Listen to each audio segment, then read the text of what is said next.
This story is about a hero who was playing a game and then fell into it in a strange way. Why me? And is this world real? Or just a game? And how do I return to my world again? But I must survive first. But this will not be easy in a hell like this.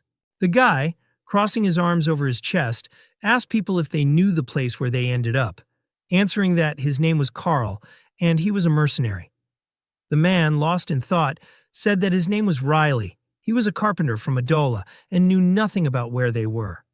Frightened, almost crying, the guy closed his eyes and answered that his name was Grisha, and he had his own stall in Halcia, and he did not know how he ended up. A girl named Jenna looked away with incomprehension, answering that she lived deep in the forest, and as it turned out, she did not know here at all. With a confident face, one of the guys answered that his name was Han, and he was a farmer, and also added that he also did not remember anything. Throughout the territory, there were voices of people who talked to each other about how this was a dream and they did not remember or know anything. The three guys looked at each other with displeasure, listening to one answer that some magician teleported them here for his experiments.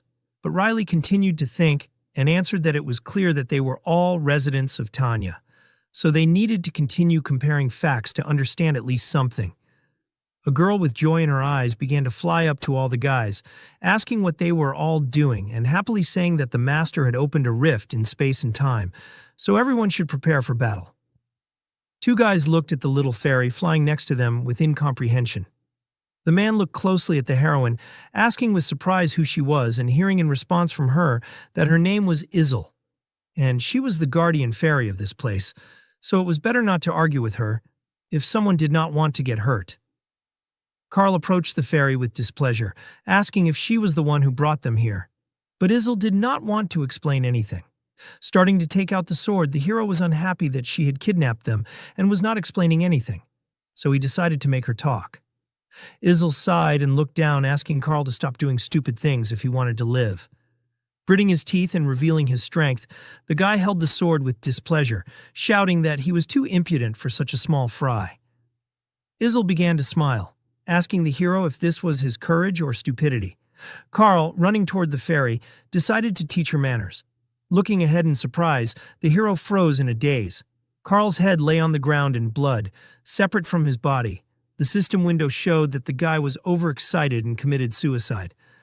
Deeple looked at the hero in fear, listening to what the fairy answered, that she warned. The man opened his mouth wide in fear, hearing that Izel answered her to listen. With wild eyes, the fairy looked at all the guys, answering that they should not try to raise a hand against her, since they would end up the same way, and for her it was just self-defense. Standing on the territory, all the people ran in panic and did not believe that the hero was now dead. Izel looked away in surprise, seeing a system window in front of her, which said that the group was formed and now it was necessary to transfer the heroes to free slots. Looking up, the fairy understood with pleasure that the master decided to start. Looking around at all the people, Izel asked everyone to get ready.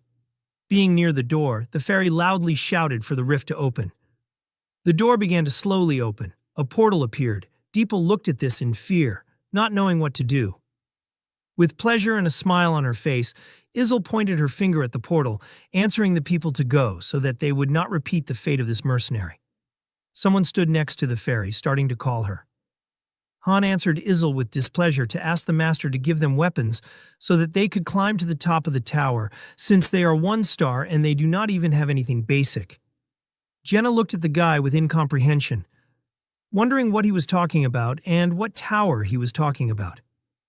Izel thoughtfully looked at Carl's dead body, realizing that Han was right after all.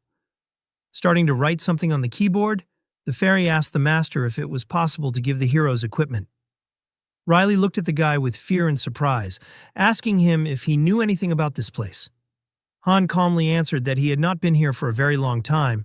Everyone looked at the system windows, which said that everyone was given a sword and a bow. Looking closely at Han, Jenna began to understand that she needed to prepare very well. Pointing to the house, the hero shouted for everyone to go to the arsenal and take weapons, since they would soon begin. All the people looked after Han, asking what kind of battle it would be and what beginning everyone was talking about. Panic began in the area. Everyone was shouting that they could not fight anyone. There were many weapons in the arsenal. people began to take different equipment. A few seconds later, everyone came out of the arsenal with a full set. Izel, with a smile on her face, was next to the portal and pointing her finger at it, shouting for the group to go forward. Someone's hand touched the portal. The heroes, afraid to go there, looked at it in surprise and heard the fairy shouting at them to go faster. Jenna looked in surprise as Han took a weak shield, deciding to team up with the guy. Approaching the hero, the girl looked at the guy, starting to ask him if he knew what was behind those gates and why they all needed weapons. Han sighed in displeasure and looked at the floor, saying that it was too many questions. But they were all going to the arena to kill enemies, and the rest was not up to them. The heroes began to look at the system window, which said that one woman had already left their world. A few seconds later, the system window showed that almost everyone in the group of people had died. Han looked at this, answering that he did not expect anything else from one's stars. Izel looked at the message with displeasure, which said that one group had been destroyed. Han was surprised that it happened so quickly. Starting to get angry, the fairy heard the master asking the remaining heroes to move to free slots. Han understood that it was their turn, and the girl meanwhile was thinking why no one had returned from the portal. One of the men approached Izel in fear, asking him to feel sorry for him, since arthritis had broken out. Jenna noticed how calm Han was. Taking the man by the clothes, the heroine shouted that they needed to go and unite in order to survive. As they went into the portal, the guys heard the fairy shouting to everyone that they could handle it. Their feet were standing on the new ground. Jenna and the others looked around in surprise. Starting to look around, a group of people wondered where they were. There was something written on the wall at the top of the building. The door showed that this was the first floor of the main dungeon. Han looked ahead confidently, seeing that the system window said that the gate was opening and they needed to get ready. So he began to shout to the guys not to panic. The light became brighter, transferring the guys to a new world. Grass, a calm, peaceful sky. A group of people looked around in fear, seeing that they were in a field. The heroes asked with confusion where they were. Goblins began to run at the guys. Their levels were at the top, and the system window showed that the guys needed to destroy their enemies. Looking closely at the monsters, Han shouted for all the guys to gather, because if they do not fight, they will die. Seeing how the heroes ran back in fear, the guy did not know what to say to this. Jenna screamed loudly, and looking to the side asked where the old man went. The system window showed that Jenna was experiencing fear, so all the characteristics were reduced by 30%. The man continued to run quickly, loudly screaming that 3 guys began to quickly run back. The system window showed that the heroes were experiencing fear, so all the characteristics were reduced by 30%. Jenna looked away in fear, seeing how the guys crashed into the wall.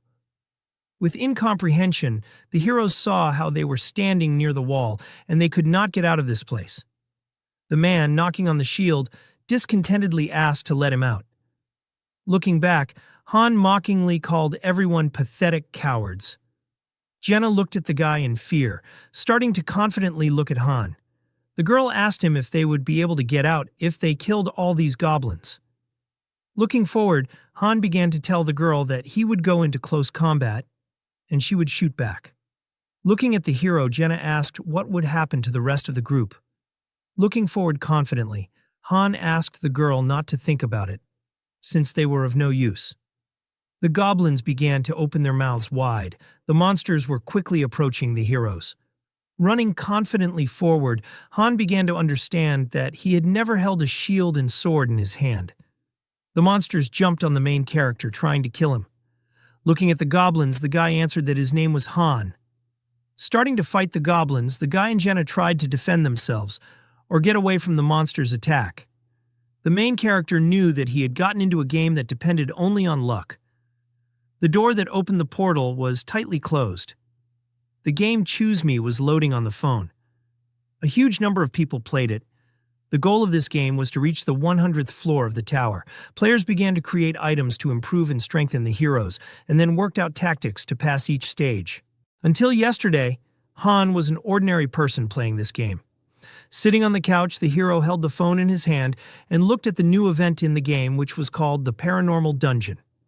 Looking closely at the phone, Han realized that the maximum rank in this game is 7 stars, and the guy has bad luck. Han opened thousands of cards, but never got 7 stars, despite the fact that everyone already has them. Thinking, the hero realized that this game is different from its peers, and it's rather harsh rules, and all the heroes have only one life. An important warning appeared.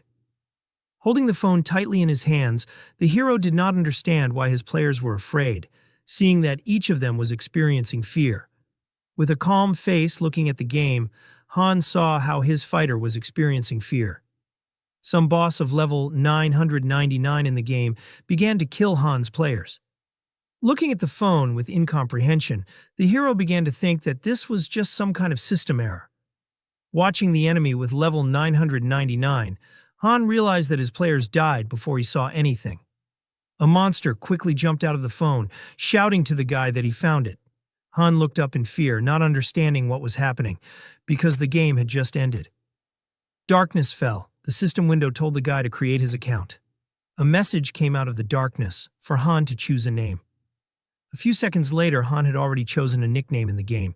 Without pressing anything, the guy saw how the game worked for him. One of the system windows welcomed the guy into the game. Suddenly, a message appeared that asked Han if he would start training, since after it, the hero would be able to receive a reward. The looked into the distance in fear. Standing with a sword in his hands, Han looked away in confusion.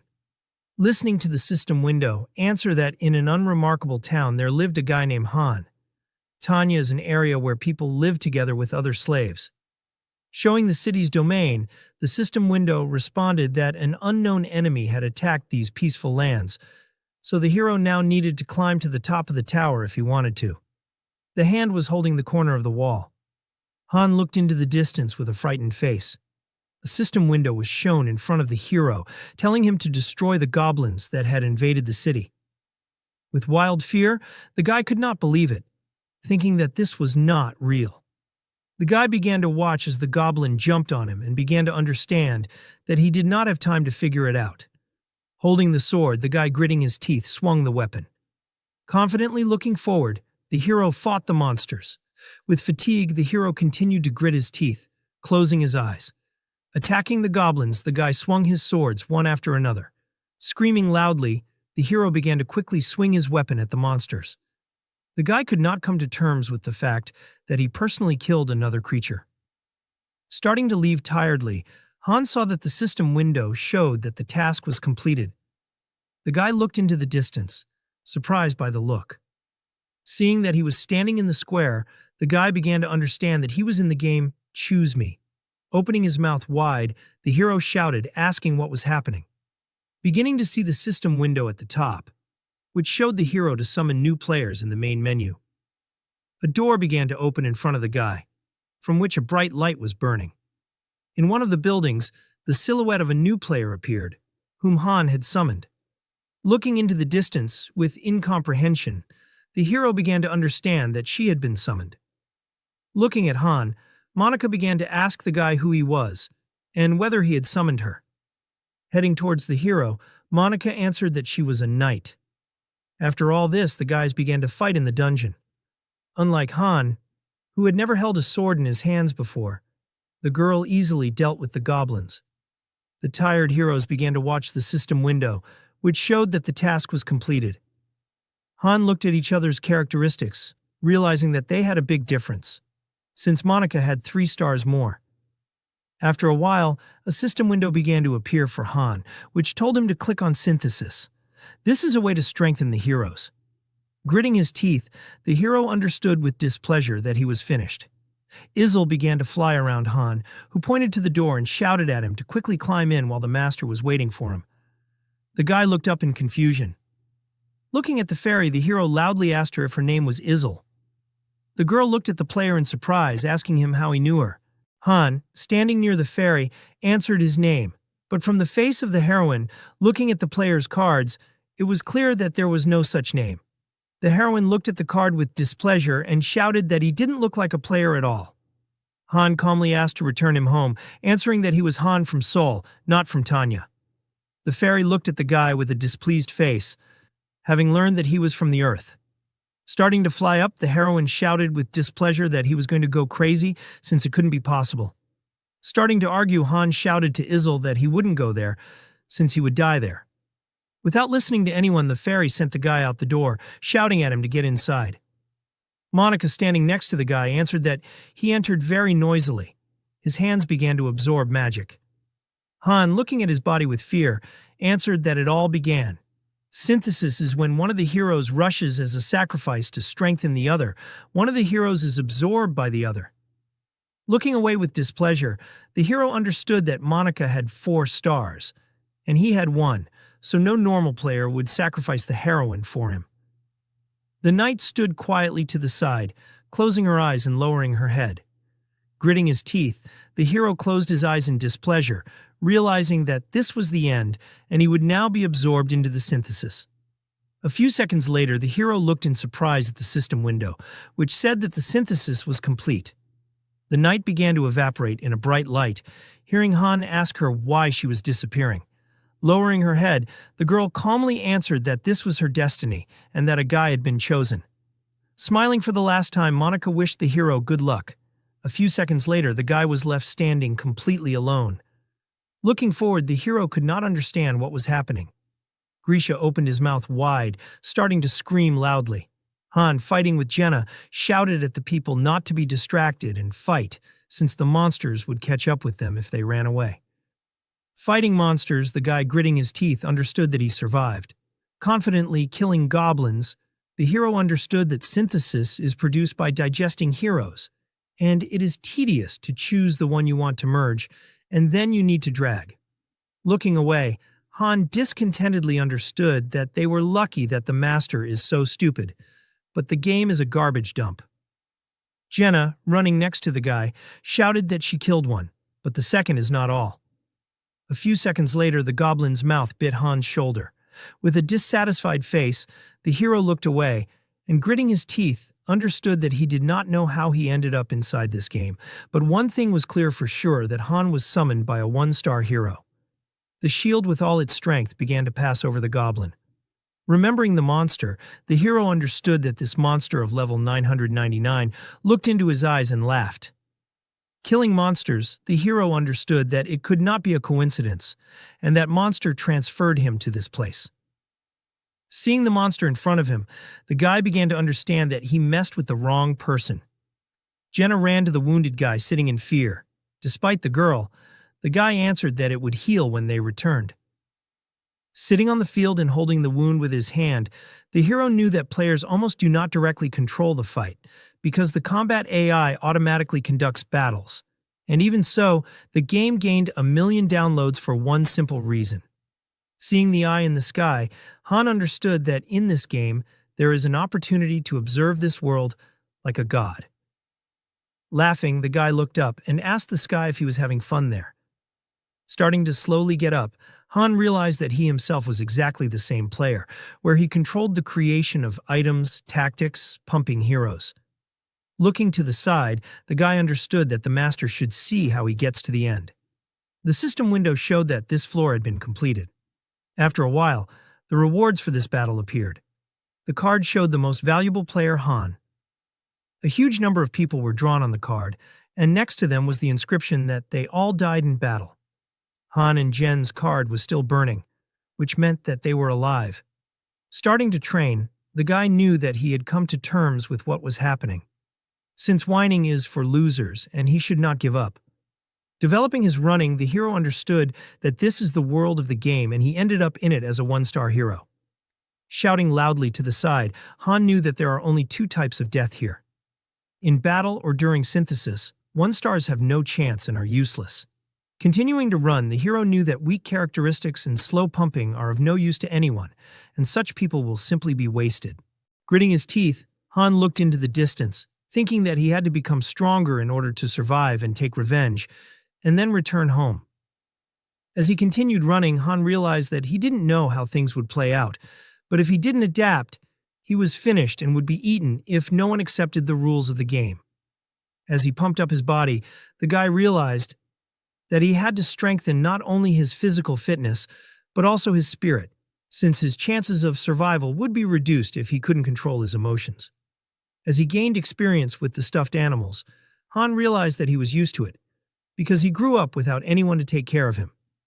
Despite his fatigue, the guy started doing push-ups. Watching the guy, Jenna asked him with confusion what he was doing. Seeing how rudely Han answered her, the girl said that she was just looking for him. A few seconds later, Jenna looked at him silently. Starting to pick up the bow, the heroine answered the guy that she had been thinking all night about what to do next. Shooting a bow, Jenna said that her father was a hunter and taught her archery. Swinging arrows, the heroine replied that she did not think that anything would change if she just sat and cried. The arrow confidently pierced the scarecrow's head. Wiping his face, Han asked the girl how good she was with a bow. His gaze looked askance at the heroine. Looking at how the heroine shot a bow, Han understood that she had received 4 points in characteristics yesterday. And despite the fact that she was weaker than him in this, she had skill, so Jenna had no problems killing goblins in her first battle. Looking at the heroine, the guy understood that she quickly recovered from the death of others, and at the same time knew how to set clear goals, so he agreed to help her. The hand was extended. Jenna, with a smile on her face, extended her hand to the guy, answering that her father said that having connections is a very important part of life. In this case, he was right. The hero looked at his hand out of the corner of his eye. Having extended his hand to the girl in exchange, the system window responded that the two heroes had received a relationship bonus. Suddenly, the hero began to look around, loudly calling Izel. Having flown in displeasure, the fairy shouted that she was busy. Looking angrily at the guy, Izel answered that she would not answer the guy's questions, and if he needed something, he had to go up to the tower. With surprise, the heroine heard Han asking her about the fact that only he could see pop-up windows. Looking away, the heroine waved off the question, answering that she did not understand what you were talking about. Han looked at the fairy and said that she was level 257. Looking askance at Izel, the guy began to understand that everything was clear from her reaction, and that only he could see the system messages addressed to the master. With interest, the hero began to ask Izel what would happen if the master quit the game. Thinking, Han began to understand that the synthesis of him and Monica was a pretty serious mistake, since he drained a 4-star player and wasted such a successful character by clicking on him. The hero knew that the account had a strong attachment to the phone, and it would not be possible to start over, and also the last time the master entered the game, only a week later. With interest, the hero approached the fairy closer, asking her if the flow of time here differs from the earthly one. But Izel said discontentedly that she would no longer answer anything. With a smile on his face, the hero looked at Izel, realizing that the flow of time here is different. Looking at the dissatisfied Izel, the hero understood that she could not do anything to him, since interference is allowed only when subordinating to the master or for self-defense. So in this way, he will be able to learn most of the rules of this world, or Han will end.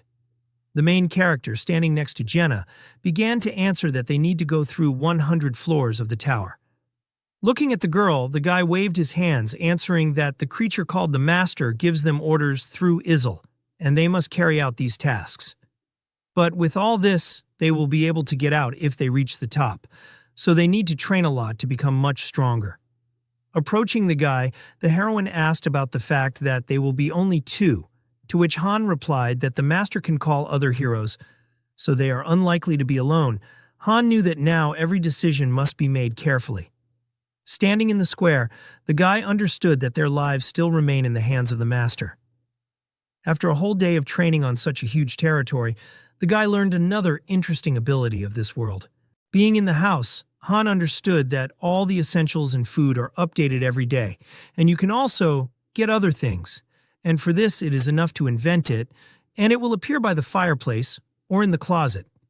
But with all this, with game items, weapons, or money, this will not work. As he continued to train and gain experience, Han realized that the results of training were also different, as he was now learning mechanics that he had no idea about when he played himself. For example, among the 1-stars, there were more talented ones. Looking away, the guy realized that their trait was hard work, and despite the fact that training did not raise the characteristics or level, they helped to receive and develop new skills.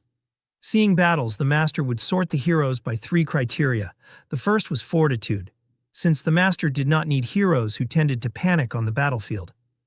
Remembering Monica, the second criterion was skills, since high-ranking heroes were already summoned with skills, and 1 stars required hard work to reveal them. Continuing to run, Han realized that the third criterion would be physical training, which was the last point that the guy was working on. On the third day of training, the master entered the game. Looking into the distance, Han answered Jenna, who was walking towards him. To get ready, since the master was already here, the hero understood that he had received 2 skills, and for now, this was the maximum. Standing in the square, the guys saw a system window which said that the master was starting a call. Looking at this, Han understood that he was calling heroes, and there should be 5 people in the group, so 3 more would come. A few seconds later, 3 heroes appeared on the territory. Leaving for the arsenal, Jenna shouted at the guys to get ready for battle, since they would soon begin the battle. Izel, standing near the rift, began to shout for it to open. Han and Jenna confidently began to take weapons, since there was little time. Dissatisfiedly walking forward, Han watched as Jenna pulled them into the portal, and understood that there were no weapons for new players, because they were left with the dead heroes. Toby looked back at the girl with displeasure, asking her if she was also in on it. Han entered the portal, telling the guys that they would soon understand everything themselves. Leaving the disgruntled guys in place, Han shouted at the girl not to think about it, since it was no longer their business. A few seconds later, the players were sent into the portal with the help of Izel. The fairy shouted at them to start listening so that she would not hurt them. The door began to close. With a smile on her face, Izel looked at the guys one last time, telling everyone to have fun. A group of people stood in the shield, seeing the system window, which said that they were on the 2nd floor.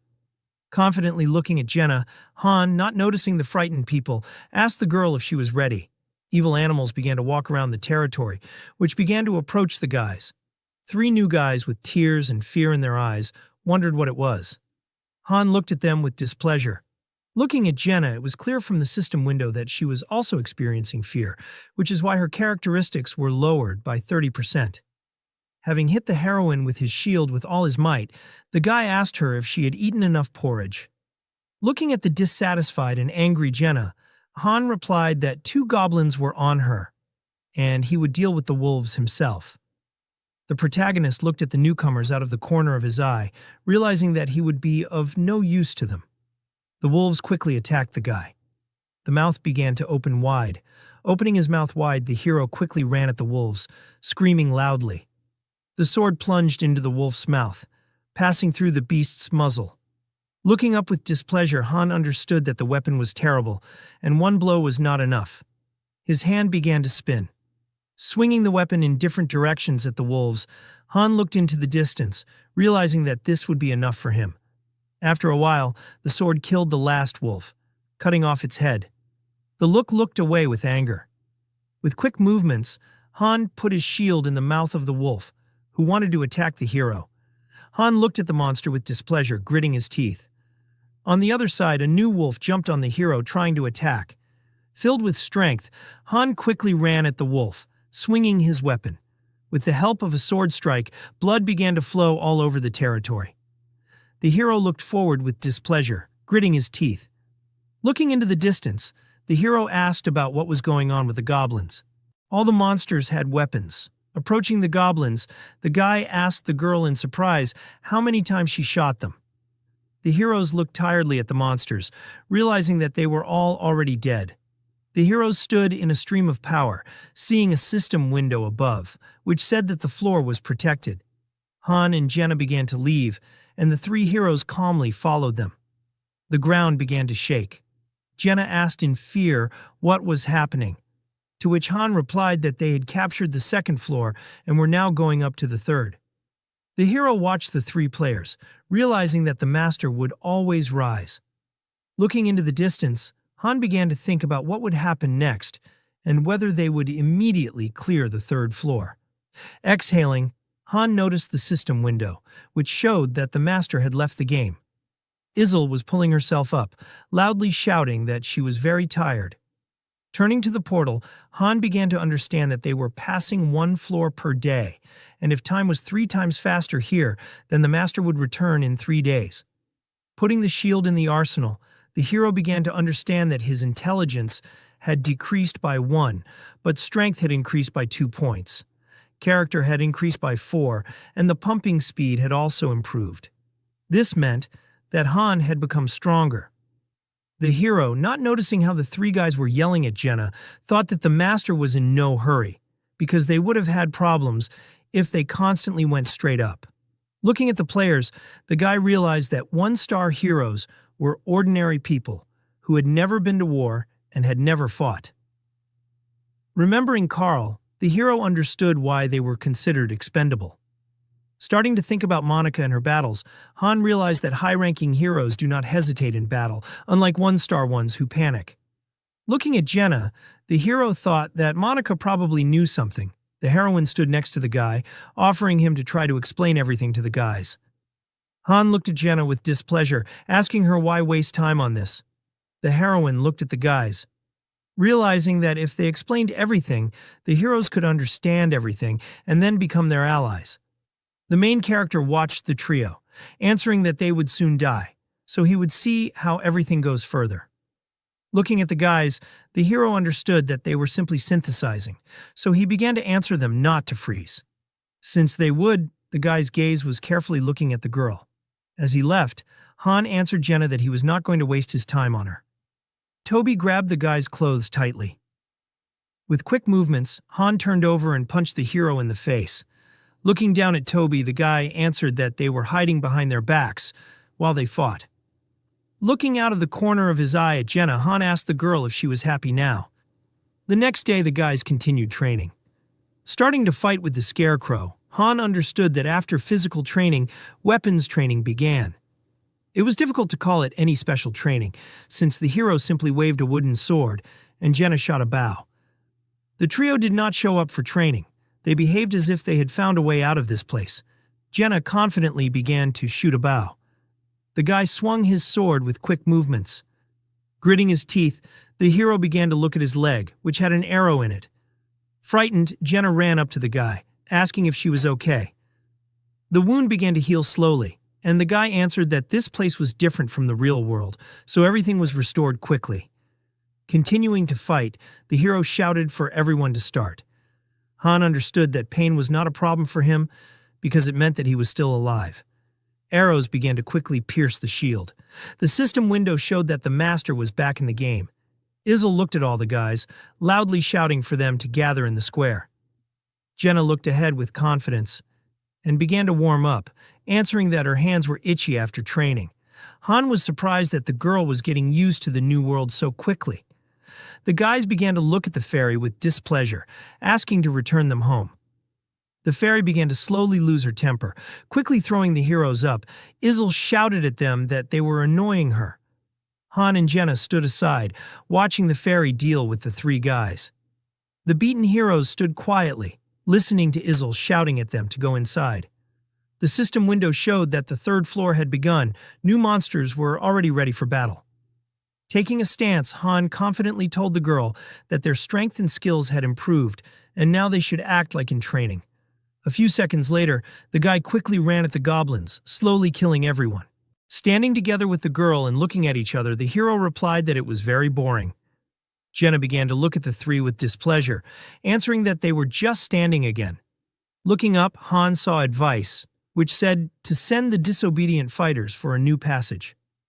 Jenna looked at Han, realizing that it was too early for them to relax. The heroes appeared on the 1st floor again. Looking around, Jenna realized that everything was not so bad. Looking at the monsters, the guys realized that they did not change. Jenna held a bow with a smile on her face and killed the last monsters. Looking up, Han again saw that the master wanted to go through the 1st floor. The girl and the hero went through the floors one by one, killing all the monsters and receiving rewards for this. Barely standing on her feet, Jenna looked at the guy with displeasure, hoping that they would not be sent to fight again. After a while, the heroes came out of the rift. Jenna walked ahead with Han, answering that she was tired of protecting them. Han calmly walked forward, saying that the master did not want to mess with insects. In the middle, a building confidently stood. The doors opened and the system window responded that the synthesis process had been launched. The three heroes looked at this with incomprehension, wondering what it was. Han looked at the guys, seeing that the system window asked the master to drag the heroes to sacrifice some. Watching the players, Han realized that they never took advantage of the chance. The map showed all the places of the game where the players were at different times of the day. Open gates appear in front of us. The protagonist, looking menacingly ahead, thinks that they had a chance, maybe even more than one. Imagining the game in his head, he continues to think that although most of the little things are not shown on the screen, the master still has a general understanding of what is happening in the game.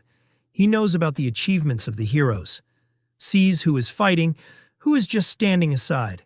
Stretching out her hand, she said that now let them go to the synthesis room, to which Han replied that everything is fine, nothing will happen to her. The man behind him, stretching out his hand, asked what will happen if they go there, to which Han replied that he will get what he deserves. A second later, the man, opening his mouth wide, screamed that he was dragged here against his will. The protagonist, turning around, replied that no one cares about his opinion, and the fairy added that for the first time she agreed with his words. Looking at the frightened man, Han continued to say that he thought he would always hide behind others' backs. He doesn't know how to fight. But it was enough to at least try. The fairy added that everyone was already tired of messing with them, so let him climb inside. Suddenly, the gate slammed shut. A system message appeared about the start of synthesis. The man, opening his mouth in fear, screamed to be let out. How can they do this? Suddenly, the room was covered in blue fire. After a while, the girl with red hair came out of there. The synthesis was complete. Looking ahead, she asked what happened because that man just evaporated. The protagonist, looking at her, replied that they get rid of useless heroes here. Now it's his turn. Looking at the guys behind him, he asked interestingly, which of them will get to learn it? Then the fairy, stretching out her finger, shouted for them to go. The guy looked ahead in fear, turning pale.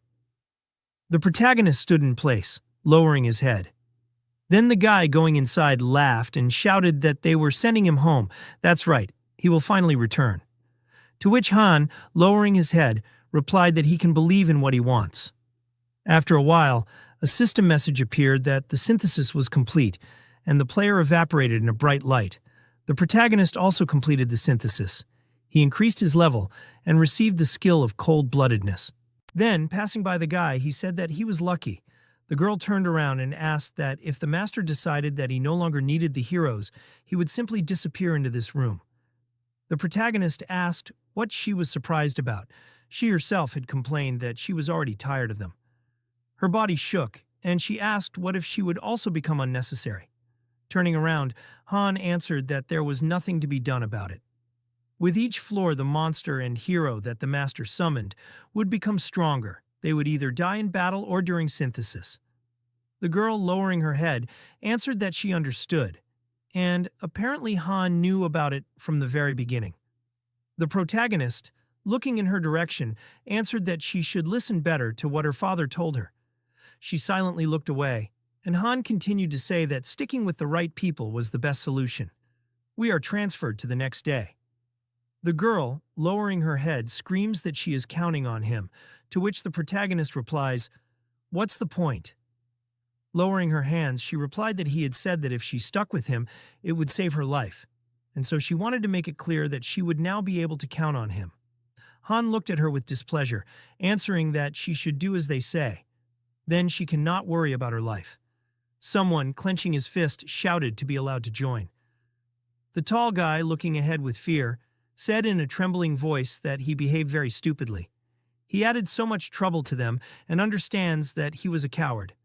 Did nothing and left all the fighting to them. Now he wants to change. Hearing this, the protagonist asked with displeasure why he should trust him, to which his interlocutor, lowering his head, answered that he can kneel if he is forgiven. And the girl replied that it seems he realized his situation. The protagonist grabbed a stick, asked that he had ever fought monsters. At first he did not know how to do anything at all, after which he threw his comrade's wooden sword, and he replied that he fights so well. Han said that he is just trying to survive. Looking at his subordinate, he added that he should take the spear. He was not sure, but he heard that for a beginner it was the easiest weapon to master. He would work with it. He just knew the strategy of medium and long-range combat. The girl smiled, folded her hands, and said that she knew the close sword, medium spear, long bow. Now they would have all positions covered. Taking the sword in his hands, he replied that for 3 members without preparation, this would be the best combination. Frowning, he continued to say that what was he waiting for? Let him prepare for battle. The guy looking ahead in fear replied that first, shouldn't he be taught at least something? Han flew up to his comrade at great speed, shouting that as if he could, he himself had never held a spear in his hands, he was learning on the go, so let him repeat after him. After that, he delivered a huge number of attacks, adding that at least he had a sparring partner, he only had a scarecrow. The guy clenched his teeth in fear, then he closed his eyes and swung the spear. At that moment, Han kicked him, telling him not to close his eyes in the middle of the fight. The guy winced in pain. He grabbed his stomach, looking at him. The protagonist replied that he actually gave in. That's all he could do. The monster would have killed him long ago. The girl standing behind asked that this was his first time. Didn't overdo it. Han replied that he didn't care and didn't need ballast. He wouldn't waste time on someone who was incapable of anything. Approaching his sparring partner, he asked if he had a family, to which he replied that his little sister was waiting for him. Then the protagonist said that at least that was something. He had no one at all. He brought the wooden sword to the throat of his new ally. Looking at him menacingly, he told him to imagine what would happen to her if he never returned. The guy's face turned pale, and Han continued to say that if he was going to die, then it would be better if he didn't go near the monsters. They would be torn apart. Synthesis is not so painful. Let him start what he can't handle. Hearing this, the guy clenched his teeth in displeasure. Watching this, Han smiled, looking at his friend. He added that he already liked this look. We are transferred to the house. 2 system messages appear that the protagonist has chosen to create an additional building of the arsenal. The forge. 500 crystals were spent on its creation. Looking around, Han said that this is already better. Now the forge is available to them. Looking ahead, he continued to speak. The fairy hears him. Then let her come to him. Flying up, she answered discontentedly that, who is he to give her orders? To which the protagonist replied that she should come up with something new. He was already tired of such answers.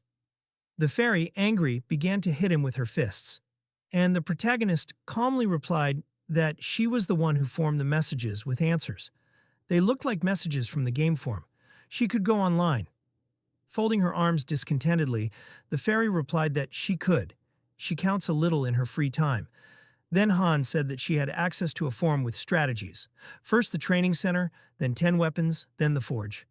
Hearing this, the fairy asked with displeasure how he knew this, to which the protagonist replied that, why shouldn't he know? One of the most popular posts on the forum, written by Loki, his interlocutor, asked that he even knew about it, and Han said that of course he was also a player. The fairy, smiling, continued to say that now he is a low-ranking character on the lower floors, and Mr. Loki, the master of all masters, the god of this game, he would definitely be in first place if he received at least one 7-star hero. Smiling, the protagonist asked what she liked about him, to which the girl replied that he can make the impossible possible.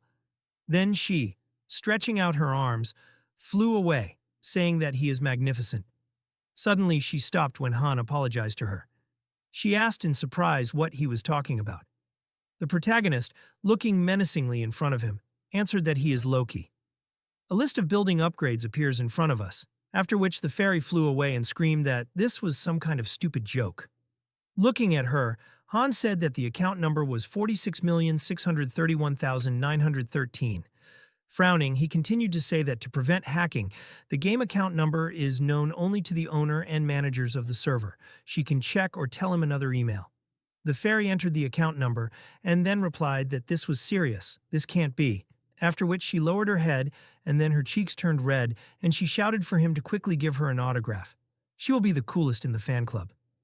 After signing, Han asked discontentedly what she was talking about, to which the girl replied that the fan club of Loki, the master of all masters, she will become a top-level member if she gets an autograph. The protagonist, looking menacingly ahead, answered that he had never heard of it. The fairy's body shook, and she, in a trembling voice, that she had really said so much to the real Loki. Signing, the protagonist said that, okay, he was now a one-star hero who cared. Suddenly, the fairy screamed for him to stop. What would happen to the settlement without him? To which Han replied that he had no idea. We are transferred to the settlement, 30 floors of a huge fortress, capacity for 20,000 people. Most of the buildings there are upgraded to level 22. Huge pumping. But so what? He is the dungeon master now. The girl, frightened, looking ahead, asked what would happen to all the residents, to which the protagonist replied that she should disband the settlement if she was worried about them. Her face turned pale and she replied that she couldn't, to which the protagonist replied that he knew she was just a mid-level moderator who handled all sorts of little things. He tilted his head and added that the master of this account was also a person from Earth, and the heroes who were summoned here were not AI at all. The fairy replied that they came from different worlds, but they were all real people. Introducing the creator, she added that he didn't know about it. He was just a player who liked to play. For him, the heroes were just consumables, who could be exposed to any danger. Hearing this, Han looked away with displeasure, asking that he would be able to return home if he climbed to the top. Yeah, I don't know. After which the protagonist, frowning, said that he would then ask another question. Who placed him here? The girl replied that she couldn't say that. While she was climbing, he folded his hands and asked what access and powers she had. The fairy said that she could give the master advice, open and close buildings, help in choosing something. Han, imagining the settlement, asked that the cities of other masters look the same. The fairy answered that there was some difference, but in general, yes. The protagonist frowned and imagined a huge number of islands, thinking that there were a million such worlds. An image of heroes appeared in his head, and he thought that the summoning, the system for creating an infinite number of heroes with thousands of different combinations of skills, turned out to be a lie. Quantum artificial intelligence was a deception. The heroes were not advanced machines, but real people. The roguelike system, endless content options. In fact, a million different worlds. Pressing a button on his phone, he thought that what was happening in the game was real. His thoughtless actions in the past doomed many people to death. After which, the protagonist called the fairy with displeasure. Looking at her, he told her to listen to him if she wanted to climb up. We are transported to the mannequins. The girl swings her blade, looking at her. Han thinks that she is just a genius. She is growing at a speed that is inaccessible to other heroes of her level. For the first time she holds a dagger, but she got the hang of it so quickly. Looking at the tall guy who barely repels attacks, the protagonist thinks that with such success as his, he will die on the battlefield, pointing a finger back. She said that she gave in, but it did not really help, to which the protagonist replied that she should not get cocky. They need to go, the girl asked. What happened? Is he really not going to train his number one assistant? Suddenly a fairy appeared who loudly shouted in displeasure, how dare she address him like that? She is number one. The fairy continued to shout contentedly, but suddenly Han grabbed her, answering that it is not time for her to work. Even in her hand she shouted that, in any case, she is the first assistant, the protagonist. Looking at her, thought that maybe he should not tell her about this. Then he went to the warehouse asking the fairy to open it. They went inside, a message that Han found iron, leather, and boards in the warehouse. They went outside. The protagonist asked the fairy to open the forge, and the girl took the cart, asked what he was planning.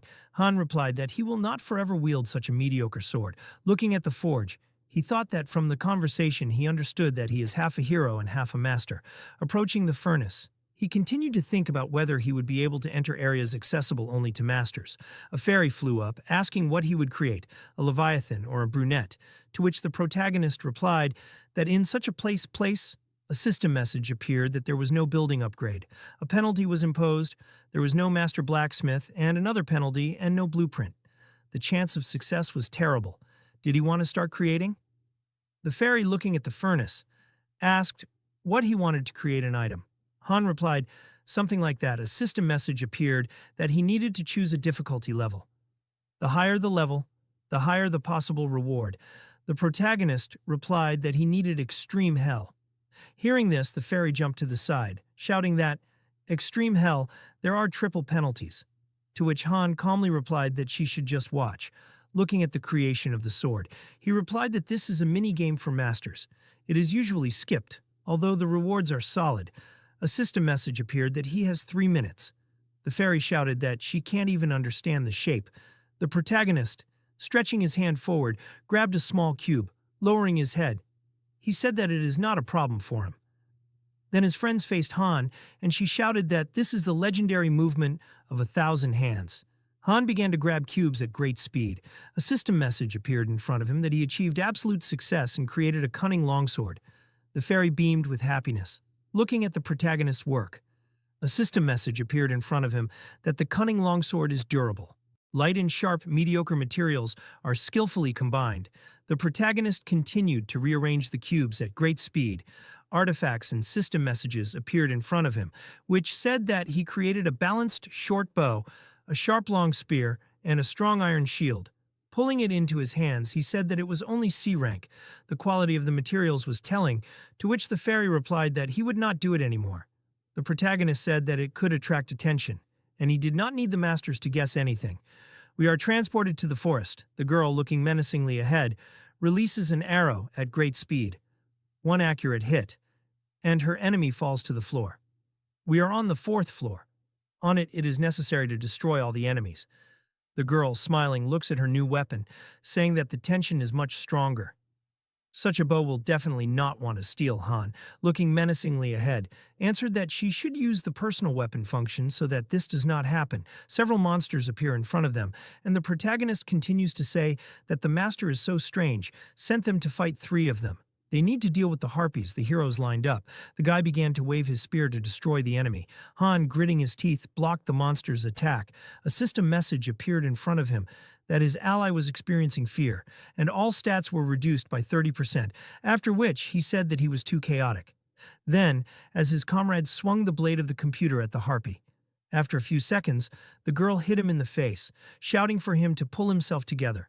The guy looked at the blood flowing from his nose in fear, and she shouted for him to understand what was at stake in his life. The protagonist, dashing forward at the monster, added that he should pull himself together, to which the guy, stretching out his spear, replied that he understood. All 3 of them attacked the monsters at the same time. A system message appeared in front of them that this floor was cleared.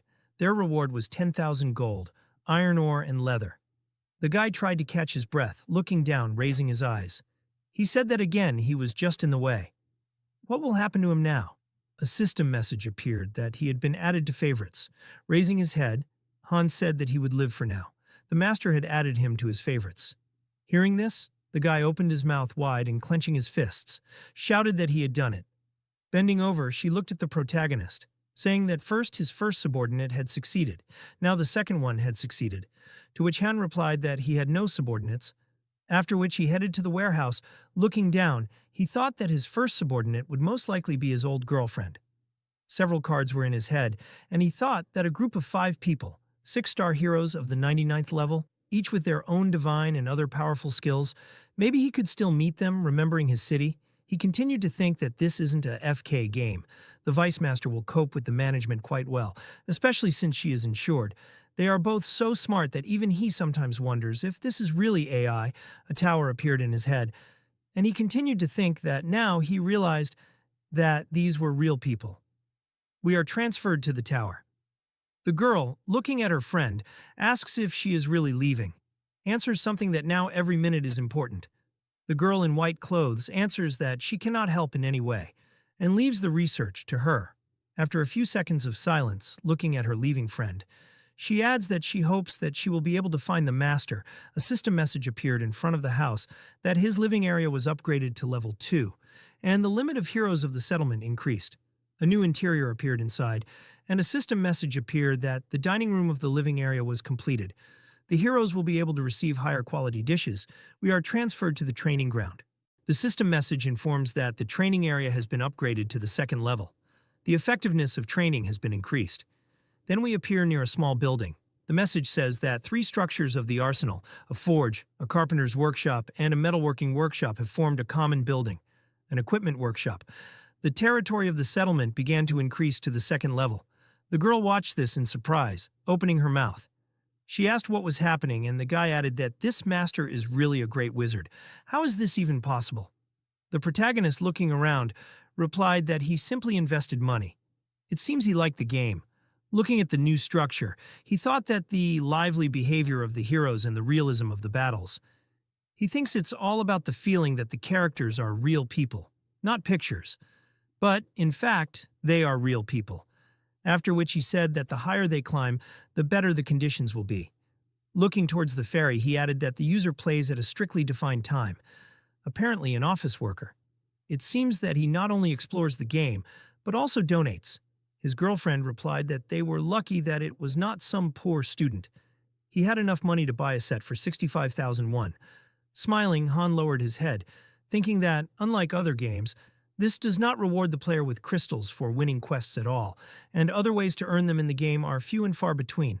After which he said that it was a great luck to meet a player who is willing to shell out real money. Then he looked up in fear. A system message appeared that the master was summoning 10 new heroes. The portal lit up. The guy turned around and asked if this was really a summoning, to which the protagonist replied that the renovation was finished. It was time to celebrate the housewarming. Han imagined the cards in his head, thinking about the fact that there are two ways to summon: summoning for in-game gold and advanced summoning for crystals. Naturally, the second method is much more effective. You have to somehow force players to shell out real money. A crowd of surprised people appeared in front of the gate. The old man looked around and asked what was going on. He was home a second ago. The protagonist listened to the disgruntled conversations in his eyes. Suddenly, he pointed his sword at the old man, and he asked in fear who they were. Han, looking menacingly ahead, told them to shut up. No one would explain anything now. First, they needed to survive. Whoever remained, they would explain. The fairy, stretching her hand out to the side, shouted for them to pay attention to her. Are there any carpenters here? If so, let them go there. Looking at the frightened crowd, she added that they needed a blacksmith or another metal worker. What about cooks? People continued to be indignant. The girl, watching this, asked what she was doing, to which the protagonist, closing his eyes, replied that she was distributing roles. They had new vacancies. The fairy, stretching her finger to the side, continued to tell something to the people, and the protagonist, looking at her, replied that if the people who had died earlier were called now, their fate would have been different. This settlement is starting to change. A pumped-up city appears in front of us.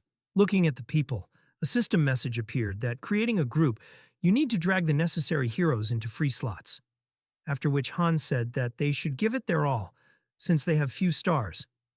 Useless people will not get even a raw potato. Looking at them, he continued to say that the master will decide who is useful. 1 stars will go to the dungeon, will not be able to adapt and die. Most likely it will be this one. The fairy, pointing her hand towards the portal, told them to go in faster. The portal began to open. A system message appeared that someone could not return. His fighting spirit will be remembered until the end of time. The protagonist, looking menacingly ahead, said that it happened incredibly quickly, to which the girl replied that it would not be better to tell more details. Han said that it was pointless to waste time on those who could not survive even on the first floor. Looking into the portal, he continued to say that 2 had already died and 2 had survived. People, looking fearfully ahead, crowded around the guy. One of them said that he could not fight monsters, he would not cope. Suddenly, the protagonist's comrade came forward. He, looking menacingly ahead, shouted that he would go with them, to which the fairy resolutely replied that he should not interfere where he was not wanted. The girl, smiling, asked that he had always been like this, to which the protagonist replied that he should join. His skills were not far from the beginner's. Let him help. Then he looked menacingly at the guy. Closing his eyes, he added that he was glad that he wanted to help, but he should not interfere with them gaining experience. The girl, opening her mouth, raised her hands, saying that she wanted to go home and eat normally. All this time they were fed only potatoes. Looking at her, the protagonist thought that she had completely lost her fear. Raising his head, he added that the sky was incredibly bright, as if someone was watching them. Looking at the girl, he continued to say that it was just like a god who sees and hears everything. Smiling, Han added that she should not worry. He hardly cares about every word they said, imagining the screen in his head. He thought that no one heard their words. Everything that happened here was heavily filtered and sent in short messages. After a while, the guy returned with other newcomers. The protagonist, looking at him, said that no one died. How many goblins did he kill? He answered 1. Han, stepping aside, said that it was time for them to return. They would finally be able to eat something new. We are transferred to the dining room. Looking around, the protagonist says that everything looks much better. Since there is a dining room now, the food will become more varied if the master sees the benefit from them. Then probably yes, the girl jumped. Her cheeks turned red, and she shouted that this is excellent. She wants the best lamb steak. And the guy, coming closer, added that he would agree to turkey too. Han, looking at them, asked why they were even listening to him. A plate of potatoes appeared in front of them. The old man, looking around in fear, shouted that there are a lot of spices in the kitchen, but because of the ingredients, only potatoes. Han, frowning, thought about what the same man said, that he was a cook. Looking at the frightened man, he saw his characteristics. Moving away with displeasure, he continued to think that he didn't even have the skill to cook. Maybe someone else did. He looked at the girl, asked her name, added that she was now their new cook. The girl looked down in fear, and the man, hearing this, desperately shouted that he would try to cook something else. The protagonist, looking at him, replied that he quickly adapts, but it would be better if he didn't lie, if he understood that he would be easily exposed. Looking at the puzzled man, he continued to say that he would close his eyes to this, but only this time. After a while, the table was filled with a variety of food. The girl, having tried the dish, said that it was incredibly delicious. She didn't know that so many things could be made from potatoes, replied that there were many different spices in the kitchen. Han speared the potatoes with a fork and told them to eat and listen. He would not repeat himself. He closed his eyes and added that the newcomers should be told the same thing because their lives depended on it. We are being transported to the evening. The people looked ahead in surprise, asking if this was all true, to which the girl replied that she had never fought before coming here. So they should not worry, they could handle it too. The fat man, looking menacingly ahead, asked what about them, replied that they had become a cook. They had the opportunity to help them in another way. The man looked around in fear and said that he could also be a carpenter, to which the protagonist replied that if he lied again, he would be the first candidate for synthesis. He would definitely be perfect for this. Looking at everyone at the table, he continued to say that the professions in the settlement were much safer, but they should not relax. The amount of space was limited. If a character with better skills than theirs appeared, they would be removed from their position and sent into battle. The protagonist imagined the settlement in his head. They moved to the next day. The quiet life is over. Going outside, Han menacingly asks that only 3. He looked at the guys standing in front of him. The girl said that it seems that the rest were scared and looking for a place to hide, to which the protagonist replied that he was just tired of the usual sparring. You need to try something new. He began to fight with newcomers, winning without any problems, thinking that their difference in 7 to 8 points of characteristics is like between a child and an adult on Earth. Such a sharp increase in strength would be simply impossible. Looking at the girl who fired an arrow with great speed, he thought that the basics of archery had already reached the 5th level, mastery of a dagger. The second, Han looked at his comrade, who pulled out a spear forward. Thinking that mastery of a spear is also the 2nd level, but does not grow further, he trains more than anyone, but does not receive any points. Looking at his new charges, he thought that these 3 had mastered the 1st level of ball control. Their development was very similar. Maybe it was because of their age, but they were still better than those who were hiding at home. After a while, the master called 10 more heroes. This time his comrade and the others managed everything without him. The girl, smiling, looked ahead, saying that there were more and more of them. Han replied that it would continue like this, thinking about the fact that only one person died during the selection. Turning around, she asked why the master didn't take them to the 5th floor. A lot of time had passed since the last cleanup.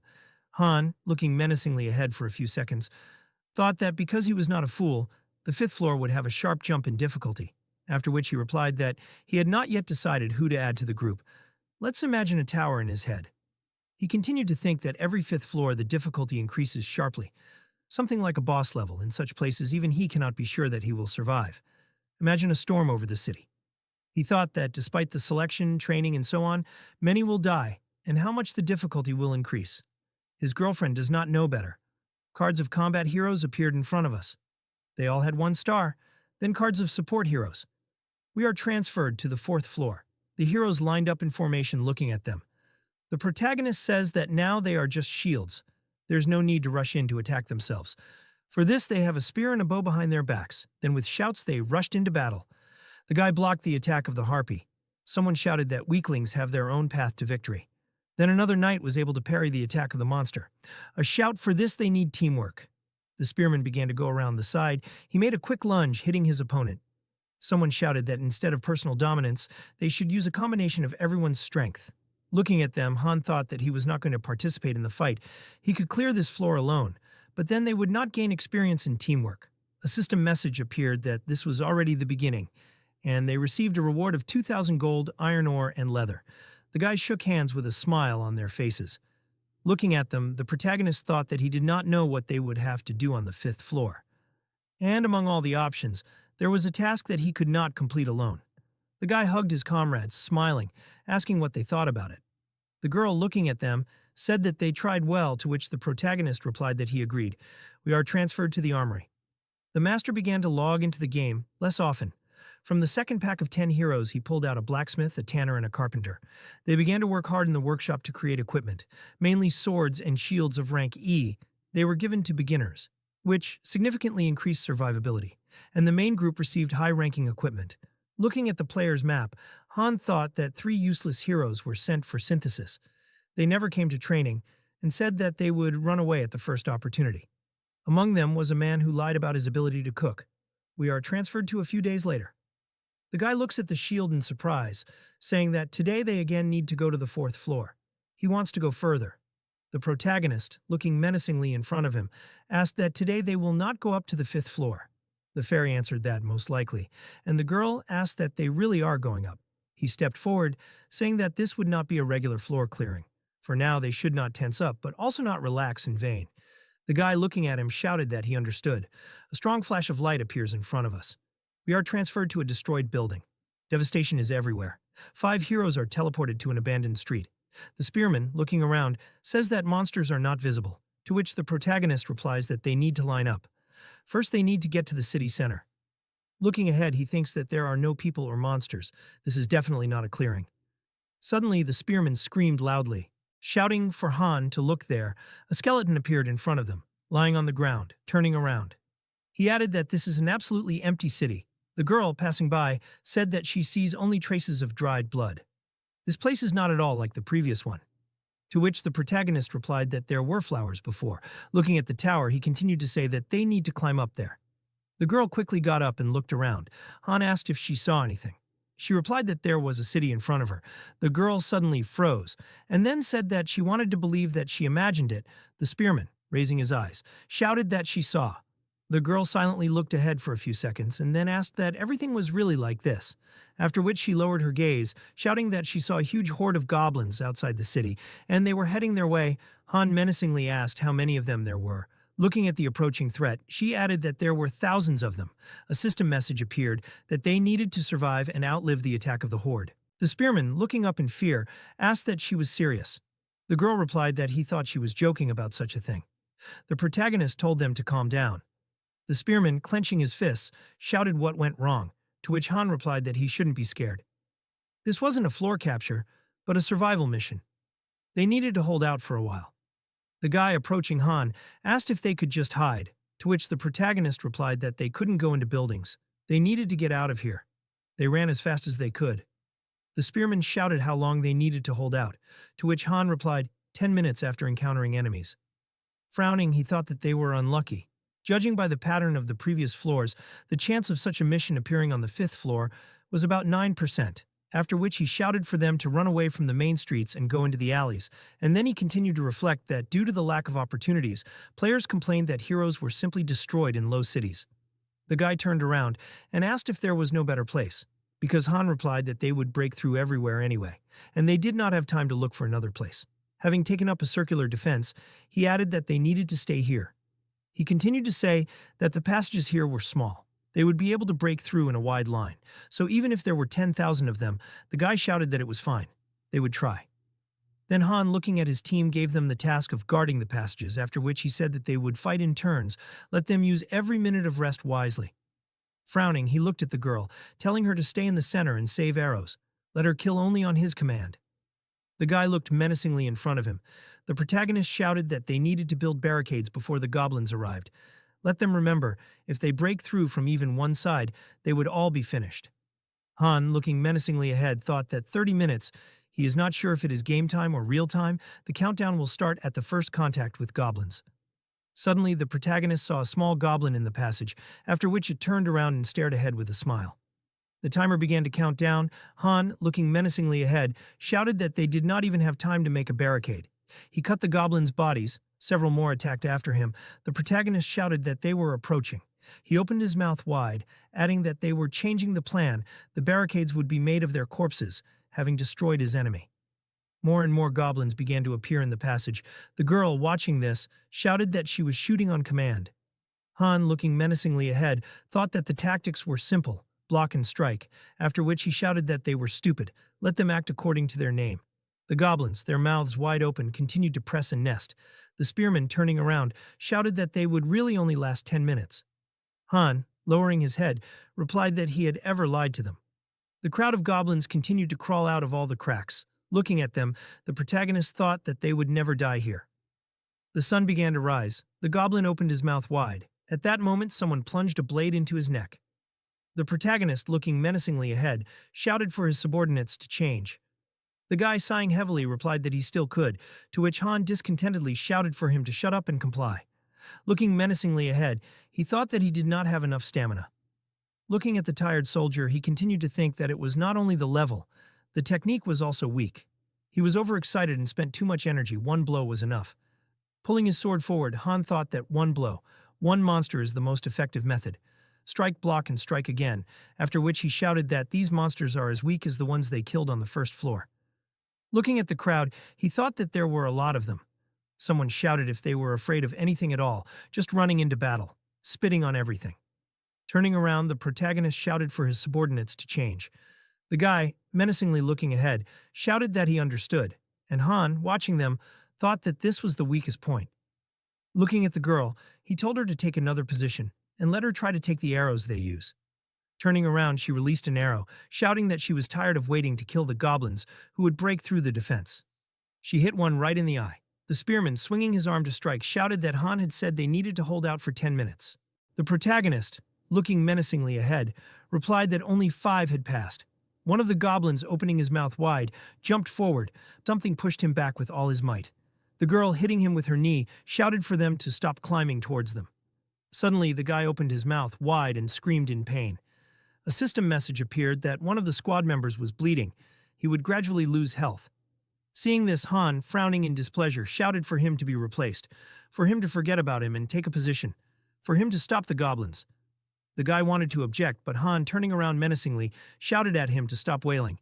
He would be restored when he returned. The soldier was sitting on the floor. His body was shaking. A system message appeared that he was experiencing fear. All characteristics were reduced by 30%. The protagonist chopped the goblin with all his might, after which he kicked one of them. He shouted at the iron-wounded soldier to pull himself together, and either he wanted everyone here to die, to which he apologized. After which Han asked the girl to stop his bleeding. She, having lowered herself, began to tie bandages, and the protagonist shouted that if he did not start fighting, his friend would be killed. Suddenly, one of the goblins was able to attack Han from behind, but, turning around, he managed to react and kill him. Having pushed one of them on the head with his foot, he shouted for them to get out of here. The goblins continued to attack in a huge crowd. The guy opened his mouth, shouting that his sword was dull. His comrade, gritting his teeth, stood up, grabbed the sword, saying that he could fight. The guy, looking at his flooded sword, was confused, to which Han shouted that he should live and fix it. Cutting through the monsters, he thought that this was expected. They were better than F rank. But it was still a simple iron sword, after which he shouted that goblins can be killed with both a sword and without a blade. Hitting one of them on the head with his shield with all his might, he added that if the sword is no longer there, let them use shields. He then turned to the spearman, shouting for him to switch, to which he turned around and replied that he still could.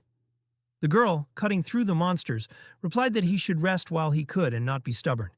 Han, frowning, shouted that there were 3 minutes left, to hold out for only 3 minutes, after which he thought about why half an hour lasted so long. Then the protagonist ordered the spearman to step forward. The girl looked ahead in fear, and he replied that she should not worry. 10 seconds was enough, after which he ordered them to switch. Looking towards the girl, he added that she should help them with arrows. Then he looked at her quiver, seeing 4 arrows. Frowning, he thought that there were very few left, and then shouted that she could not save, and anyway it was the end if they broke through. Pulling the bowstring, the girl replied that she understood everything. She shot 2 arrows at one goblin. Suddenly, one of them opened his eyes wide. He grabbed a stick, breaking through the defense. The soldier, sitting on the ground, was barely breathing. Suddenly, one of the goblins was able to break through and stab him in the stomach. Blood gushed from his mouth. The girl shot the goblin. Then she looked at the wounded soldier. He was lying on the floor, bleeding. A system message appeared that he was on the verge of death. His life was in danger. Seeing this, Han went crazy and rushed to attack. Looking at her wounded ally, Jenna was scared and did not understand what to do, and perhaps get him. But it was better not to do this. The boy fighting on the front lines, covering himself with his shield, asked Hyde if he could replace him for at least half a minute. At this time, a ferocious monster was heading towards him. He struck his weapon, which passed right next to the protagonist. Having deftly closed his hand with the body, he managed to block the enemy's weapon. After that, Han suddenly rushed into the attack, destroying the monsters in front. Approaching the soldier, the boy shouted at him to go to the left flank, and he himself was going to figure it out here, and he began to doubt and ask about Hyde, while he explained that he was resting and they needed to go. At that moment, a system notification window appeared, notifying that the wounded boy had returned to the arms of the Lord, and his fighting spirit would be remembered until the end of time. And the warrior, turning his head to the side, agreed. Destroying the monsters that surged again, the protagonist told Jenna that their allies could no longer be helped. They needed to forget about them, because without her they would not survive, and she, gritting her teeth, agreed with this. Han fought off the monsters with his shield. While fighting her enemies, the girl asked the leader how many were left, while the system notification window announced that her basic dagger skill had been raised to level 3, and she had gained the fast movement skill. Making a sign with his blade, the boy advised her to spend all her best strength on the goblins, if she could still ask about time. Immediately after that, the system notification window announced that the battle at the limits of strength had awakened the hero's soul, and his sword and shield technique skill had been raised to level 5. Pain threshold had been raised to level 2, and cold-bloodedness had been raised to level 3. While the protagonist, who was fighting off a monster with his shield, did not understand why he needed it if they were all going to die there anyway. Suddenly, the warrior was wounded and screamed loudly in pain, while the system announced that he was bleeding out and would gradually lose health. Covering himself with a trembling hand from a crowd of crazy goblins, he asked Han to save him, because he did not want to die. With tears in his eyes and a huge fear inside, the adventurer shouted the boy's name once more. Hearing it, the boy gritted his teeth in displeasure and looked away. At the same time, the goblins began to advance on the defenseless boy, who continued to beg for help. Ignoring this, the protagonist headed in the other direction and told Jenna and Nate to follow him, while the frightened girl remembered her allies, and he declared that he would grieve for them when he got out of there. As the boys ran through an alley in a dilapidated city, the system notification window announced that their friend had returned to the arms of God, and his fighting spirit would be remembered until the end of time. Stopping in place and looking straight ahead, Jenna asked if they were going to die too, and her leader asked her not to talk nonsense. Sharply looking to the side, the protagonist told the girl to climb the wall behind her. Looking in that direction, she asked if he really wanted her to run away herself, and Han explained that they would go right after her. Seeing the angry goblins approaching them, he informed her of this, and explained that they would have to kill several at once. Swinging his blade, the boy added that one freak per blow was not enough. Immediately after that, the protagonist struck his sword directly at several opponents at once. A moment later, Jenna, who had climbed the wall, shouted to him that she was already at the top and asked them to climb. Hearing this, Han immediately jumped up and grabbed onto the roof of the building, telling his subordinate to climb up, while the girl asked him to grab her hand. Looking in their direction, Nate immediately agreed, after which he firmly grabbed his ally's hand. Suddenly, the warrior let out a loud cry of pain from a goblin who had plunged his sword into his leg. Jumping down and destroying the enemy, the boy asked Jenna not to let go. Then he abruptly looked away. Swinging his blade, the protagonist stated that there was no time and that he would have to chop off the leg. A moment later, his ally felt a sharp pain and screamed loudly, while the system notification window notified that he was bleeding and would gradually lose health. Helping his girlfriend, Han asked her to lift him up. The system notification window stated that he was on the verge of death and his life was in danger. Looking down, the guys noticed enraged monsters there and said that they were climbing over the heads of others, which was very clever and quite simple. With great fear on his face, looking down, the boy screamed that he needed to kill Nate with a spear, and Jenna immediately obeyed him. While fighting off the oncoming crowd of goblins, the protagonist added that they couldn't let him get up because they had nowhere else to run. Suddenly dropping the spear from her hands, the girl announced this and asked what to do next. and Han suggested kicking them with his feet. Looking at the monster's hands that were reaching straight towards them, she asked how much time was left and stated that there were too many of them, and they wouldn't last any longer. Immediately after that, the boy loudly shouted that there were only about 30 seconds left, and his ally noted that it was as if an hour had passed, while he added that he was serious, and there wasn't much time left. While fighting off the enraged goblins with his blade, the protagonist thought that this was true, and that he just needed to hold out until the system notification window showed a timer showing the remaining time. Suddenly, some monster sharply pointed its hand forward. Grabbing the protagonist's shield, he abruptly pulled it down. Without a second's hesitation, Han prepared to strike with his sword. At the same time, one of the opponents stabbed him in the stomach with his blade. The goblin looked straight ahead with a sly and smug grin. Seeing this, the boy gritted his teeth in displeasure. Holding his sword with a trembling hand, he called the goblin a bastard. At the same time, the monster pulled its knife out of his body, causing massive damage. Experiencing great pain, the protagonist could not hold back a scream.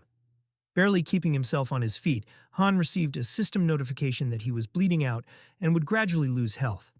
At this time, Jenna was also getting injured, and the system notification window notified that she was bleeding out and would gradually lose health. Surrounded by the furious goblin's gaze, the boy kneeling thought that this was the end. He lowered his head, thinking that he would die here, on the 5th floor, on such a shallow one, and it was simply pointless. Plunging into the abyss of his fears, the protagonist did not understand why he had to go through all this torment at all, and he would not have to face such a thing on Earth. The only question that remained in his head was the misunderstanding of why him. Suddenly awakening his furious gaze, the protagonist asked the question again, why? Destroying the goblin with his sword, Han called them all fucking freaks. Activating the berserker mode, he asked that they really wanted to kill him. And this was only the 5th floor. With his blackened eye with a red pupil, he looked straight at the monsters heading towards him, and, moving the blade to the side, said that there was no reason. At this time, the maddened goblin rushed to attack. Using his blade, Han managed to defeat all the enemies who attacked him, and he declared that he would not die in such a place. A moment later, severed limbs of goblins were scattered around the area. With a maddened look, looking straight ahead, he asked them to attack, while the system notification was placed that the berserker skill was awakened. While the monsters looked at their opponent in fear, Jenna thought that it was difficult to even breathe. Watching everything that was happening, she noticed that every fiber of her body was screaming in pain. A moment later, the protagonist inhaled air into his mouth. Then, with great bloodlust, he asked that if they wanted to kill him, then they should try. Swinging his blade, he destroyed a goblin and declared that he would not lose. Then Han destroyed several more of his opponents. Rushing across the battlefield, the boy killed every monster he met. At some point, his blade split into several pieces. Seeing this, the goblins rejoiced, and the protagonist thought that even if he had to fight with his bare hands, after which he abruptly pushed off the ground. Heading forward with a look full of determination, he added that he would never stop. Han, looking furious, rushed straight at the crowd of opponents. At that moment, the timer stopped at 0. Immediately after that, all the goblins in front of the boy began to change color. He watched what was happening with a dumbfounded look. A huge crowd of monsters froze right in front of him. Jenna and the protagonist watched what was happening in surprise. At this time, Nate, lying nearby on the roof, was still alive. A moment later, a system notification window appeared, which notified that the floor was cleared, and the guys increased their levels. And Han became the most valuable, and as a reward they were given 5,000 gold, iron ore, leather, and boards. Then the system transferred them to another place and congratulated them on clearing the 5th floor, notifying them that daily dungeons were now available to them and told them to collect materials, improve their settlement, and heroes. Also, along with the guys, their remaining weapons were transferred to this room. After everything that happened, the girl fell to the ground in surprise, and the boy stood silently, in place, trying to comprehend everything he heard. He did not move at all and continued to breathe heavily. Among those who passed the 5th floor with them was also the wounded Nate. Without saying anything out loud, Jenna looked at him in surprise. After which, with a smile on her face, the girl suddenly burst into tears and began to laugh. At this time, the protagonist continued to stand in place and did not understand what had just happened. Suddenly, he was distracted by Jenna, sitting on the floor, who asked if he would give her his hand, because she did not have the strength to get up. Extending his hand to help, Han heard the question that they really survived, and confirmed it. Helping his ally up, he explained that this was a waiting room, and the floor was cleared, while she was interested in what would happen now on every floor, and he explained that this was just a special case. Picking up his broken blade from the floor, the boy explained that on such missions, the survival of the entire group depends on the actions of each participant, and if their other friends were a little stronger, then everything could have turned out differently. Approaching Jenna, the protagonist, concluded that for a well-coordinated group, such missions are usually not a problem. It just fell to them at the worst possible moment, and she understood him. After which, she sadly lowered her head. Then the guys left the waiting room, and a boy ran up to them, saying that they did a great job. With a smile on his face, he declared that Chloe had already prepared food for them, and asked where the others were, assuming that they were still inside, and Han answered that they were dead. Hearing this, he asked again, and the boy repeated once again that they were all dead. After hearing this, he fell into a stupor. As they walked further, the boys heard an unknown voice that said that the master was gathering heroes, and that everyone whose names were called should come. Arriving in his room, Han was immediately taken to his bed. Burying his face right into the pillow, he thought that he didn't really care about the death of others. Because on the first line, conquering the Tower of Death quickly becomes commonplace, and remembered that he seemed to have received the Berserker skill. Immersing himself in all his thoughts, he reasoned that cold-bloodedness and Berserker are incompatible, and this is definitely some kind of bug. Imagining their use at the same time, the boy thought that cold-bloodedness helps to remain calm in any situation, and Berserker is the complete opposite, and exchanges sanity for increased combat power. So this may be due to the fact that he is half hero, half master. Continuing to lie on his bed, the protagonist noted that there is still so much to learn, but not today. Closing his eyes, he said that from today there will be even more work. While it was night outside, Han declared that for now it is necessary to at least rest a little. Immediately after the story cools down, they are transferred to the training ground. There, Jenna was training hard, using her blade. Approaching her, the boy noticed that she usually sleeps until lunch, and asked why today so early. And she explained that it is all because she wants to live. Looking at the girl skillfully wielding a knife, the protagonist thought that yesterday she received a new skill and is so talented and hardworking.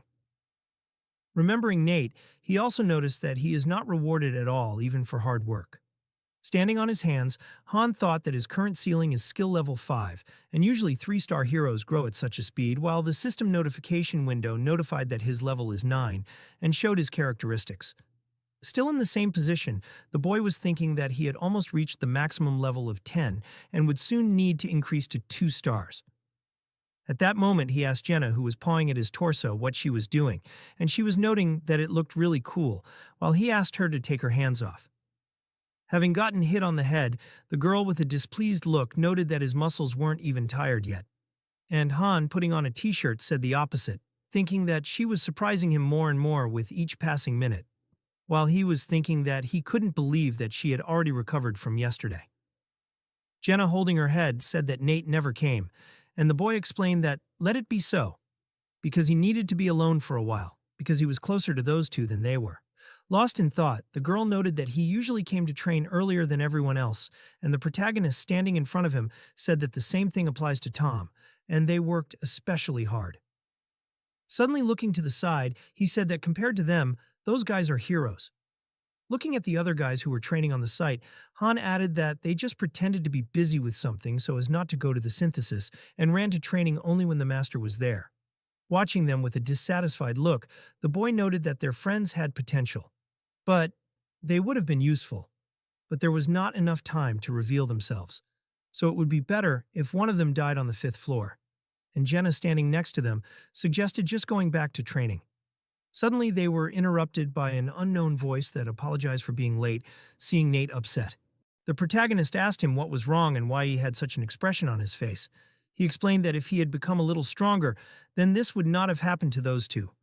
Looking at him with an emotionless look, Han declared that they died because they themselves were weak, no more and no less.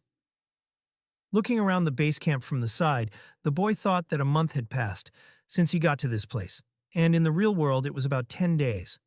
Looking at the smartphone screen, he reasoned that during this time he figured out how often Enoch logs into the game, and the difference between game time and real time is 3 times. So here he logs in the morning, afternoon, and night. Imagining the view of the game from the phone, the protagonist thought that in battle, the game time coincides with the real time. Otherwise, the survival mission would last not half an hour, but an hour and a half, and then they would definitely die.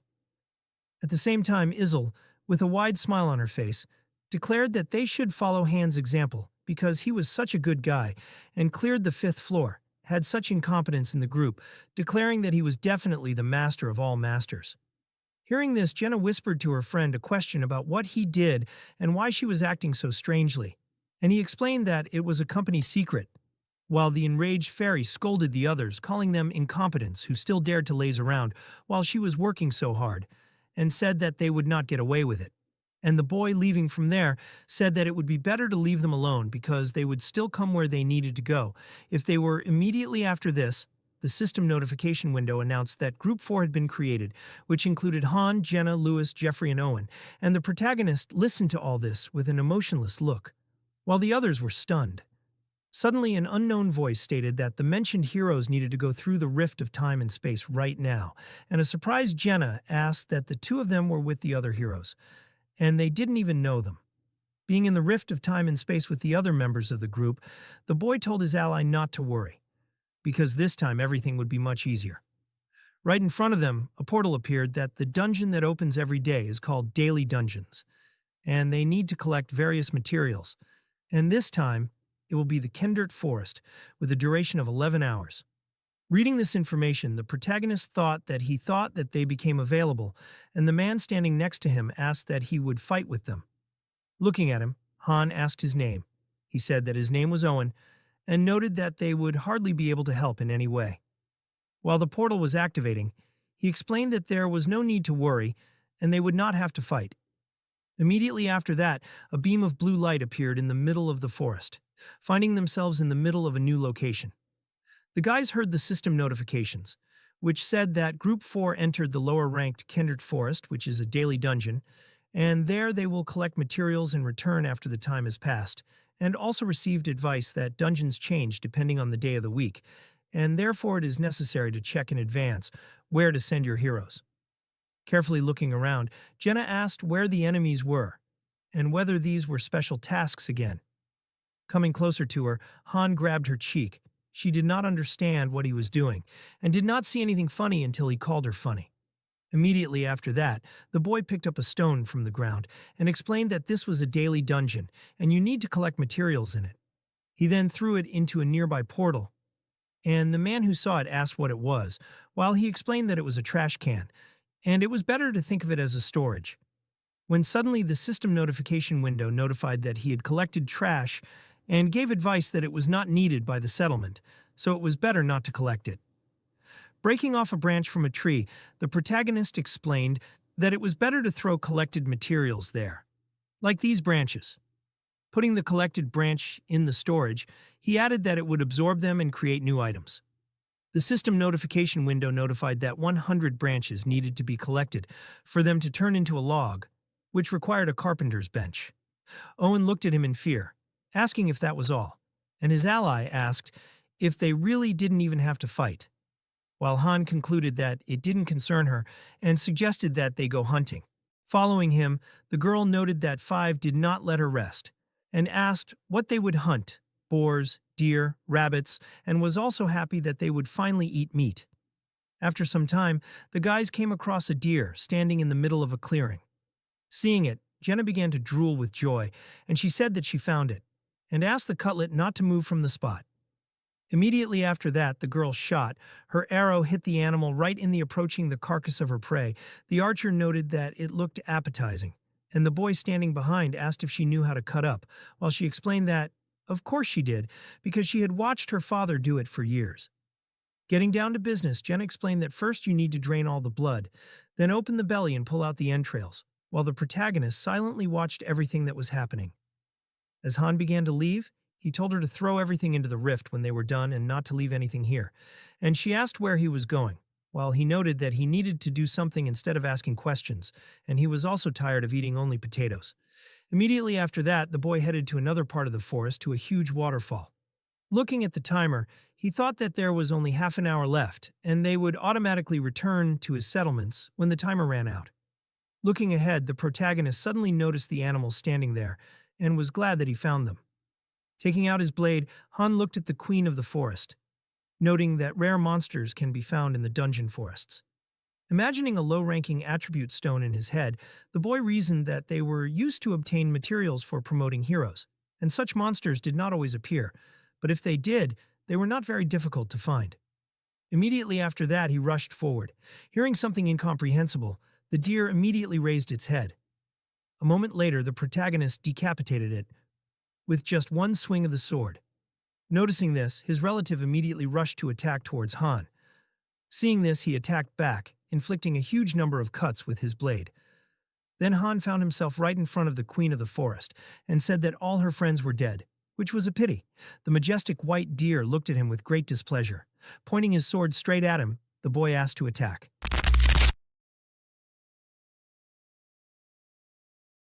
Immediately after this, the story moves to another part of the forest. The frightened boy screamed that he saw a monster ahead, and Owen, who was with him, could not understand where it was.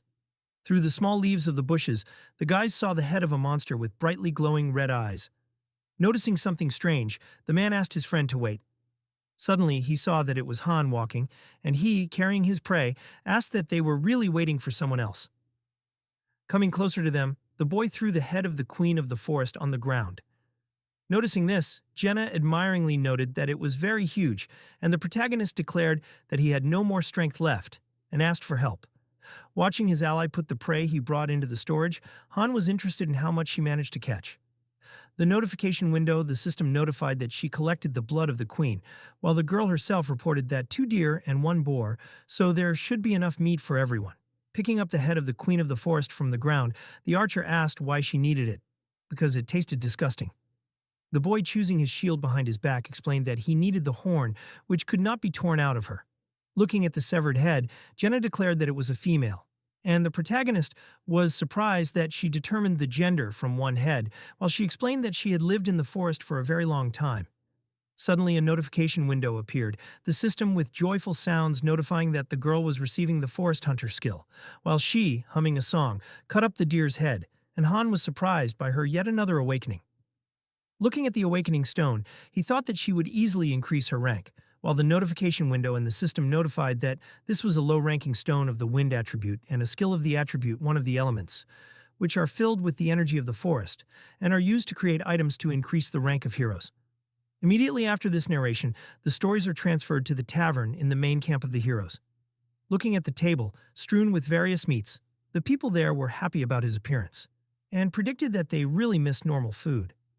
Jenna, with a smile on her face, approached the protagonist, saying that everyone was happy that they ate a whole deer, and he noted that if she finished, she should follow him. Remembering all the available dungeons, he thought that daily dungeons and the mechanics in which they change, depending on the day of the week. So today, the Sinmeal Plateau is available, and you can also get attribute stones there. A moment later, the guys entered the dungeon. The system notification window notified that a temporary group of 2 of them entered the low-ranking dungeon of the Sinmeal Plateau.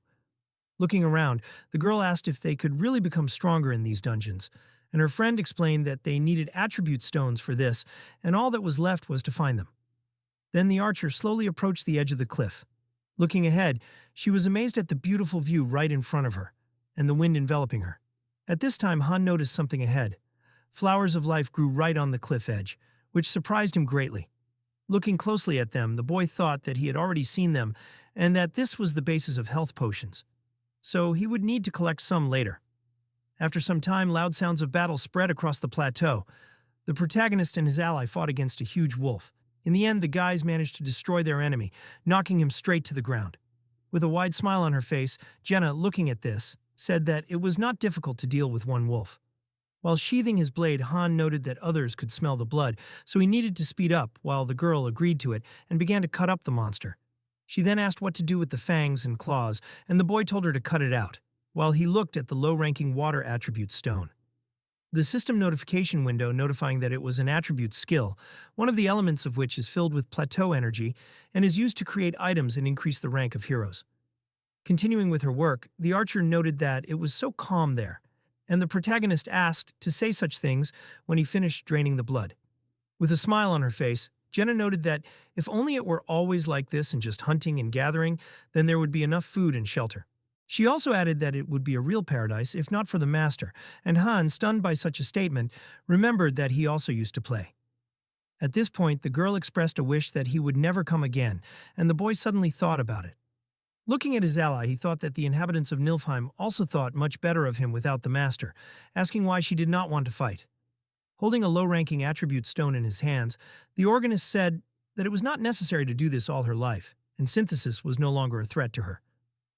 Closing her eyes, the archer asked what he wanted to do for her more peacefully, and he answered that maybe so, and whether this was so depended on the situation in the settlement. At that moment, Jenna asked why he was suggesting this if he wasn't going to leave the front line himself, which greatly shocked her ally. After her question, Han closed his eyes and smiled. Then the story's narrative moves to a few days later in some forest. The guys were teleported once again, and the system notification window announced that this was the 6th floor, and the type of tasks was reconnaissance, and its goal was to explore an unfamiliar location. The system notification window also announced that Tom had joined Group 1, and he stated with great determination that they could rely on him. At this time, a frightened Nate noted that this was not a daily dungeon, and the group leader concluded that reconnaissance was also an unusual task. Looking at his ally, the spearman said that there were no enemies in sight, and would everything really be like on 5? And he stopped him, telling him not to make noise and not to stick his head out. After his words, the guys all silently lay down on the ground, and the dumbfounded boy who was watching this noted that it was not necessary to lie on the ground. Looking at the frightened Nate, the protagonist explained that everything would be different here, and he could not worry, because if they did everything right, they would be able to calmly pass the floor, and he obeyed him. After some time, the guys came across 3 level 8 goblins and assumed that they could kill them. Noticing a horn on the belt of one of them, Han said that if he had this device, then somewhere nearby there was probably help. Looking at Jenna standing on a tree branch, he asked if she would see anything, and she answered that there were goblin settlements ahead. As she went down, the girl noticed that there were quite a lot of them, about 100, and the boy who heard this concluded that it was a trap. They would definitely be surrounded if they tried to fight. Looking at his opponents, the protagonist gave orders, telling the archer that she had a goblin on the right and Nate should cut off the head of the second one when they were distracted, and he immediately accepted the order. Then Han looked at the remaining Tom. Taking his blade out of its sheath, he asked to cover them if something went wrong, and he obeyed him. A moment later, Jenna released her arrow. It hit one of the goblins right in the forehead. At the same moment, a spearman jumped out of the bushes, swinging his weapon to strike the enemy. With a deft movement of the spear, he managed to destroy his enemy. Seeing this, the last goblin wanted to use his horn when suddenly Han did not appear. Claiming that no help would come, he swung his blade and cut off the goblin's head. Immediately after that, the notification window of the system announced that the floor had been cleared, and the most valuable player was Han, who received a reward of 5,000 gold, and the guys immediately teleported back, while Tom, surprised by this, asked if that was all. At the same moment, the boy said that that was not all, and that they needed to look around, rushing forward at great speed. Continuing to run somewhere, he thought that there should be a hint about the next floor, and the reconnaissance mission could help find out information about what awaits them in the future. And although all events are mostly random, some little things can be predicted. After some time, he managed to reach the fortified goblin village. Inside, the monsters were holding back the wolves, who were on chains. Looking at the goblin village through the cracks in the fence, the boy wondered how huge this settlement was. Suddenly, one of the goblins noticed something off to the side. Looking there, he saw only disappearing particles of blue. A moment later, all the guys were transferred to the waiting room. Looking at the protagonist standing next to him, Jenna asked why he ran away so suddenly, and then he explained that he was just looking around. Suddenly lost in thought, he thought that such clues often appear in the main dungeons, and the chain of quests that begins with reconnaissance is called a flow. And only the attentiveness of the master depends on whether he understands these clues or not, so he did not know if he saw the same thing that he himself did. So it irritates him. Continuing to be in thought, the boy reasoned that it was too early for a flow, and events were developing faster than he expected, when suddenly Chloe ran up to him, saying that they had problems. Approaching Han, she explained that some strangers had come, and he, looking at her, asked what was wrong with that, because they often come. Then the girl declared that these were others, and they had weapons with them, and they themselves were some kind of strange, and the boy, angry from hearing what he heard, immediately understood everything. Immediately after that, he imagined in his head the images of high-ranking heroes. Immediately after that, several system notifications appeared, notifying that a group of mercenaries, the Wolves of Destruction, had arrived and a strong connection was felt between the five summoned. And advice was also given that with large summons, there is a small chance of heroes appearing who are connected to each other, and such heroes become stronger if they fight in one group. Then the protagonist looked at Izel, who appeared and asked if the master had invested money again, and she happily stated that he had bought a beginner's set for 50,000 won, while he understood that it was equal to 2.5 thousand crystals and 50,000 gold. Looking at the frightened pines standing next to him, Han thought that these were definitely high-ranking heroes, and in his place, he would have summoned them just to clear the fifth floor, and told her to return to the kitchen because nothing would be done to her. They were just a little special. Passing by Nate, the boy said that for now their group could relax, but in general, nothing would change from the appearance of newcomers. Then the narrative of the story moves closer to the inn building. Right next to it stood a beautiful black-haired girl. Seeing her, Jenna immediately ran closer and greeted her. Very surprised by this, the stranger greeted her back while she said her name and asked what her name was. A little confused, the black-haired girl said that her name was Eddies, and the archer imagined the handsome guy standing behind her as Han, and noted that he looked indifferent but was actually kind, while he asked her to be quiet. Looking at the new girl, the guy assessed her status window and thought that she even had a class, and you could immediately see a hero with 3 stars.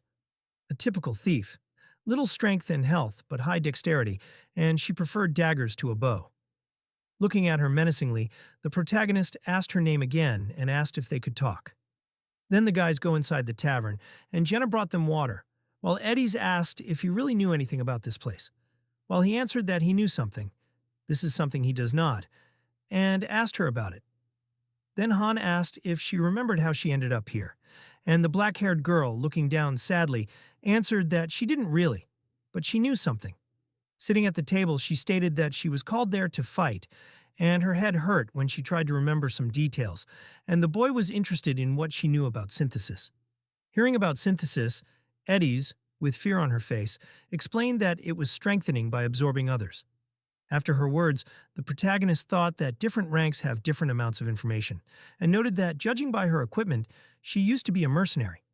Supporting her head with her hand, the black-haired girl stated that she was part of the Wolves of Destruction group, and the archer standing next to her noted that it sounded very cool, while she added that she remembered that she was just at work in Halcyon and woke up here. Having imagined the cards of different characters in his head, Han reasoned that she not only had 3 stars, but also the corresponding skills, and they were also mercenaries. But the difference with Carl was simply colossal. After listening to the new girl, Jenna noted that her story sounded very interesting, and she cautiously asked if she really thought so. At that moment, Eddie's looked away, declaring that now everything was different.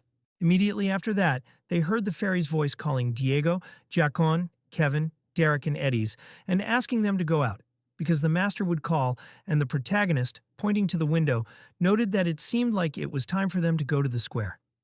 At that moment, a muscular man would come out of his room with a disgruntled look and ask who had called him. Getting up from her place, the black-haired girl would say that the master really needed them and it was time to go. Biting into a piece of meat, Jackin would say that he hadn't eaten it for a long time, and he should have known what kind of master he was. After that, he would slam the door behind him and go outside, while Chloe would run into the hall, and with a frightened look she would say that he had said that he wanted meat and then he had collected a whole mountain, and they could feed 5 people with it. Enraged by what she had heard, the archer would say that they had to make him give it back, and Han, getting up from his place, would say that they needed to go to the square. At this time, the newcomers gathered together and agreed to change the name of Group 5 to Wolves of Destruction, and the system notification window announced that the group was formed and moved the heroes to the free slots. After that, the system notification window announced that the heroes joined the Wolves of Destruction group, and among them were Diego, Eddie's, Derek, Jackin, and Kevin, and the first was appointed as the leader of the Wolves of Destruction group, while they all stood next to each other. At this time in the square, a satisfied man declared that something was clearly wrong with him and they had a gun, and the boy explained that he also had one. At the same time, the man began to come up with some other excuse, and the protagonist asked that they really left a feeling of bad people, and then immediately agreed. Watching as Izel told the newbies to go inside, because the master was waiting for her, the father happily agreed, thinking that the reason for their fear was understandable, and they didn't look like kind people, and they were strong. Suddenly looking at Jenna standing behind him, Han asked what she thought. She answered that Eddie's seemed normal, but it was hard to say about the others. When the boy turned to the others and asked what they wanted from him then, and was it really protection? And they confirmed it. With a smirk on his face, he asked if it was really for nothing, and the frightened man said that he was strong. That's why they were asking him. Looking in their direction with an arrogant look, the protagonist asked that they themselves constantly missed training, and now they wanted his help and were only capable of begging from those who were stronger than them. While everyone else was very dumbfounded by such a statement, he thought that none of them even came close to Tom's strength, and just pretended in front of the master. And then rally meet that Jenna brought, and they had a lot of time to learn some craft and start being useful, but the only thing they thought about was avoiding synthesis. Looking menacingly at them, Han told them to get out of there before he got angry. Hearing such a statement, the man was very scared. Immediately after that, he left the square with the rest of the people.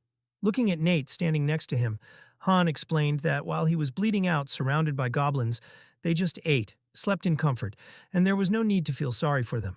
And then a sad look went down. Looking at the wounded Tom, the boy asked if he had really been fighting, and the latter, not understanding how he knew, while he was explaining that it was written all over his face. Immediately after that, the confused spearman explained that it was a simple duel and he himself asked, and the protagonist, after a short pause, said that they could rest. Then he looked at Jenna, who was standing next to him, humming a song, and asked what she was hanging around there for. After some time, the system notification window promised that the floor was cleared and a group of mercenaries were leaving the portal, saying that there were complete weaklings inside, and they couldn't believe that there were only goblins and no fun there.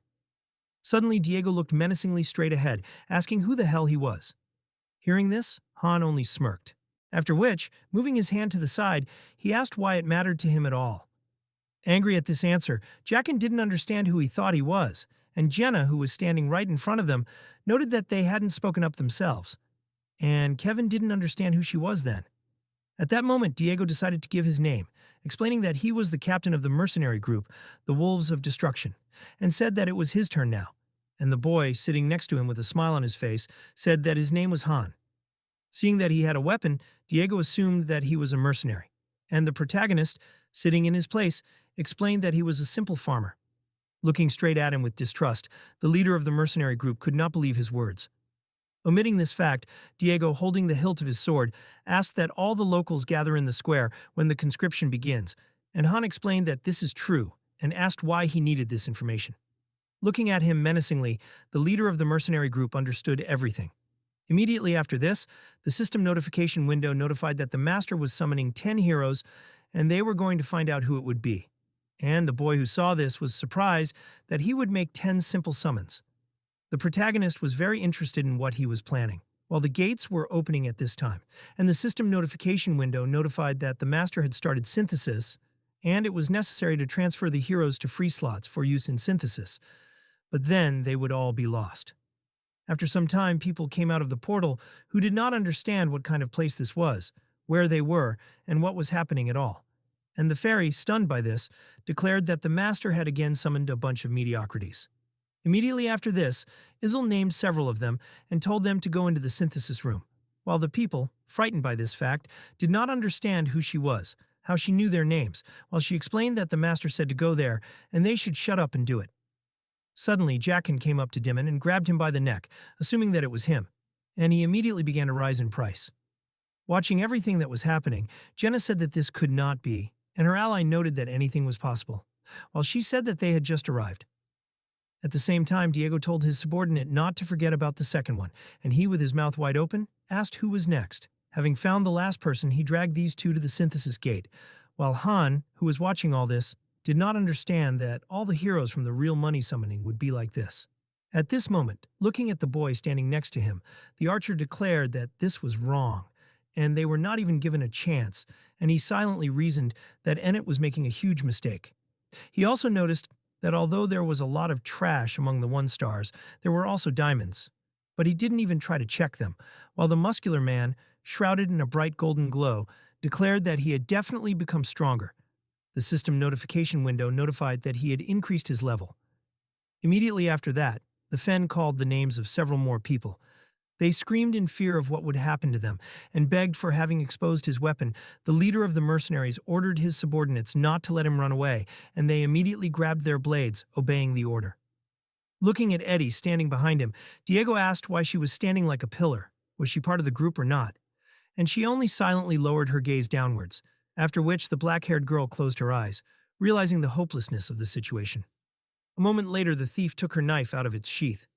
Suddenly, the protagonist told Izel to send the master a piece of advice that it would be better not to merge the heroes without any verification, and she immediately opened the keyboard, started typing messages, and put forward an advice that he could lose valuable heroes if he did not even try to verify them and immediately synthesize them. Han closed his eyes and thought that he had to go through so many situations after coming here, and it was like a completely new life. Jaqen, angry at his words, came closer and said that it would be better if he did not interfere with them, and the smiling boy noted that he did not interfere with them at all, but simply gave the master an advice. Smugly looking at the muscular man standing next to him, he asked that it was really not so funny anymore. Hearing this, the warrior got angry, took out his axe and swung it, calling him a damn bastard. At that moment, an arrow flew right next to his head. Aiming straight at him, Joanna would say that the next one would be for the head, and Jaqen would grit his teeth in frustration and call them scum. Holding his sword straight in front of him, Diego would ask if they had just attacked them, and Eddie's would ask him to wait and just talk, while he would wave her off and ask him to shut up. Pointing his blade straight at Han, the mercenary leader would ask if he even knew who they were, and Han would explain that of course he did. Then, looking down at him with a cocky expression, the boy would answer that they were just trash. Then the notification window of the system notified that he had shown hostility to as many as 4 heroes from the mercenary group Wolves of Destruction, and that a feud had broken out between them, so it was necessary to pay attention to the relationship between the heroes, while all the guys were looking menacingly straight at their offender. The fairy intervened, putting her hand in front of her and stopping them, declaring that the heroes were not allowed to fight among themselves, or they wanted the master to punish them. Looking at her, Han noted that there was no such rule, and the frightened fairy agreed with this and could not come up with an excuse. With a look full of seriousness, the boy offered to speak frankly and called them mercenaries. Menacingly looking at him, Diego asked what kind of nonsense this was, and explained that the most ordinary mercenaries who do work for a reward. Hearing this, the protagonist grinned maliciously and asked to stop fooling around, because in front of him was an ordinary gang of bandits. Looking at him smugly, the mercenary leader declared that he had treated him with patience, and that was how he had answered him, and asked if he really wanted to die. Immediately after that, Han turned to Izel, who was floating in the air, looking at her, and said that such heroes would only hinder them, and rank is rank, but character is not determined by stars. He also added that they would constantly cause chaos in settlement and reduce overall efficiency, which means they are ballast that needs to be gotten rid of, and the fairy looked at him dumbfounded and could do nothing to counter this. Then the boy, putting his hand in front of him with a sly grin on his face, said to start with a duel. Immediately after that, a notification window appeared, the system notifying that John had challenged Diego to a duel, and advice was given that duels are a way to resolve conflicts between heroes, and additional conditions can be added. Looking at his opponent, the leader of the mercenary group asked him if he had really gone crazy and what they had done to him. Watching him with an arrogant look, the boy noted that he could think of him as a mad dog that attacks everyone. Remembering the events of the recent past, he stated that he knew people like them well and asked if all the residents were in the square to understand if there could be someone strong in the settlement. And when they realized that there were no strong ones, they completely lost their fear. Moving his hand to the side with his eyes closed, the protagonist said that the newcomers who had just been called up would not be enough for them, right? And Diego asked what he meant by a volunteer. Standing behind Han, Jenna did not understand what kind of nonsense he was talking, and the boy stated that everything was simple. If he wins, he absorbs him. If the other wins, he absorbs the loser. After his words, the leader of the mercenary group grinned maliciously. At the same time, the system notification window announced that Diego agreed to a duel, and both heroes accepted the special conditions of synthesis and was interested in whether to start the battle, and he himself imagined a blade right in front of him, and with an arrogant look noted that it was entertaining. Han decided to start a duel, reached out his hand to the button, which indicated that both participants must agree to the conditions of the duel. Diego was clearly pleased with what was happening and readily took out his sword. However, the hero, before accepting the challenge, asked the enemy if he was scared. The protagonist felt responsible for those around him, so he asked Jenna to take the people to a safe zone. She looked at him with surprise and asked if he could handle it alone. The guy, wasting no time, began warming up before the fight. He turned to his partner and realized that the girl doubted him and his strength, and asked if she was really worried about him. At that moment, the button on the plate was pressed, and the challenge was officially accepted. The opponents looked at each other, agreed that the duel would end only when one of them admitted defeat. Diego understood that for his purposes he needed a living hero, not a dead one. The protagonist looked at Isil and asked her not to allow interference from the outside. The opponent, without waiting, began the attack and got angry that the guy did not even have time to draw his sword. The hero realized that his opponent had considerable potential. His strength was approaching 20, and his level of fencing reached the 3rd level. Suddenly, the protagonist fell into a berserker state. His eyes lit up with a bright red light. Diego, despite his self-confidence, clearly underestimated his opponent, whose level was much higher. The guy skillfully dodged the attack and appeared behind Diego, grabbed him by the arm, and then sharply by the head, knocking him down. Diego fell face down, having received multiple wounds from sharp stones. The hero, wasting no time, took out his sword and began to deftly spin it with one hand, demonstrating superiority. He sharply thrust the weapon into the enemy's body and ordered him not to move. Diego screamed in pain and barely restrained himself.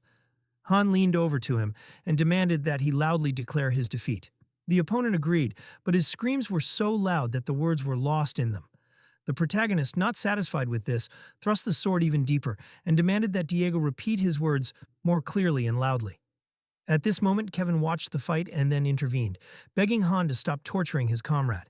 The guy turned to him and coldly replied that Diego's company would stop at nothing to devour them, and that their actions were far from harmless. The interlocutor heard this and was confused, as he believed that both sides were pursuing similar goals. Han continued to insist on his own, demonstrating that he did not intend to give in to this fight. The hero glanced at him sideways and coldly replied that if he said so, then it was indeed the truth. His words sounded with such confidence that there was no doubt in them. Diego lowered his head and looked at the floor. His tears were streaming down his face, and he, in a trembling voice, asked his opponent what he did not like, because they both agreed to this duel, and the decision to end it should be up to them. The man did not have time to say the words about his defeat. Diego was abruptly interrupted by the protagonist, who covered his mouth with his hand and said that since the enemy was silent, the fight continues. The hero turned to Kevin and declared that Diego was now his prey, and only he would decide what fate awaited him in the future. With these words, he pressed Diego's head to himself, holding him tightly in a grip. Derek and Eddie's watched their comrades' torment and could not hide their emotions. Diego's partner threatened the hero that this would not go unpunished and reminded him of who they were, and also that Han would regret his actions. However, the protagonist did not pay attention to the threats and continued to hold Diego, not giving him a chance to speak. Then he turned to Eddie's and asked if it was true that they were mercenaries. The girl was unable to look him in the eyes, so she quietly confirmed that they really did this in the past. The hero heard her answer and smiled. He interrupted her and declared that they were nothing more than a gang of robbers who rob even their own employers. After that, he asked her a direct question. Why does she continue to stay with them? Eddie's was confused and at a loss, replied that she was doing this only at her father's request, and asked Thee to think carefully before jumping to conclusions. Han did not let Diego go, looked at her carefully and asked if she wanted to stay in this group or was ready to go over to his side. The girl found herself in a difficult situation, not knowing what to do. Her partner from the group was furious at such a proposal and shouted that she had no right to betray them and go over to the enemy.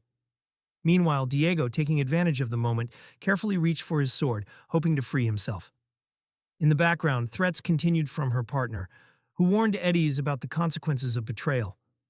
As soon as Diego's hand almost touched the weapon, the hero instantly reacted and pinned his palm to the ground with his sword. Han did not take his eyes off the girl and calmly stated that there was room for one person in his team. The girl's partner shouted in rage that she would pay for her betrayal. Eddie's trembled with fear and then closed her eyes, trying to focus on making a decision. She made a choice and left the group known as the Wolves of Destruction, and slowly walked towards the protagonist. Han was satisfied and understood that the right choice could change everything. His gaze expressed satisfaction because he knew that this step was a turning point in their confrontation. The girl's former partners saw her switch to the hero's side and were furious. Their looks were filled with anger and disappointment, but Eddie's did not care at all about their emotions. She asked them to disappear and demonstrated complete indifference to their threats and reproaches. At this moment, the hero did not loosen his grip and pressed Diego to the ground even harder, not giving him the slightest chance to resist. Diego was choking and trying to utter words about his defeat, but Han doubted his sincerity and asked if he was really ready to give up, as he suspected that this could only be a trick to avoid a final defeat. In response, Diego hissed that the hero would regret his actions, after which he screamed loudly, calling his partners for help. His scream became a signal for the girl's former allies, who rushed to attack the main character. Izel instantly appeared in their path, stopping them with her piercing gaze. She reminded them that the duel was not over yet, and they had no right to interfere in a fair fight. But her words did not have the desired effect. The opponents, blinded by rage, ordered her to get out of the way and not interfere. Ignoring her warnings, they continued moving towards the hero, ready to tear him apart. The protagonist noticed them approaching, only chuckled and mentally said goodbye to them, knowing that Izel would not tolerate such a violation of the rules. The fairy, her eyes lit up with a mad gleam, cast a glance at the attackers, and said that she warned them in advance. The next moment, the air was filled with cries of pain, and the bodies of the opponents flew in different directions. Izel, with an unperturbed expression on her face, stretched out her hand, and splashes of her enemy's blood flew around her. She once again reminded them that she warned them, but they did not listen. Now their fate was sealed. They returned to the arms of the Lord. Diego watched this and was horrified. His body trembled and his eyes widened in fear when he realized that he was trapped between two powerful opponents. Izel, as if nothing had happened, flew up to the hero and asked if she did the right thing. Han, not hiding his satisfaction, praised her and noted that she acted flawlessly. At that moment, Diego, completely broken, quietly whispered that he surrendered. The hero heard his words, noticed how the sign hanging in the air changed its state, signaling the end of the berserker mode. His hair fluttered softly in the wind. Han, feeling a slight headache, realized that using such a mode was not worth the extra effort, and decided to be more careful with its activation in the future. The protagonist leaned toward Diego, with a slight grin noted that if his opponent had a better understanding of the system and realized how everything could end, he would never have agreed to this duel. Izel continued to hover above them and warned that the master had already pressed the screen many times, clearly irritated by what was happening. At that moment, a card with his image appeared in front of the hero's eyes, which indicated that his skills had increased in level. Han, although not surprised by this, noticed that Izel, on the contrary, was in a panic. She assumed that the master, disappointed with the course of events, might quit the game, especially considering that he had only used the hero once, for whom he had paid a considerable sum. However, the boy reassured her, and noted that if the player was weak-willed, he would have quit the game long ago after synthesizing the 4-star heroine. The protagonist slowly rose to his feet, unable to hide his slight disappointment. He remembered how many summons had been wasted, only to have everything go to synthesizing. However, on the other hand, he understood that these heroes were just ballast for him, and their disappearance was not a great loss. His gaze slid over the lifeless bodies, and he thought that the master might understand his mistakes in the future, but now he was clearly beside himself with rage. Han, who had already reached level 10, realized that his stats were close to a 3-star hero, which made him a valuable participant in most battles. He understood that if the master did not decide to synthesize him, he would never be able to climb to the top of the tower. The hero raised his eyes to the sky and noticed how the player's eye was visible in the sky, watching him. Han wondered what was going on in the master's head, what thoughts and emotions were possessing him at that moment. The protagonist looked at this eye, silently said to himself that he should not even think about getting rid of it. His voice, full of determination and confidence, sounded like a warning address to the owner of his destinies.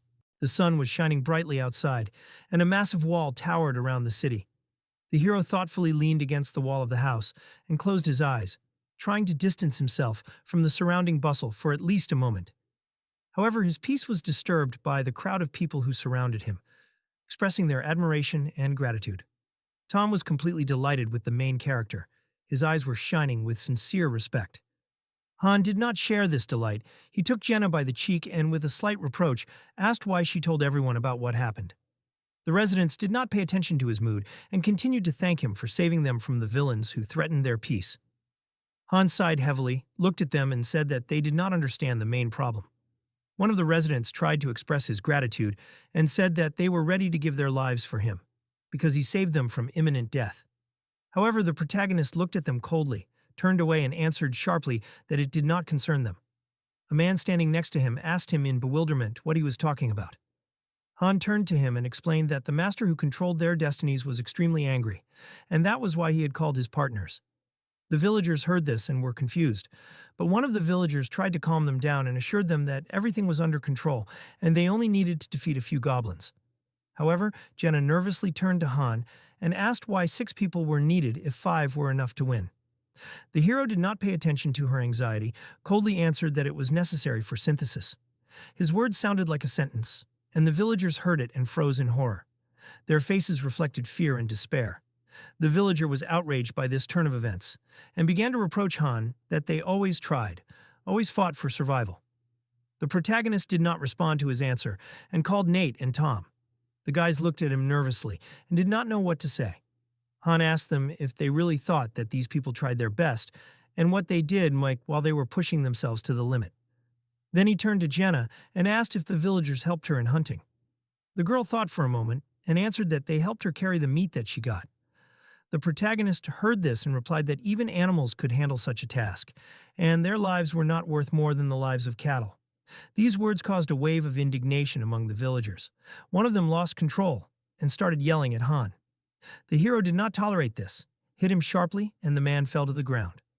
At that moment, Izel appeared in front of them, her eyes filled with anger.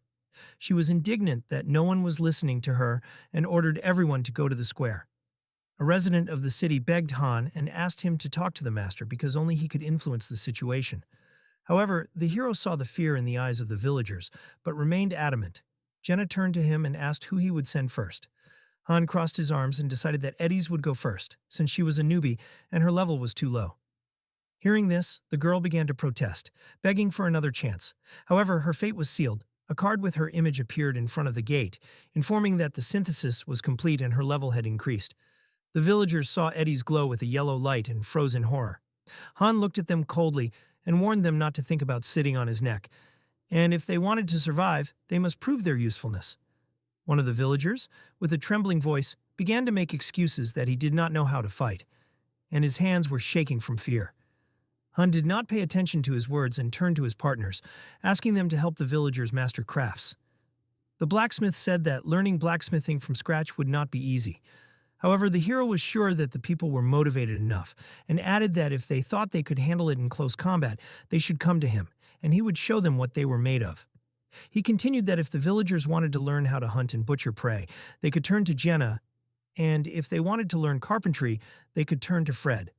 Han emphasized that they had many ways to survive. The main thing was to want it and try.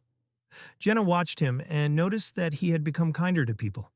However, Han did not take her words seriously, although he understood that she was right. If the villagers listened to him, they could avoid a stupid death. A large multi-story building appeared. They began to approach the 10th floor, and the hero realized that he would need a second group that could compete with the main one. The next morning, when it was still dark outside, Chloe was holding freshly baked buns in her hands. Seeing Han, she greeted him. The hero approached the girls and asked what they were cooking. Chloe explained that it was bread, and her partner used to be a baker. Han tried a piece and thought about it, because they had no flour. The girl explained that they ground potatoes. The hero liked this idea and suggested taking wheat to the plateau. At that moment, the door of the house opened, and the hero came out. Eddie stood in front of Han and suggested that she go to the training arena, which surprised her. Jenna stood on the field with a loaded bow. Han asked her to spar with Eddie's on daggers. Jenna was surprised by such a request because she was strong only with a bow, but she still agreed. Daggers swirled in her hands, and she confidently walked towards her partner. Eddie's dodged the blows and was amazed at Jenna's strength. However, she heard her remark and corrected her that she was already an adult, and continued the battle. The girls moved so quickly that they were almost invisible on the field. Jenna knocked Eddie's to the ground and pointed a dagger at her. Eddie's was breathing heavily and asked if it was true that Jenna was a mercenary or came from a noble family of warriors.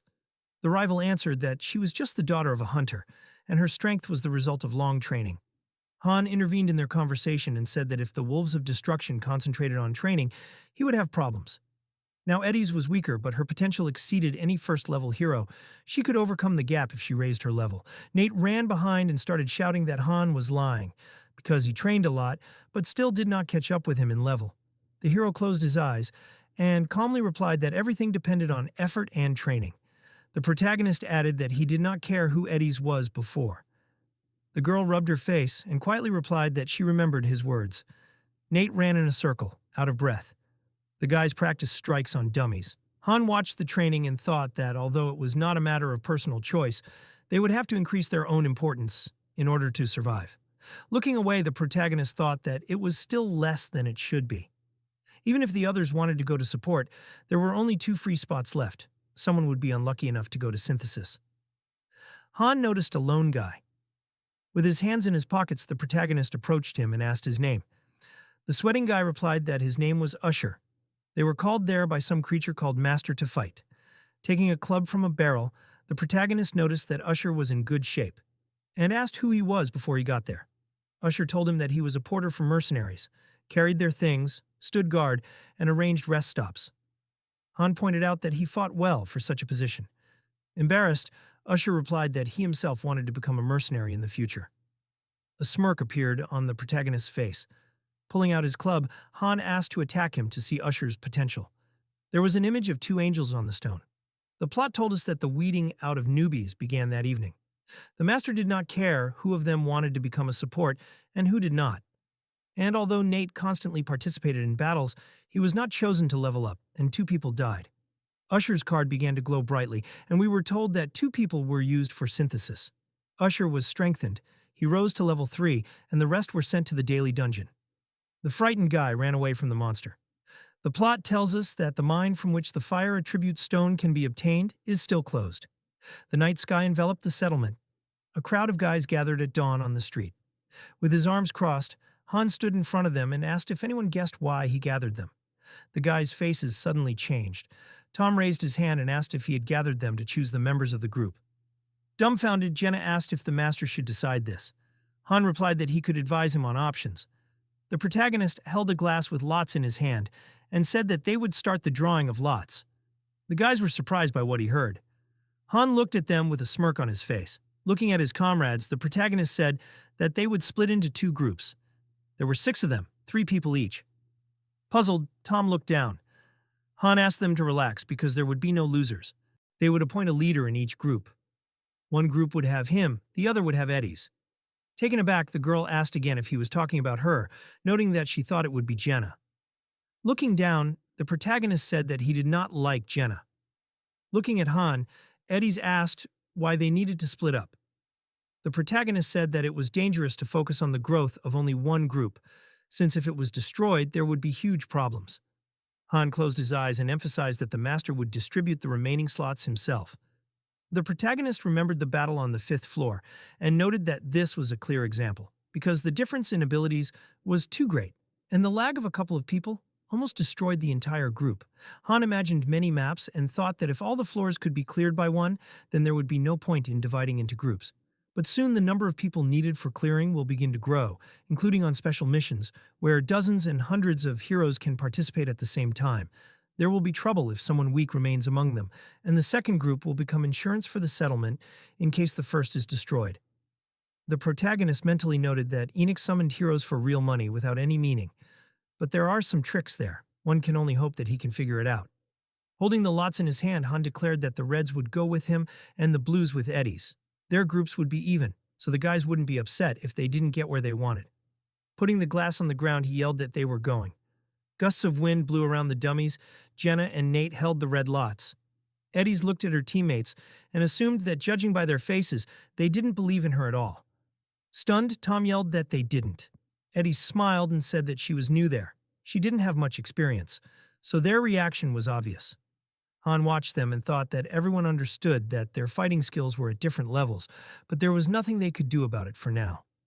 Smiling, the protagonist turned to Eddie's and said that they better catch up quickly if they didn't want to be left behind. Eddie's replied with a satisfied look that it was obvious after yesterday's synthesis, and they would not lose to them. Cards with the participants of the 2 groups appeared. Suddenly, it started to rain. Enraged, monsters gathered in the forest. A message popped up that this was the 7th floor, the goal of which was to destroy all the goblins. Ignoring the rain, Han and his comrades stood surrounded by monsters. Nate cried out with a satisfied look that they were lucky, and he could handle this. Taking out a blade from behind his back, the protagonist asked them not to interfere because he could handle it himself. Enraged goblins rushed at Han. The protagonist opened his mouth and took a deep breath. A message popped up that Han had entered berserk mode, after which a red aura enveloped his body. The protagonist cut down the goblins with lightning speed. He ran around the battlefield and killed monsters. Han carried out a powerful series of attacks. There was one last goblin left, shaking with fear. The protagonist put the blade behind his back. Jenna stood behind him and asked if he should finish him off. Han reasoned that there should be clues to the flow on this floor. It would be better not to complete the task yet. Looking at the monster, he asked Jenna to leave him, because one goblin would not do anything to them, and it was time to go on reconnaissance. Looking at the sky, the protagonist noticed that, firstly, it was pouring rain. He went to the river and began to examine it. Han noticed a destroyed dam. Messages popped up that the floor was cleared, a reward of 10,000 gold, iron ore, and leather. Coming out of the dungeon, Jenna said that she wanted to rinse off, and Nate said that he was going to go to the arena to train. The protagonist was suddenly taken aback. He stopped and asked Nate to stay. A message appeared that Han had chosen the double beginner's pack and received 5,000 crystals and 100,000 gold for only 90,000 won. The protagonist seriously asked Jenna to bring the lot from his room. Looking at the surprised Nate, he ordered him to bring Eddie's. Han received a notification that the payment was completed and the rewards would be sent to the mail.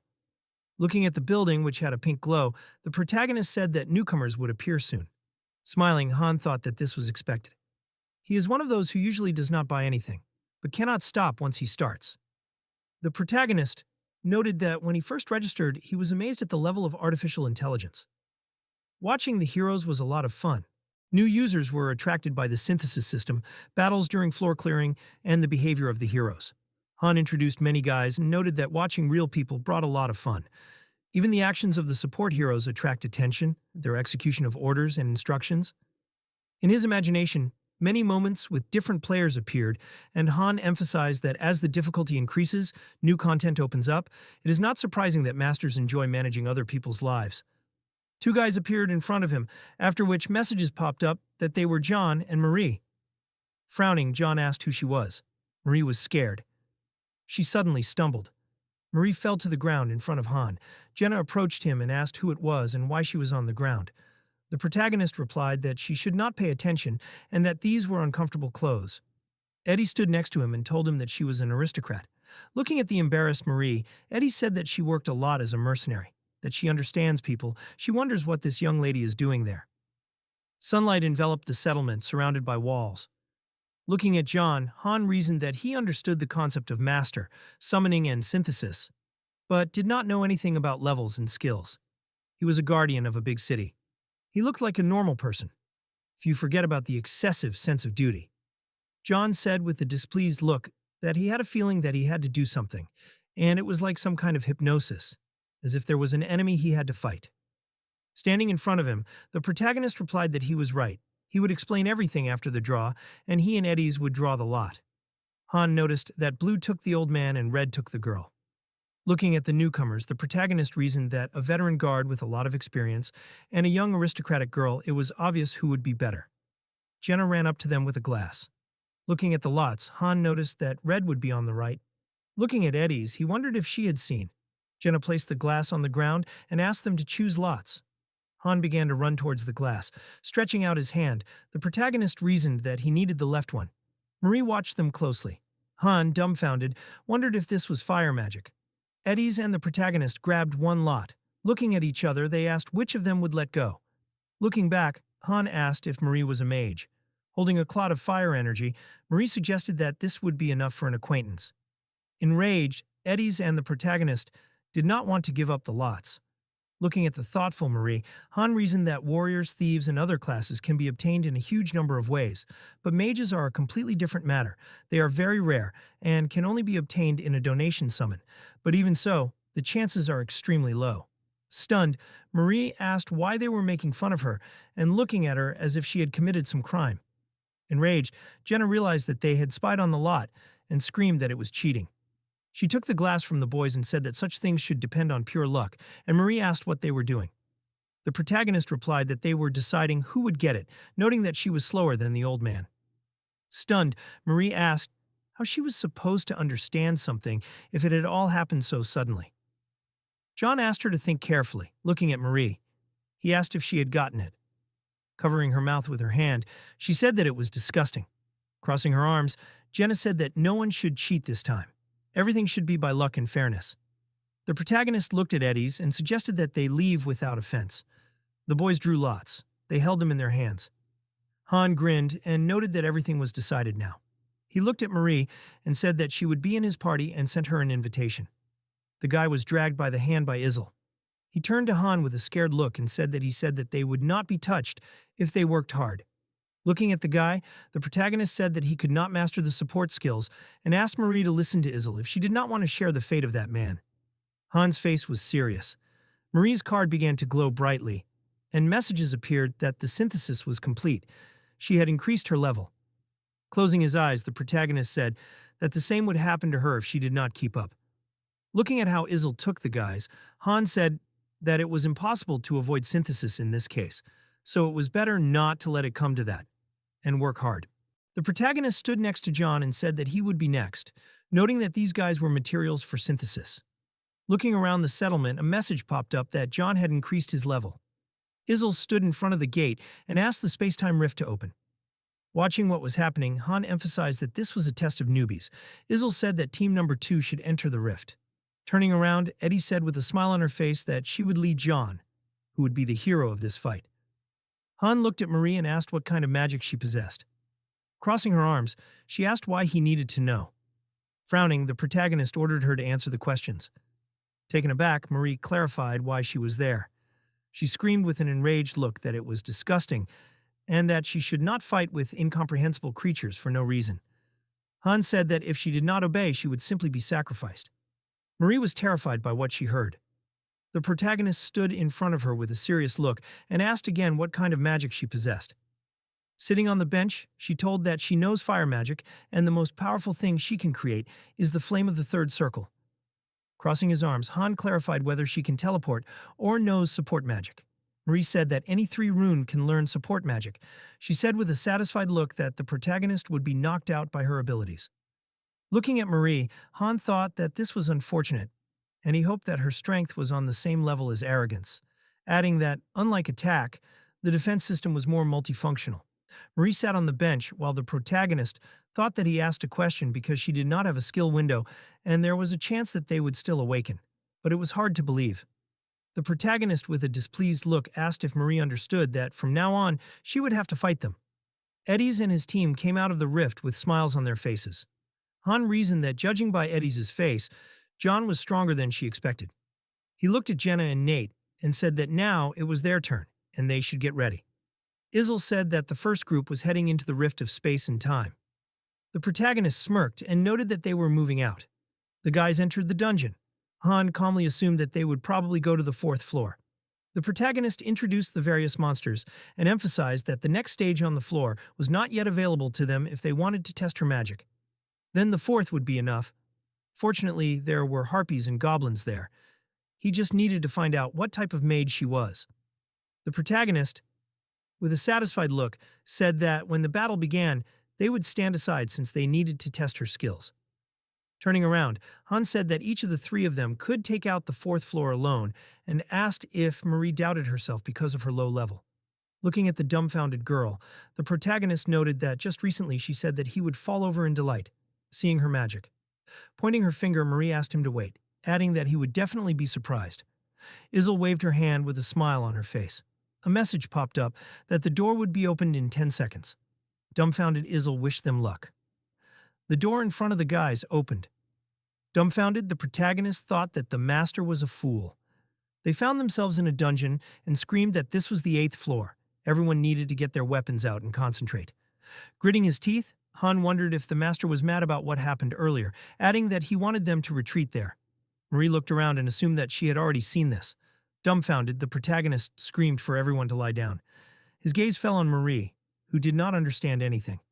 She suddenly saw an arrow flying at her. Han managed to grab Marie and fall with her. The arrow flew past them.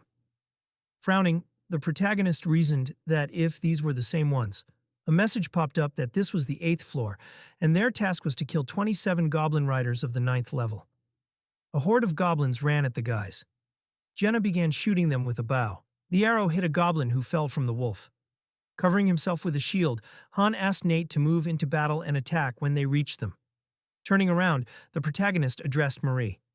Han suddenly shifted his gaze. He managed to protect himself with a shield from the explosion. The protagonist was shocked by what happened. The goblin attacked him from the side. Han dodged the attack. He grabbed his blade. Swinging the blade, the protagonist cut the monster in half. The protagonist turned around at the noise. The goblins were trying to strike him. The wolf attacked Han, who called out to Nate. The boy pierced the goblin's body with a spear. The monster held a crossbow in his hands and prepared to shoot. The arrow flew at Nate, and Han screamed for Marie to start casting. Taken aback, Marie asked again what was required of her. The protagonist noted that she said that she was a mage and had to destroy them all.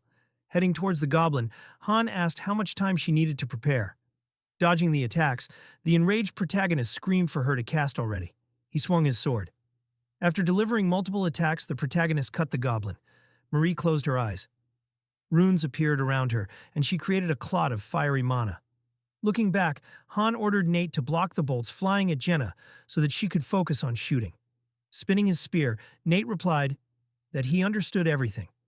The crowd of monsters ran towards Marie.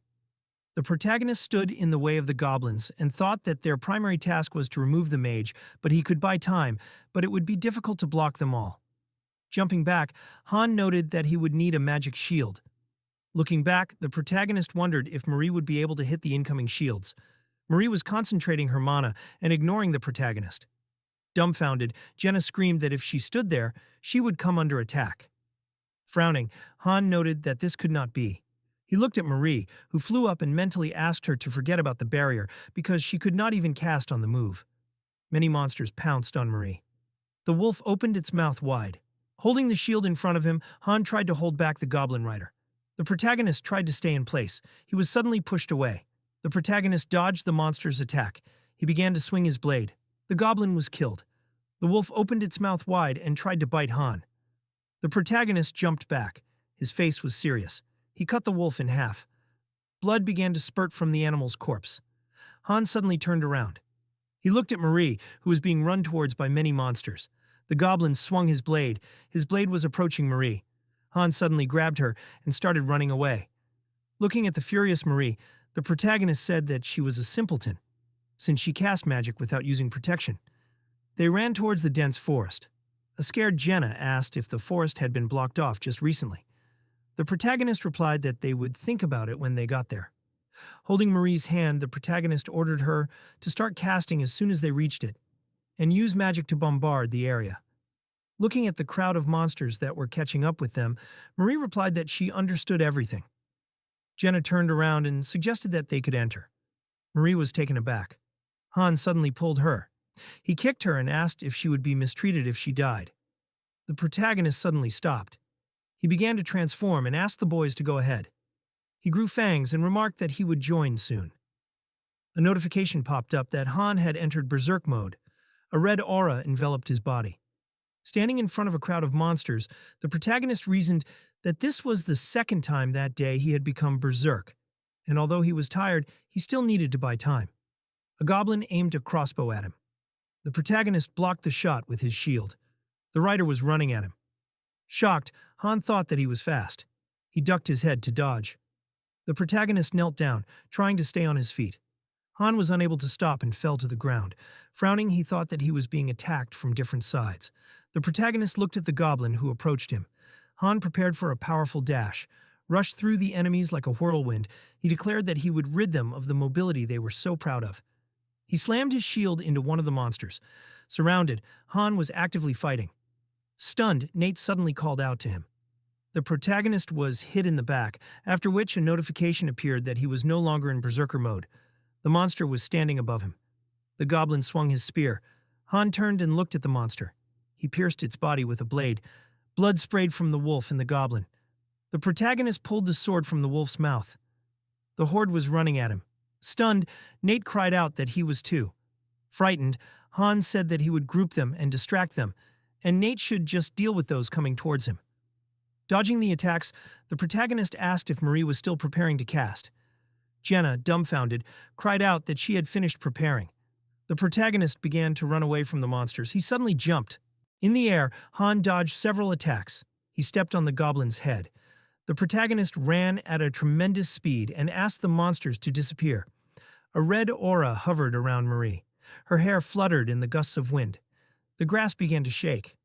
Many goblins ran after Han. Opening her eyes, Marie cast Ignite. A powerful stream of energy emanated from Marie. She released a fiery beam at the monsters. Flames flew over Han. A powerful explosion was heard. Looking around, the protagonist wondered what kind of incredible power this was. Marie released another beam that destroyed everything in its path. Hiding behind a tree, Jenna wondered if this was magic. Turning around, Han noticed a few more goblins and asked them to help him. The protagonist was fighting a monster. Taken aback, the protagonist thought that he was being pushed back due to fatigue. However, if he could not defeat their lair, he would do it with a skill. Han reflected the goblin's attack. Swinging his shield, the protagonist finished off the monster. An arrow suddenly flew at the goblin. Smiling, Jenna asked if it was a useful thing. Nate came to his aid and killed the goblin. The wolf fell dead on the ground. Nate, with a satisfied look, emphasized the fact that if the protagonist was tired, he would cover him. Grinning, Han noted that he noticed that Nate had learned to be cheeky. Arrows flew at the monsters. Jenna suddenly jumped up. The monster did not hit her with an attack. Jenna took out a dagger. She plunged it into the goblin's head. The wolf began to run away without a rider. It was heading towards Marie. Her eyes were closed. The wolf's head was suddenly shot. Lying on the ground, Jenna noted that this would not be fun. Watching Marie, she asked her to pull herself together and run. Flames enveloped Marie's hand. Runes flew around her face. Stunned, Jenna screamed for the guys to run, because the magic was not ready yet. Marie suddenly opened her eyes. Han and Nate were running away from the monsters. Marie clenched her hand into a fist and told the goblins to burn. The ground beneath the monsters became hot. There was a powerful explosion. A fiery wind destroyed everything in its path. The stunned protagonist covered himself with a shield and thought that at this rate they would be swept away too. Looking around the destroyed battlefield, Han asked if it was over. He was suddenly surprised. Goblin riders jumped out of the fire. Raising her hands, Marie used Go Beyond, Ascent. She created a powerful fire whirlwind. The whirlwind destroyed the remaining goblins. Jenna held onto a tree so that the wind would not blow her away. The area began to burn. Flames enveloped the entire surrounding area. Marie stood still. The frightened protagonist looked at her. He saw that Marie's blow left a huge crater in the ground. A message appeared that the floor was cleared. The reward for completing was 20,000 gold, iron ore, and wolfskin, and the most valuable player was Marie. The guys left the floor.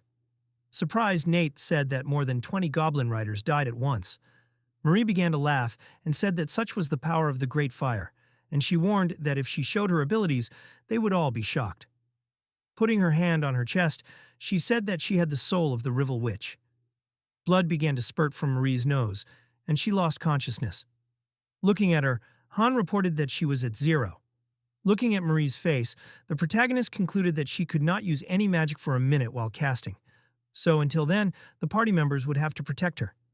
The protagonist imagined Marie's card and thought that she could not use support magic, and her strength, endurance, and agility were at the level of a 1-star character.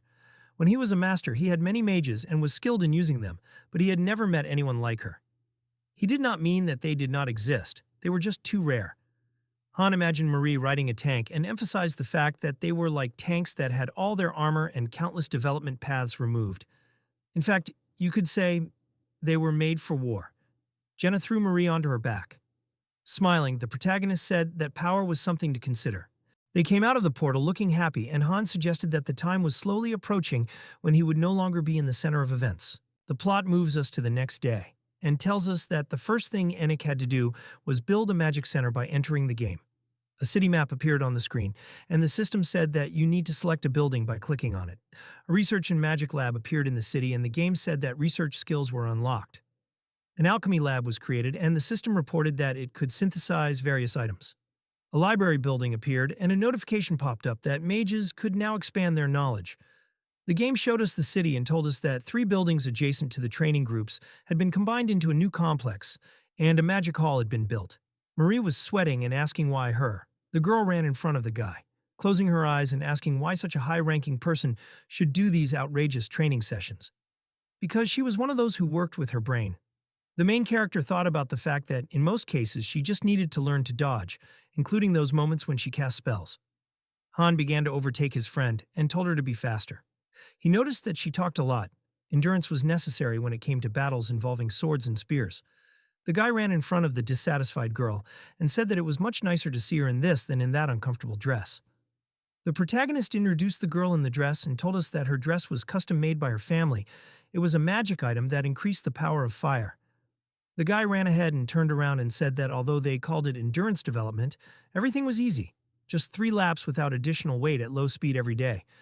Compared to his training, it was nothing. Han quickly ran ahead and said that it looked like she wanted potatoes for dinner and he would tell Chloe about it. He ran in front of the eye and said in it that he was doing nothing at all, just watching, although it was funny, and just watching. The protagonist introduced the magic hall in the city and the map of Marie and told us that the building was built and they were lucky to get a mage when they were already so close to the 10th floor. He looked at the access map to all the dungeons and thought about the fact that thanks to the Israelt mines that opened yesterday, they managed to loot all the materials from the 3 weekly dungeons. The guy imagined a dark room and thought about all the materials they had collected in the storage room. Waiting for its further distribution, it was time to craft consumables such as potions. A notification popped up that Enning had left the game. Jenna raised her hand smiling and told Marie that she should continue running and give it her all. Han told us that potions were usually made by high-level pharmacists and alchemists, but just like equipment, potions could be made without skills, through a minigame. The protagonist stood in the middle of the magic hall and thought about how he looked like inside. Holding a book, he thought about how he couldn't read it. The guy looked at the cauldron on the table and said that it was time to start creating potions. Han threw flowers and fangs into the cauldron and activated the minigame for brewing.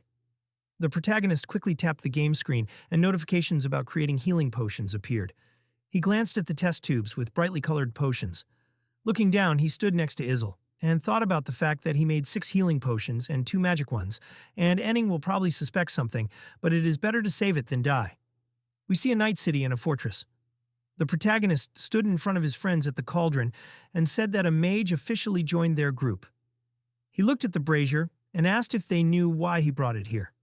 Hans smirked, waved his hand, and told them to watch it closely. Jenna and her friend looked at him in shock. They saw the guy put his hand to the coals and asked what he was doing. The protagonist smiled, held his hand in the brazier, and said that if Marie uses fire, they should get used to it too. The guy smiled madly and then counted the seconds. The guys looked at him in shock. Han held his hand in the flames and continued counting. He abruptly pulled out the charred limb. The guy looked at the burnt palm and said that he was fine. The main character, gritting his teeth, looked at his healing hand and said that he was instantly healing in the lobby. He stood in front of his friends, holding his wrist, and said that Marie uses fire, and they need to fight next to her. If they are not adapted to fire, they will burn before the enemies. Jenna looked at him in fear and asked if they should do it right now.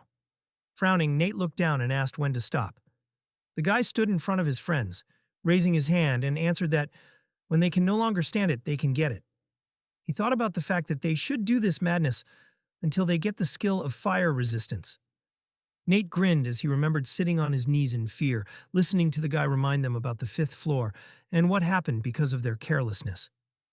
Gritting his teeth, he reached out to the brazier. The protagonist grabbed his wrist. He held his friend's hand and whispered in his ear that he should practice when no one was looking. His bad habits did not include watching people screaming in agony. He showed them as an example. Jenna clenched her fists and looked at the guys with fear, saying that she did not want to do this. She was standing in the rear anyway.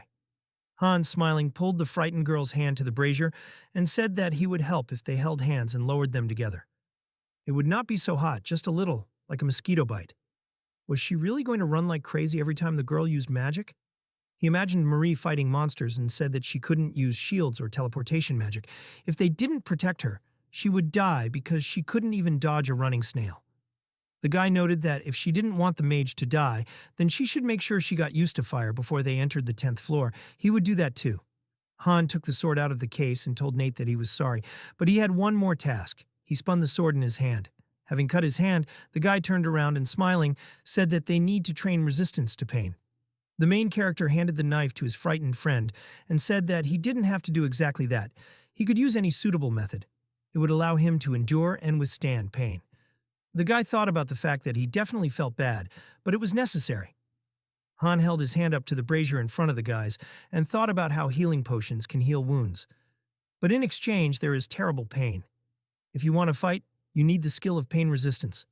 He looked at his frightened friend and said that she does not need it. The guy added that it will still come in handy in the future. Jenna looked at her friend with concern and asked if she could do it later. The main character looked at the windows and said that switching is a skill that will allow her to quickly switch from daggers to arrows. At any time at a short or long distance, she will be able to fight and switch. He imagined himself with the guys in the game and said that they will no longer resort to building close, long, and medium combat. From now on, they will use a triangular formation with Marie in the center and will begin training from tomorrow. Han looked at the confused girl and said that it wasn't really hers, but he and Nate couldn't protect Marie alone. She would have to join in too. The guy imagined the guys standing around the mage on the tank and thought about how it was like protecting a princess. But in order to use Marie to the maximum, there were no other options. He told us that the most effective party composition included 2 mages.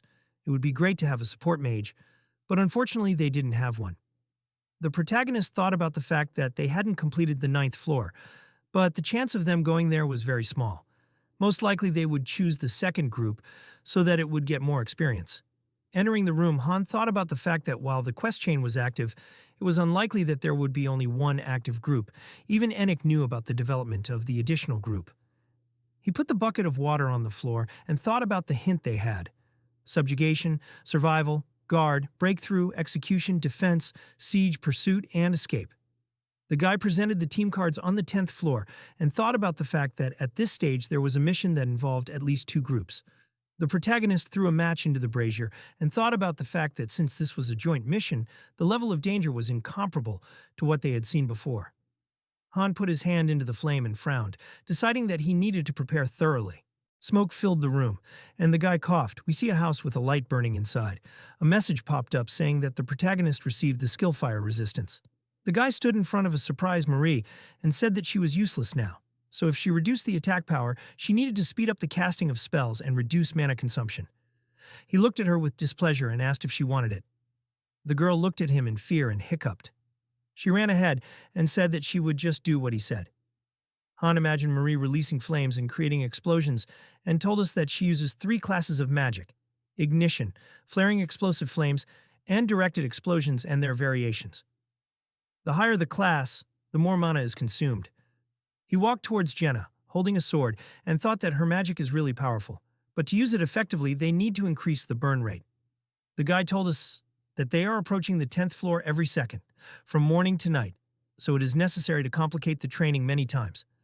Jenna, smiling, released an arrow from her bow and said that she was ready. Swinging his sword, the guy parried the arrows and thought that usually in sparring, the arrows just fly at him, and now he threw away the shield and added additional conditions. The girl winked and smiled, said that he was getting stronger, his growth rate is very high. The main character seriously looked at the end of the arrow and said that they are training. He does not need compliments. He swung his sword and cut the arrow. A notification popped up that the guy had acquired the projectile defense skill. The system reported that fencing basics and shield basics had been raised to level 6. Jenna ran furiously towards the guy, swinging her knife. The guy leaned back and dodged the attack. The girl was taking an arrow out of her quiver, frowning. She drew her bow and used the switch. The protagonist held out his sword in front of his friend. He looked at her with concern and thought that she was initially a 1-star, but her potential was great, and her learning speed was generally abnormal. If he hadn't had gaming experience, Jenna would have remained seriously underdeveloped. The girl smiled, put her hand to her lips, and asked who was mumbling that compliments were unnecessary during training. Han grabbed his friend by the cheeks and said that he would make everyone ask where she got her scars. He looked at the door and told us that Nate could be called a typical 1-star. Currently, the 3rd level of spear is his ceiling. For some time, he did not appear at training, locked himself in a room, and trying to master pain immunity. The guy watched as Marie stood surrounded by flames and thought about how she was training on a special training ground in the Hall of Magic. Even holding back magic, it is still strong. Except for special circumstances, she should mainly use first-class magic. The protagonist looked at the guys sitting by the wall and told us that in the corner of the training hall, some random 1-stars are straining, but there are no useful ones among them. They can't fill even 1 group, let alone 2, where the maximum number of fighters is 5. But it seems that Enig does not plan to summon anyone. Han looked down tensely and thought that maybe he wants to add these guys to them. The plot tells us that the next day, Eddie's group returned after passing the ninth floor. The wounded guys were leaving the portal. The protagonist crossed his arms and looked away and said that it seemed like someone's limbs were shortened and asked what the essence of the task was. The girl stood in front of him with her eyes closed and answered that it was necessary to conquer a goblin village, numbering about 50 units. The guy asked her to tell him about everything that seemed strange. Eddie sadly lowered her gaze. She remembered how she fought monsters on wet ground and answered that the soil was muddy, as if it had been raining for a long time. The girl walked away from the guy and said that nothing else came to mind. The protagonist looked ahead and said that it was their turn. A bright flame appeared. A notification popped up that the floor had been passed and Marie had increased her level.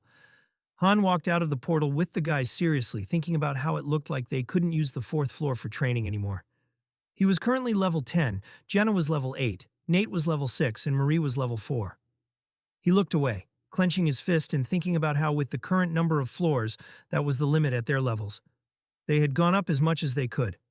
The guy introduced his team and the new daggers, telling us that gear production was working, so the group's gear had been upgraded. The flimsy D-rank leather armor had been upgraded to D-rank iron plate armor, and he and Nate now had daggers. He presented Greg and Dustin's cards, telling us that two of the guys training on the court had joined the first and second groups, although they were far behind the others. Nothing could be done. The protagonist added that it had been a long time before they set foot on the 10th floor. Isil spread her arms and asked, smiling, if this was like Loki, if he would determine what the task would be, if he could solve this difficult problem. Han sat at the table with papers and answered that he would be a god if he could. He kept wondering why she came to him. But in fact, she came to ask all sorts of nonsense. If he were him, he would have passed all 100 floors long ago. The protagonist told us that he was a master of masters. It was true that he was a user with the highest rank in Choose Me, but even so, it took him 2 years to climb to the 88th floor. Dozens of groups were destroyed due to the unpredictability of the game elements and traps. He put his hand to his cheek and thought about the fact that the master of Choose Me grows on the failures of his teams, but Enig does not yet know what failure is. The guy imagined the city and thought that in this scenario, the moment of their failure would be his death. A crowd of guys stood on the street in front of the guards. Marie looked away worriedly and told the guy that the area was full because that little fairy hadn't summoned them. Han looked away calmly and thought about how half an hour had passed since Enig appeared online. His inaction showed that he was thinking. The system asked if they wanted to go to the 10th floor. The guy looked at the entrance to the dungeon and thought about whether to enter the 10th floor or wait a little longer. Han crossed his arms and frowned, and thought about how the last one to join the group hadn't been adjusted yet, and he had been promoted even after reaching the limit at level 10. There were still gaps. If he left them for another week, he would level up all his skills to the maximum available. He looked at the consent button and told us that then they would be able to challenge the 10th floor more comfortably. But considering Enig's behavior up until now, he wouldn't do that. Isil flew above the portal and activated the rift of time and space. Han frowned and looked ahead and thought that for them this was reality. But for the Master, it was just a game. If they were destroyed, he would just get new heroes. Greg looked at the guy worriedly, hearing that when he entered the battle, they should just hide. The protagonist thought that this was the first level of the basic swordsmanship at his third level. In this state, he would only get in the way. It would be better to join the group a week earlier. The system reported that this was an important mission. The participation of 2 groups was required. If the group did not have enough participants, they could call for reinforcements for free. In missions where tactical stations were used, they could set tactical tasks for the heroes. Han looked at the wall and thought that he probably did not know how to use tactical stations. It was a rather complicated system for a beginner. Crossing his arms, he asked Isil to tell him that he should get things from the storage. The game informed that there were some consumables in the storage. If the hero had the right items with him, he could use them at the right time. The guy thought about the fact that they had 6 healing potions. Each group could take 3. Eddie's was smiling, holding the potions in her hand and saying that the preparations were complete. Han noted that the magic potions were only for Marie.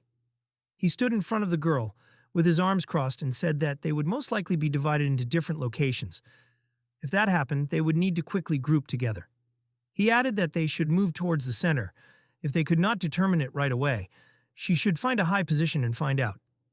Isil, furious, stretched out her hand forward and shouted that they should not get in the way of Han's feet. She would watch. The protagonist replied that it was not worth doing that. Turning around, he smiled and said that the fairy could not worry. He would definitely climb the tower. There was a bright flash. The man was kneeling in the yard and saying that they would all die. He was holding his head and crying, saying that they couldn't defeat them. They would all die. No one would see mercy. The protagonist kicked the screaming man. The stranger was sitting on the ground and turning around, asking who they all were. Jenna looked at the madman with concern and said that it seemed like he didn't see them. She asked if he saw them and thought that he was an NPC. Han stood outside near the man and thought about how there were many cases where NPCs would show up on missions.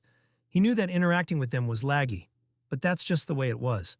He turned around and looked at the buildings and said that the city looked familiar. Nate looked ahead tensely and said that he had seen this place before. It was a little different, but something was recognizable. It looked more Western. The protagonist looked at him in surprise and decided that it couldn't be. The guy looked at the building and said that it was familiar to them because they had already been here. He looked at the crowd of people and said that it was a destroyed city from the 5th floor. Han imagined leaves flying over the city and said that the difference was that it hadn't been destroyed yet. The girl said that the time frame was strange. The protagonist stood in front of a worried Jenna and said that this was not the only anomaly. They would discuss the details later. He stood in front of the team with his arms crossed and said that the important thing was that they had already been called and that they needed to complete the mission to survive.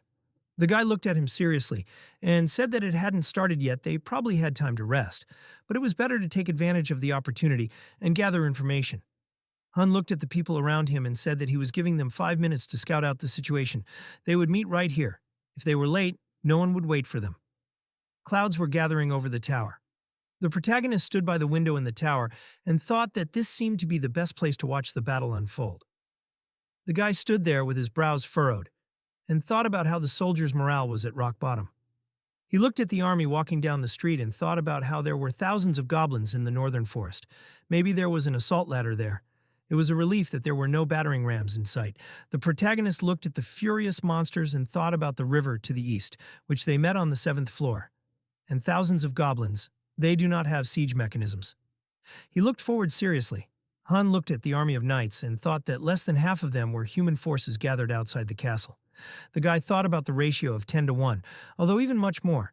Even at first glance, it was obvious that the worst scenario could not be imagined. Han went down the stairs and thought about the fact that the mission was not announced yet. If the goal was survival, their chances of success would increase. The protagonist imagined himself screaming and thought that if the task was to survive for a certain time, they would pass this floor with more ease than the 5th one in its time. Remembering the crowd of people and laughing Marie, he thought about the fact that there were a lot of NPCs there that could be used as bait, and they also had a mage who would focus on defending the territory. The boy watched as the team gathered in front of him and thought about how soon the wheel of fate would turn. He looked ahead in shock, seeing 3 notifications, and thought about how triple notification meant the highest difficulty. The system showed us the city and told us that we needed to prevent the city from falling. Han imagined an army of knights in front of goblins and thought about how by combining the first and second groups, there would be only 10 people. Taking into account 3,500 NPCs, there would be about 360 soldiers, and they would have to stand against thousands of goblins. Frowning, the boy said that after they exchanged their findings, they should discuss the details of the mission, goals, and roles. Jenna remembered sitting on the man's backpack and said that she tried to talk to the people in the city, but no one answered. They could see and touch them, but they did not hear or notice them. Nate held out his hand and presented a map, saying that the goblins were approaching from the north and east gates. There were no exits to the south and west, so there was no escape route. He noted that if the outer wall fell, everyone would be killed along with it. Frowning, Eddie's crossed her arms and asked what they should do. The protagonist lowered his head and replied that their goal was to defend themselves. He stood with his arms crossed and explained that the mission was to protect the city, not to let the enemy break through. In other words, they needed to destroy the opponents. Eddie's looked at him in fear and said that it was impossible. John raised his hand and asked, what about retreating? Because by leaving the city, they could monitor the situation and carry out guerrilla raids. The guy lowered his gaze and frowned, saying that perhaps the conditions for successful completion of the mission were to destroy the invading army. Otherwise, they would fail. He turned to the central tower. Han looked at the glowing statue and thought about how the twin goddesses were an item that appeared from time to time during special missions. The protagonist looked away warily and said that it didn't matter if they killed Theo or not. If this statue was destroyed, they were finished. John crossed his arms, closed his eyes, and said that it was absurd. Did they really need to protect it by fighting off enemies? The protagonist stood with his arms crossed and said that it was true. He looked at his worried allies and said that otherwise they would all die. The guy stood in front of John and told him that no matter where they were, there was no escape, no exceptions. A bead of sweat ran down Han's cheek, and he thought that the conditions were simply ridiculous. But while they were in the game, even with an impossible mission, there had to be a strategy. Gritting his teeth, he presented a map and said that there were many goblins, but their only siege equipment was ladders, and only the army on the server. If they were careful, they could buy enough time. The protagonist frowned and told the guys that the girls' group would go to the northern wall and help the soldiers. Let them do everything possible to destroy the ladders that would be attached to the castle walls. Hedges looked at the guys seriously and said that there were only 5 of them. She did not think that this addition to the already existing 300 would make it possible to defend the city. The protagonist thought about the fact that he understood why she thought like that. But if you count the forces of the second group, it would be about 50 soldiers. Frowning, he said that the goblins did not have other equipment like battering rams yet. Han imagined the city wall and said that the only thing they could use to besiege the walls was assault ladders. If they held their positions on the walls, in the most dangerous place, then the effectiveness of their defense would increase many times over. Hedges looked at him worriedly and replied that she didn't mean that. The protagonist closed his eyes and listened as she said that even if they won for a while, they were still far from victory. He imagined an army of armed goblins and thought that if both groups fought together, the outcome would be the same. They could hold out a little longer. But in the end, the goblins would still break through. The numerical difference between the enemy and them was too great. Han imagined the goblins walking around the structures and thought that they were as many as 10 to 1. Even with their involvement, it would only be reduced to 5 to 1. If you remember the 5th floor, it was unlikely that the goblins would retreat. From the point of view of common sense, they could not win this battle. The guy stood in front of the surprised Jenna and said that to the east of the city there was a river, as it was on the 7th floor. He remembered standing in the waves and telling us that it was pouring down on the 7th floor. The water channels were overflowing because of the break. The protagonist imagined the battles in the sea pier, thinking that all the clues from the 5th to the 9th floor is pointed to the dam. I'm sure the game sent them there for a reason, but how could a break in the dam, which is quite far from here, affect the goblin attack? Han clenched his fist and decided that he did not have enough information. Jenna looked ahead in surprise. The girl clasped her hands and shouted that she heard a horse galloping near the river. She remembered how it was raining. Jenna imagined herself looking ahead in surprise. The girl remembered how she saw an army on the other side of the river. The protagonist looked at her in surprise and understood what was going on. Eddie's looked ahead in shock. Han grabbed Jenna by the cheek and asked why she was only now telling him such important things. The guy stood in front of Eddie's and looked away, saying that she had to buy as much time as she could if the outer wall fell. Let them move to the inner one. If necessary, they could use soldiers and refugees as bait, no matter how hard it was. Let them close the gates and hold out. Turning around, he smiled and said that before they returned, they had a more difficult task, so he would not make them look weak. Eddie's turned around with a smile and said that they would give it their all. Jenna looked at the commander in surprise and asked if this was the whole plan, if it was too careless. What was their task? Nate turned around and wordly asked why they were going outside the walls. There were thousands of goblins there. It was too dangerous. The main character frowned and raised his head and replied that if they stayed here, they would all be finished. He pictured the soldiers in front of the river and said that on the 7th floor the dam had already been breached. If the sound Jenna heard was from reinforcements, then the reason the city fell on the 5th floor was because the help simply couldn't cross the riverbed due to the breach. Han presented a battle map and said that they had to go to the east bank and kill the goblins. Their job was to keep the dam from breaking. The girl looked at the guy with concern. The protagonist frowned, pulled out a sword from behind his back, and said that they were moving out to kill them. Han ran into battle and shouted that these were only the inner walls. The real problem was ahead. They were approaching the gate, and the protagonist ordered Jenna to climb up and scout the situation, and Nate to be ready to open the gate. Turning around, the protagonist asked Marie to cast a spell so that as soon as the gate opened, she would use second-level magic. Looking at Greg, Han noticed that he was there too. Nate began to pull the rope to open the gate. The knights ran towards him and shouted that this had to be stopped. Watching the situation from above, Jenna said that many goblins had already gathered on the other side, and if the gate opened, they could trample it with a crowd. Han replied that it did not matter and asked to go down. The protagonist defended Nate and said that Marie would open a new passage for them with magic, and for now, They would not allow the soldiers to interfere. The enraged warriors shouted that they would give their lives to stop them. Jenna hid around the corner and tripped the soldiers. Fiery mana enveloped Marie, who was preparing her spells. The gate began to open, and an arrow flew through a small gap. The protagonist caught the arrow flying at Marie. The goblins looked through the gap in the gate. Han threw the arrow back at them. Jenna jumped on the soldier with both feet and hit him. Raindrops fell to the ground. Raising his head, the protagonist looked at the sky and thought about the rain. He turned his gaze. Looking at Marie, Han wondered if it was true that water would not stop her flames. Enraged, Nate began to scream. He opened the gates through which a horde of monsters burst in. They ran at Marie. The girl used Ignite and incinerated the goblins. Streams of fire flew out of the gates. Many monsters were killed. The passage was engulfed in flames. Jenna and Nate began to run. Looking at Marie, who was holding a potion in her hands, Han asked her to drink it every time she cast a spell. Looking at her intently, the protagonist clarified whether she could handle it. Because they had just begun. Marie walked away from him and asked who he took her for. Greg was dumbfounded. Han looked at him with a smirk on his face and asked if he still planned to follow them. A message popped up that Greg was scared, which lowered his stats by 30%. Closing his eyes, the protagonist asked him to go to Eddie's, who would tell him what to do, noting that if he survived the battle, she would receive his confession. Han turned his gaze to the knights and noticed that the gates were closing again. Coming out of the gate, the protagonist ordered them to hurry up and lock all the bolts. Han seriously emphasized the fact that the escape route was cut off, the only way forward. Looking at the army of monsters, the protagonist declared that he would kill them all. He walked and ordered everyone to take positions. Frowning, Han told Marie to use the first level with a weak firepower, try to spread her flames over the area and cover as much as she can. Looking down, the protagonist cried out that the rain was getting stronger and that the goblins would pass through the fire and attack them. The monsters rushed at them while Han reasoned that there were 20 seconds left until Marie's spell. Looking at the monster flying at him, the protagonist began to count down. Swinging his blade, Han noted that there were 18 seconds left. The monsters fired crossbows at them. Standing next to Marie, the protagonist deflected the shots with his shield.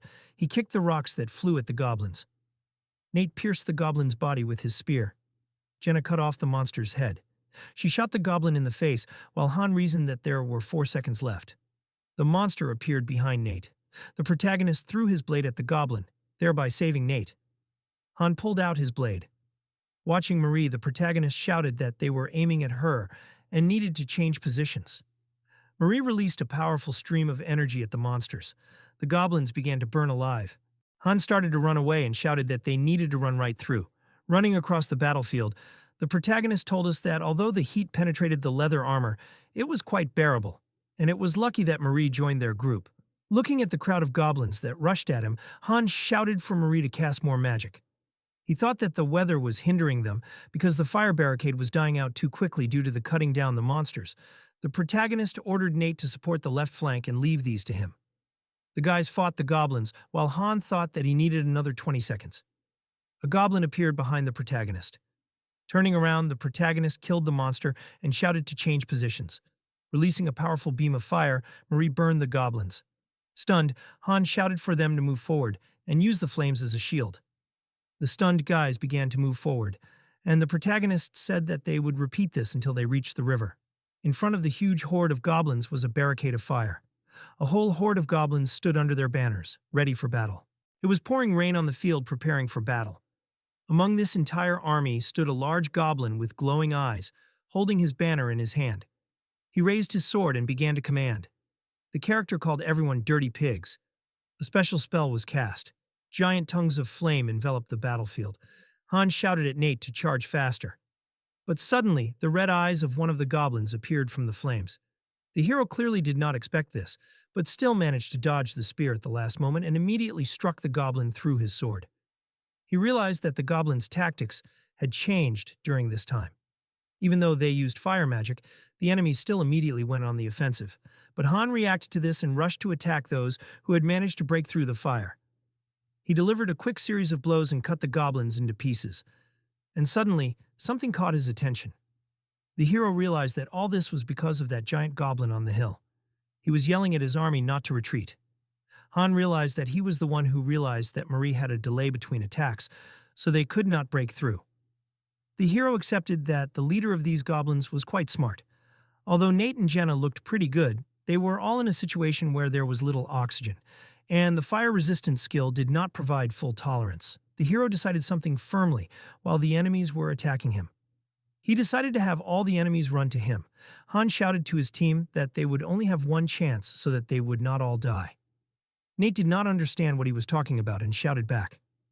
The hero declared that it was necessary to destroy that large goblin. The same orc continued to shout at his army to rush forward. He wanted them to kill the mage as quickly as possible. This had to be done at any cost. The heroes were surrounded by thousands of goblins while there was a fire field around them. One of them tried to break through this field, but then he was instantly struck by a powerful blow. A lot of blood flew out of the enemy's mouth. He was surprised that he lost one of his fangs.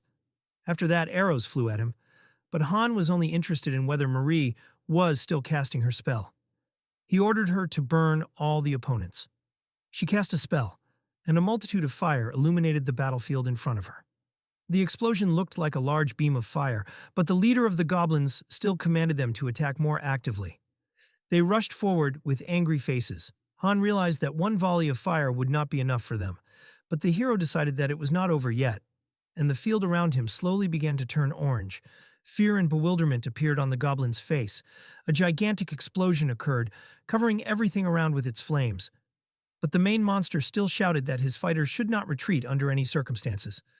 The heroes began to break through the remains of the fire with the help of the explosion. Jenna pulled her bow, while Nate covered her with a shield. She aimed her eye accurately. The arrow flew at the enemy with gigantic speed. The chief of the goblins screamed in fear when he saw this. An arrow hit him right in the head, from which blood gushed. But then Marie began to fall without strength. At the last moment, Han still managed to catch her by the shoulder. She woke up and did not understand what was happening, and the hero was confused. Although the magic was strong enough, it would not hold back the rest if they continued to press on. But their final goal was the fortress, and the heroes were just an obstacle. The hero understood that their commander was killed, but did not understand their further actions. One of the goblins began to move away from the fire. Few enemies were visible near him. They lined up, moving away from the characters. Han thought that the goblins had chosen to storm the fortress. The waves were swaying nervously, and it was raining heavily. The heroes moved a distance closer to the forest and became uninteresting to these enemies. Han understood that they were alive only because their leader was dead. He ordered everyone to use healing potions after they had rested. Meanwhile, the goblins stormed the northern wall. For the heroes, this was also just the beginning. In front of them stood a large wooden pier. The goblins angrily stepped on the damp grass. Han knew that they would not let them relax under any circumstances. They appeared on the horizon again, and it was necessary to prepare for a new battle. Huge feet stepped on the damp earth. Nate turned to the protagonist with a frightened look, but he said that the fight was just in full swing. The enemy's eyes glowed in the darkness of the evening. A large level 23 ogre appeared, growling with anger. Han immediately assigned roles. Marie had to create a wall of fire, and Nate had to protect it. They were thinking about the large monster because a wall of fire would not stop it. Han told her to cast the spell faster and he would take on the ogre. The monster struck with its large weapon similar to an axe and crushed the ground, but the hero managed to dodge. The character realized that if he missed even one blow from it, he would die. The monster began to swing its huge weapon again. Han understood that no shields would help against such a force. Only forward attacks remained. Fire helped to cope with ordinary goblins. But in this fiery circle, the hero tried to fight the ogre. It was so gigantic that the hero seemed very small in front of it. Han still managed to attack and cut the monster's foot, and Jenna was already drawing her arrows. They hit the enemy's back and stuck into him. The ogre screamed in pain, and it seemed that the characters were slowly getting the hang of it. The heroine understood that this target could be easily hit, and this compensated for his large defense. But these arrows did almost no damage, and she took her words back. Han shouted that only attacks on weak spots would harm him, but they first needed to be found. Suddenly, Jenna fearfully declared that everything was very bad, because another such ogre was coming at them. The hero was very surprised. Han understood that Nate was too busy with the goblins, and the distribution of forces had failed after all.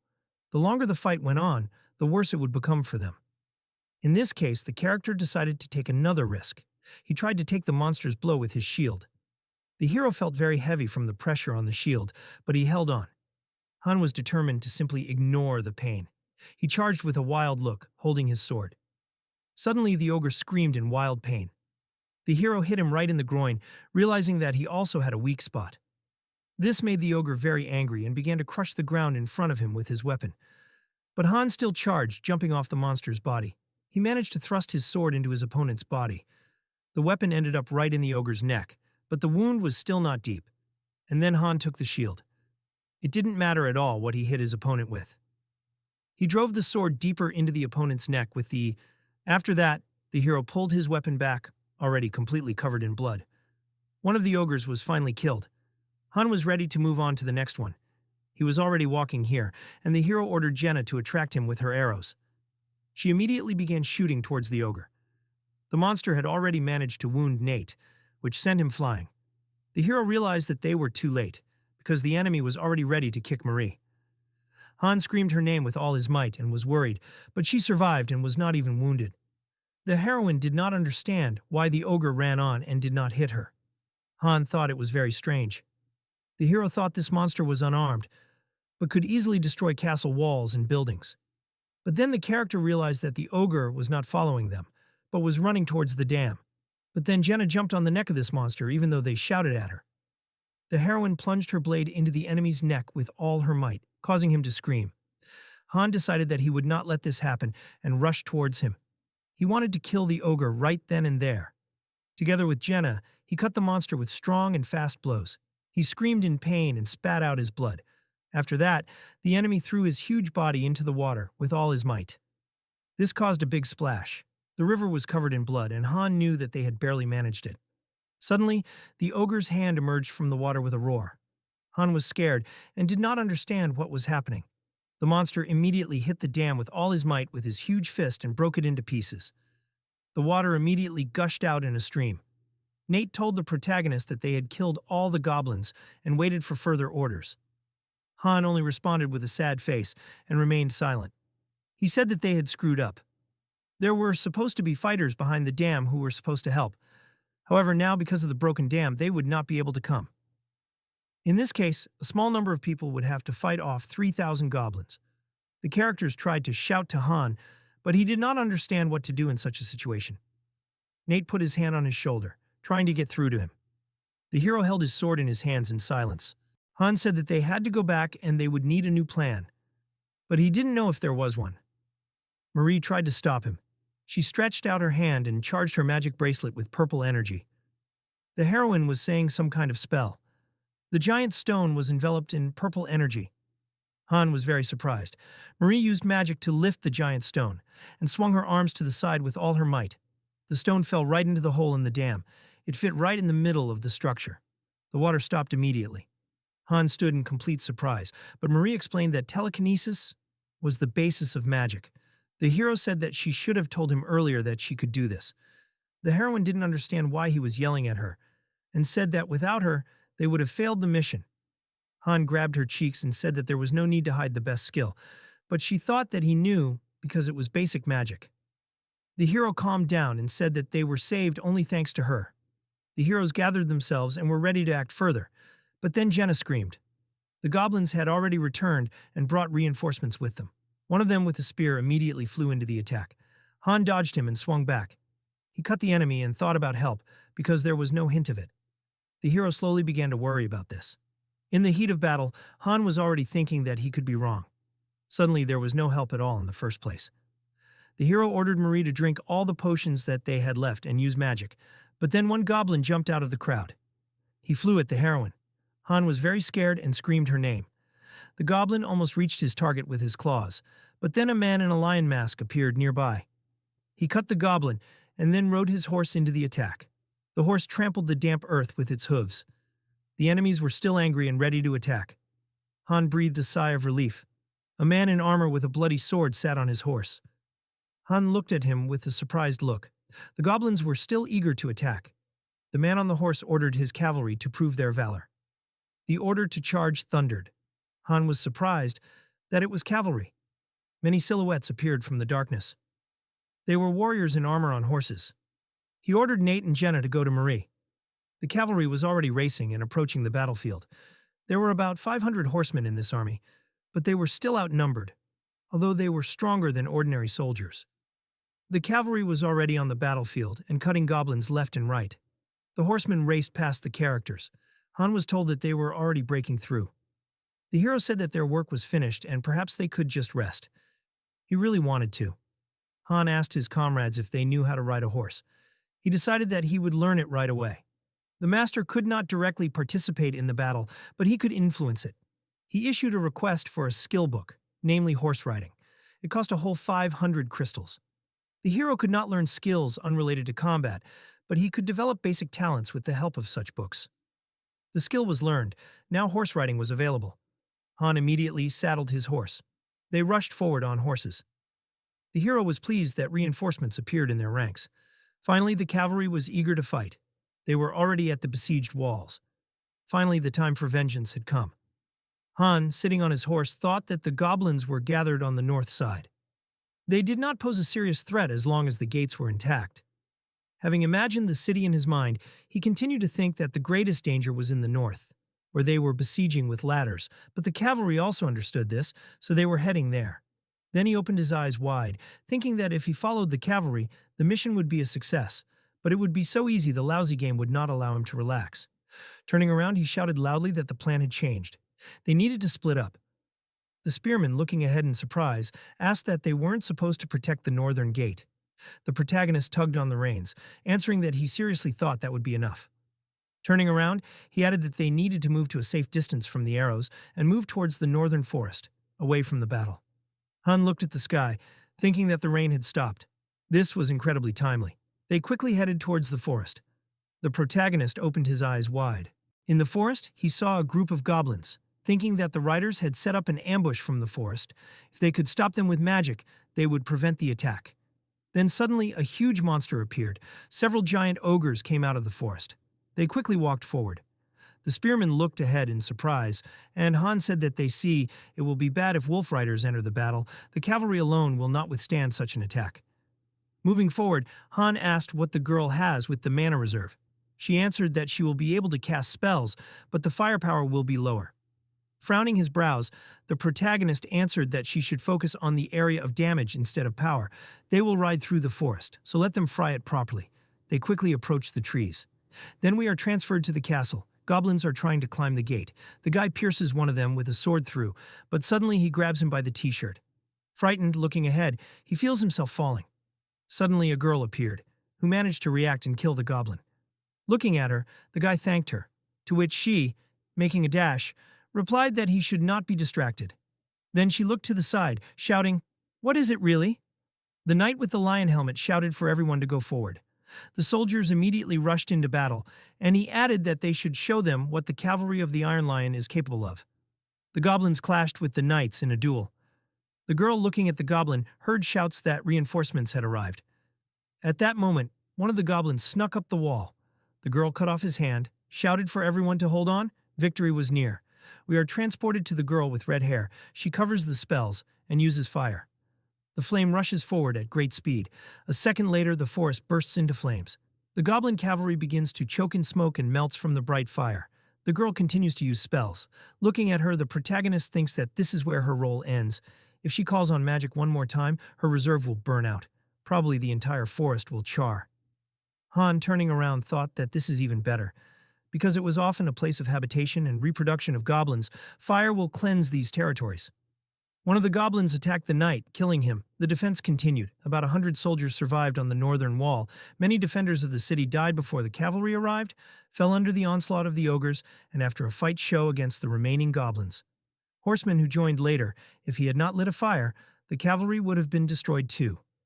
One of the goblins opened his eyes in fear. A second later, the knight hit him with all his might with his mace. The other, making a dash, swung his sword at the goblin, and Han thought that their abilities are amazing. Watching the knights destroy their opponents, he thought that their quality, their advantage, more than made up for their lack of numbers. There were many corpses on the battlefield. The knight, raising his sword, screamed, and the protagonist thought that the mission was over.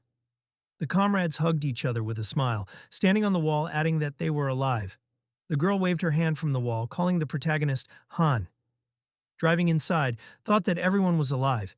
He did not receive a single notification that someone had gone into the arms of the goddess after all. They had clearly made progress since the fifth floor. Behind him, his friend said that they were clearly different from those who were on the fifth floor. Smiling, she added that, "Why did not they go back? Is the mission not over yet?" Suddenly, Han looked ahead in fear. Then he turned around abruptly. He remembered how he destroyed a huge goblin, how his girlfriend burned the forest.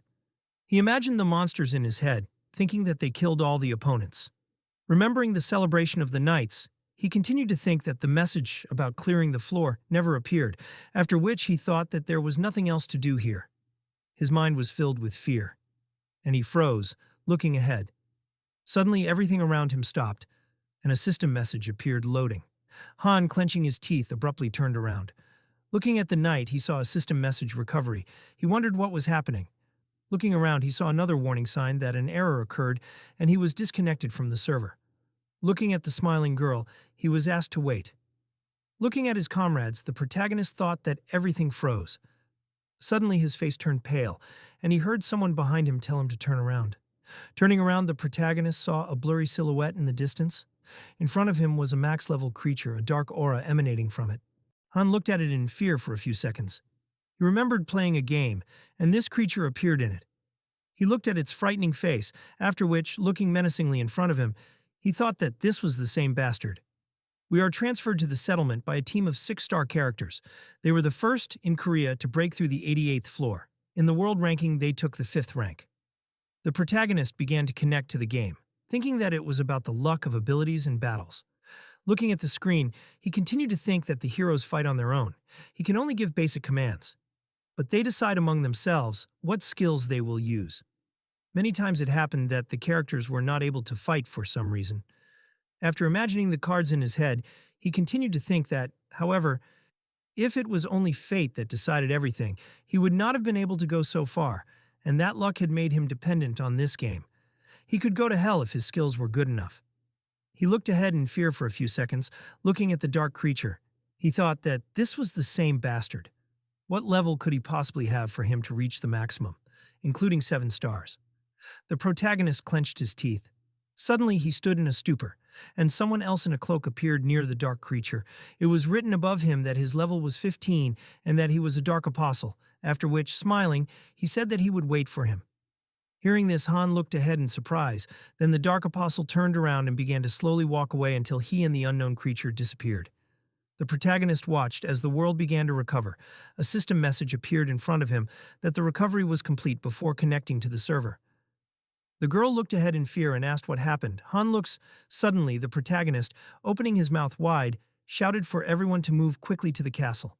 The girl looked ahead in fear, and Han, mounting his horse, shouted for them to move. He began to gallop forward at great speed. The guy, perplexed, shouted what happened, to which the protagonist, frowning, replied that nothing is over. Imagining a fire in his head, he thought that the Dark Apostle had never previously come up with information that this monster can appear on the lower floors. He imagined a revived hand, thinking that his feature. The knight looked away in surprise. A strange substance, with a huge number of growths, appeared in front of him. Then the monster rose from the dead. The guy looked at him in fear for a few seconds, after which the monster, opening its mouth wide, attacked the knight, and he screamed loudly. A huge number of goblins began to rise from the dead. Turning around, the guy screamed in fear, asking what was happening. He watched as the dead appeared, to which the protagonist shouted for them to ignore what was happening, let them run to where they came from the first time. The protagonist, clenching his teeth, thought that the resurrection of the dead, they can raise corpses that meet certain conditions. Watching how the zombies kill the knights, he thought that they will attack them until they split their skulls. The girl, standing on the wall of the castle, shouted for someone to open the gate. The gate swung open, and the protagonist thought that, in any case, this is not the kind of monster that should appear on the 10th floor. Then he and the girl ran inside. The horse quickly stopped. The girlfriend looked back in surprise. The protagonist, grabbing the sorceress, said that he was leaving her with them. Having pulled him up in the water, he added that they should protect the statue of the goddess. Everything should work. If they locked the gate, let them hold out until he returned. Hearing this, the girl, perplexed, shouted what he was talking about. And the guy opened his mouth wide, in a trembling voice said what they should do with the monsters. Suddenly, the protagonist stopped. Frowning, he told them to pull themselves together. Looking at the approaching crowd of zombies, he added that his comrade would return with him alive or become food for these creatures. The guy silently looked ahead for a few seconds. Gritting his teeth, he answered that he would return with him. The girl looking ahead asked that the protagonist would really return. Han, smiling, turned around and then, running forward, he answered that, of course. Looking after him, she added that he should not die. He turned around and told them to do the same. Then he slowly walked forward. He grabbed his sword, and then he looked ahead menacingly. He watched the zombies approaching him. Looking at them, he thought that they looked terribly disgusting, but this should not be difficult. Then he ran forward, hitting one of them on the head, thinking that he would deal with them one by one. He chopped their heads off, thinking that if he had to face them all at once, he would be finished. The only way. The ogre raised his club, then he hit the gate with all his might. Turning around, Han thought that the giant enemy had risen again, in which case the gate would not last long. Dead wolves appeared in front of him. They jumped on the horse, baring their fangs. Then suddenly their heads were pierced by arrows. For a few seconds she stared ahead silently. Turning around, the protagonist smiled. Meanwhile, the knights watched in fear as the ogre hit the door with his mace. Their hands began to shake. Then there was a huge explosion, throwing the door open. The warriors were terrified. They watched as a crowd of angry dead people came out of the gate. Turning around, Han wondered with displeasure that the gate had already fallen. He continued to run forward, thinking that he just needed to get rid of the apostle. Imagining him in his head, he thought that he disappeared into the forest among the lights, and that's where he was waiting for him. Gritting his teeth, he added that then, swinging his sword and killing the dead, he continued, "Once we'll kill him." There was a huge explosion. Han thought that there were two options for these freaks to act. Looking at the knights, he continued to think that the first one ends in the destruction of the statue of the goddess. Watching the knights lose, he continued to think that the second, indulging their thirst for living flesh, they lost most of the skills and physical capabilities that they had in life. At great speed forward, he thought that the thirst for meat increased 100-fold, and the stronger the zombies were in life, the stronger everything. Swinging, he destroyed several opponents at once, thinking that an unpredictable random move to deceive the riders. Menacingly turning around, he thought that they gave birth to a desire in him to separate their heads. He looked at the girl, thought that the command exceeded all his expectations. She is doing great, despite the ass they found themselves in. He imagined two angels in his head, thinking that their priority should be to protect the statue. A map of the zombie attack appeared in his head, and he thought that if the outer walls were to come, he would need to build barricades around the inner gate. If they used their experience from the 5th floor, they could hold out for a while. People ran in fear as fast as they could, screaming what was going on. They approached the gate, begging to be let in. Their faces turned pale, desperately asking for help. Then a crowd of zombies appeared behind them. We are transported sometime later to Han. He thinks that it does not matter which side holds out longer. Covering his mouth with his hand, he continued to think that it all depends on how quickly he can take out the Dark Apostle. Passing by the flames, a system message appeared in front of him, saying that the skill is better at resisting fire. Suddenly, two undead appeared from the flames. Covering his face with one hand, the protagonist easily cut off their heads, after which he drank a small potion with red contents. Raising his head, he thought that here is the rehabilitation border of the map. Frowning, he said that he knows that he is here. In front of him, two system messages appeared, that his friends were in panic and horror, and the characteristics were lowered. Standing in place, he saw another system message, that the soldier returned to the arms of the Lord, his fighting spirit will be remembered until the end of time. Menacingly looking in front of him, he saw system messages that his friends were bleeding, she will gradually die. Then he saw a bright flash in the sky. It was approaching him at great speed. At the last moment, Han managed to put up a shield. The arrow was able to pierce the shield and wound him in the shoulder. Then he stood up thinking that the Dark Apostle is not very effective in battle, but he is one of the monsters that should only appear on the middle floors. This means that the creature is relatively stronger than them, because they are still on one of the original floors. There was a bright flash. Han dodged it with great difficulty. The arrow flew right over his shoulder. Then his opponent fired a huge number of projectiles. The protagonist continued to hit him with a huge number of attacks. Suddenly, one of them appeared from the ground and hit his arm. Looking around, he thought that he would have died if he didn't have a defensive skill. Looking menacingly in front of him, he saw a system message that his comrade was bleeding. He would gradually lose health.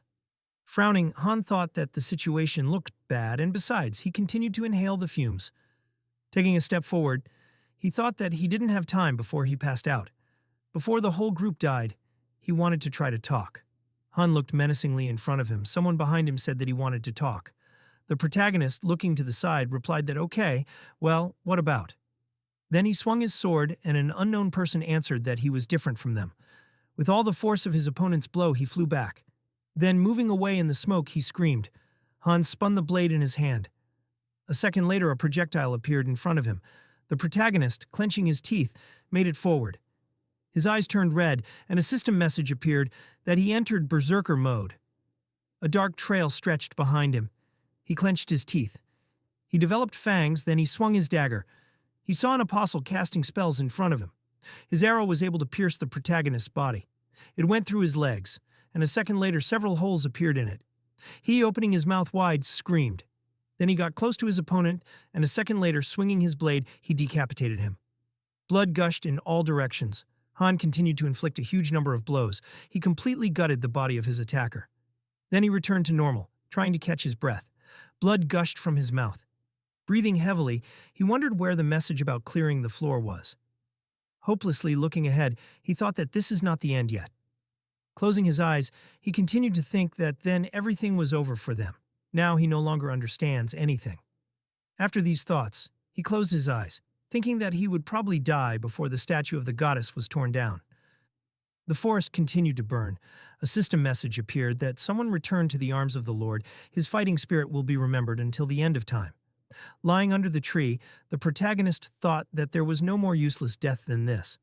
He was drawn into something incomprehensible, and after all the exhausting work, he will die like a dog. He lowered his head. An image of his comrades fighting zombies appeared in his head. Then he imagined how you would die, how his subordinates would lie torn to pieces on the ground, how the gray-haired man would try to protect the statue, how the girl would resist in order to complete the task.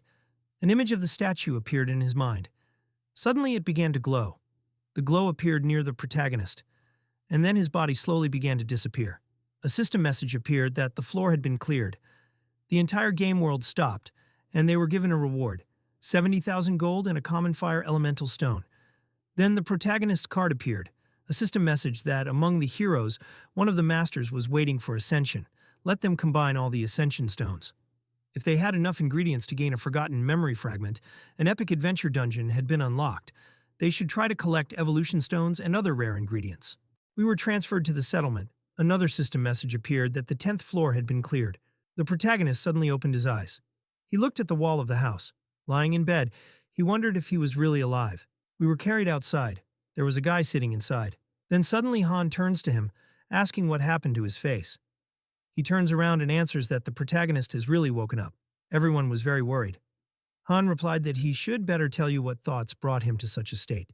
The guy, looking at him, replied that he was thinking about why they were fighting. The protagonist asked what he was doing, really looking for a reason. Lowering his head, his interlocutor replied that when he went outside the walls, corpses invaded the city. Story Han thought that it seemed like the NPCs died. Frowning, he thought that, apparently, he was too nervous. The guy getting up said that he was going to go to sleep. Han, raising his glass, said that he would see this expression on him tomorrow. Smiling, his comrade replied that everything would be fine tomorrow, after which he slowly walked away. And the protagonist, maybe me, looked ahead for a few more seconds. We are transferred to the evening. A variety of food appears on the table in the dining room. The girl, looking at all this happiness, asks, "What is too chic for breakfast?" And her friend replies that Han asked to cook the best dishes from the available products. The protagonist, closing his eyes, asked what she really doesn't like, to which the girl replied that he was asking, and she would like such a breakfast always. Han looked away, looking at the girl from his comrade. He thought that they were fine. Then he looked at the magician, continuing to think that she seemed to have also come to her senses. Then he looked at the guy in front of him, thinking that it would take him some time to restore his stress level. We are transferred to some time later. A system message appears that welcomes him to the game. Then several more appear about the fact that there are heroes waiting for ascension. The hero is ready for ascension, Han. For this he needs an ascension room. It is part of the synthesis room. The synthesis room lit up, and a system message appeared that he had chosen to attach the elevation room to the synthesis room. He wanted to start building. The elevation room was built. Now he could also elevate his heroes. Several crystals appeared in front of us, and messages that the synthesis of items had begun. Then the crystals began to glow brightly, and the fairy held a full-fledged large crystal in her hands, after which she flew up to the protagonist with a smile, saying that now he would rise above the first star, let him continue moving to the seventh and conquer the tower. Han replied that he was not sure that he would reach the maximum. The fairy, laughing, replied that who, if not Loki, thought that if everything were so simple, Sirius would already be 7-star. Imagining himself in the head of a 7-star character, he lowered his head, thinking that he had put so much effort into this crap, but still could not get a character with 7 stars. There must be some special condition. Then the synthesis room opened and a system message appeared that the master was starting the ascension. Looking at this, he thought that the new extension to the synthesis room was the ascension room. He went inside, thinking that if he went in, he would have 2 stars, and apparently this was the staircase that led to the second floor. He went inside, thinking that the ascension was something that was inaccessible to the master's sight. Looking in front of him, he thought that if he added the necessary materials and the hero to the ascension room, some time would pass. The master would have no idea what was happening inside. The protagonist, approaching the altar, put the crystal. A second later, a bright flash blinded him. A huge magic seal appeared on the floor, and a pillar of light struck upward. The protagonist opened his eyes slightly. Memories appeared in his head. How a guy was sitting in a chair, holding a child in his arms. Han, grabbing his sword, menacingly asked who he was. Then he stretched out his hand and felt a force field, thinking that he couldn't get any closer. He continued to watch, thinking that this child, he didn't have a family. He looked at the baby, thinking that this child wasn't him. Looking at the cute creature, he thought that this was probably the one who should have been here instead of him. Walking through the rooms, he thought that he had no idea what was going on, but he couldn't waste his time on it. Going outside, he saw nothing. After which, he looked in front of him in surprise, thinking that this couldn't be. There were no buildings at all in the master's lobby. Suddenly, the gate began to open, and a fairy appeared in it. Looking at her, the protagonist said that she was smaller than she was, and then asked that she wanted him to enter the rift of space and time. The protagonist stopped in front of a door that said that the difficulty was extreme. Raising his head, he saw a system message that the Advent dungeon was opening. Then an invisible force forced him to his knees, and several warnings appeared. Looking ahead in fear, he thought that he felt an incredible pressure. A system message appeared in front of him that he was in fear, and all his stats were lowered by 30%. His sword stuck into the ground. He bit his lip. His body was covered in a red aura, and he entered berserk mode. Then, catching his breath, he was able to overcome his fear. He looked ahead in surprise for a few seconds. A level 999 dark entity appeared in front of him, who said that they finally met. Pulling out his sword at him, Han thought that why he was here, apparently this abomination, one of those who dragged him here. Looking at his opponent, he thought that he wanted to kill him right now, but after looking at the level, he realized that he didn't have a single chance. He had destroyed his strongest party in the game in less than 10 seconds. Heroes with memory and 6 stars. The entity, looking menacingly ahead, asked why he wasn't attacking. He should hate him. The protagonist, clenching his teeth, replied that if he had dragged him here to talk nonsense, it would be better to send him back. Smiling, his opponent replied that it was good. That was just great. Without such self-control, he would have died at the beginning. Then the protagonist, grabbing his head, felt a strong pain, replying that the rise of heroes always happens like this. The entity took a few steps forward, replying that of course not, because he was special. After which, a dark aura began to move towards the protagonist, and he added that this place was his gift. Human legs appeared, and he said that the stage he had prepared for the Great Ranker was for him. Han looked ahead in fear and then asked who he was. A smiling girl's face appeared in front of him. Looking at the girl, he thought that she looked like a fairy. She said that she didn't even know how to introduce herself. The protagonist looked ahead in fear and thought that the fairy would probably be like that when she got older. Then he replied that she could just be called disgusting. Smiling, the girl created a chair behind her, then replied that it was a bit rude. Looking at the fairy, she added that he thought that she looked like her, but she didn't copy her, but she was made in her likeness. Smiling, she pressed her finger on her body, saying that she was just her copy number 100,479. Stretching out her hand, she continued to say, "That doesn't this number match the number of downloads of the game?" Han took out the CEO's business card. Looking ahead with displeasure, he asked what she decided to joke about. The girl replied that she had more than a dozen names depending on the situation. She just chooses which one to use. The protagonist stamped his foot, and she replied that it was impudent. Looking ahead menacingly, Han asked that she was one of those who dragged him here. That's true. Smiling, she replied that he hated her too much. She also did not expect that he would be sucked in. Looking ahead, she continued to say that there was no intent. It was just an accident. Hearing this, the protagonist, angry, replied that he did not care. Let him return it back if he did not want to die. Echidna smiling, she replied that he was threatening her. A pathetic 1 star. The protagonist looked menacingly in her direction, replied that everything would change soon. The girl narrowed her eyes. She kicked the puddle, saying that she thought it would be best to kill him right now. She then fired the projectile forward. It hit the protagonist, breaking his armor, but suddenly stopped. The arrow hung in the air, not going to move any further. Misha's face turned pale, and the girl, snapping her fingers, said that he didn't even blink when the spear touched the heart. The guts are not a tank at all. Putting away his sword, Han asked what she wanted, thinking that she had many chances to smash him, but she called him here. Looking at her, he thought that it meant she had another goal, after which she answered that it was nothing special, just to talk to him. Coming closer, she said that the 5th in the world ranking, the indomitable and unbreakable Master Loki, she is his fan. How many times she was amazed by his game while watching in the headquarters. First of all, they put surveillance on his city. How could she ignore him? Smiling, she said that she came to tell the truth about this world. Looking at the protagonist, she asked what he thought of the plot of the game. Lowering her head, she added that users do not really think about the lore when it comes to gacha games. They care more about the content. Raising her hand, she continued to say that also, the plot of this game is too stereotypical. Snapping her fingers, she added that there is nothing much to look at. And after going up a few floors, most masters completely forget about the open world. The space behind her changed, and she said that he can tell where this place is. Looking around, the protagonist, crossing his arms, replied that he didn't even want to know. She looked away. The girl replied that she was very sorry, but she liked to exaggerate. Looking at the space, she said that this was the city on the peninsula, the same one where they met on the 10th floor. But as he could see, only ruins remained. Then she showed several more locations. There was only devastation everywhere. She continued listing destroyed cities and castles. After showing several more, she said that this was the state of all regions. Turning, she smiled and asked what he thought. Would this region be different in any way?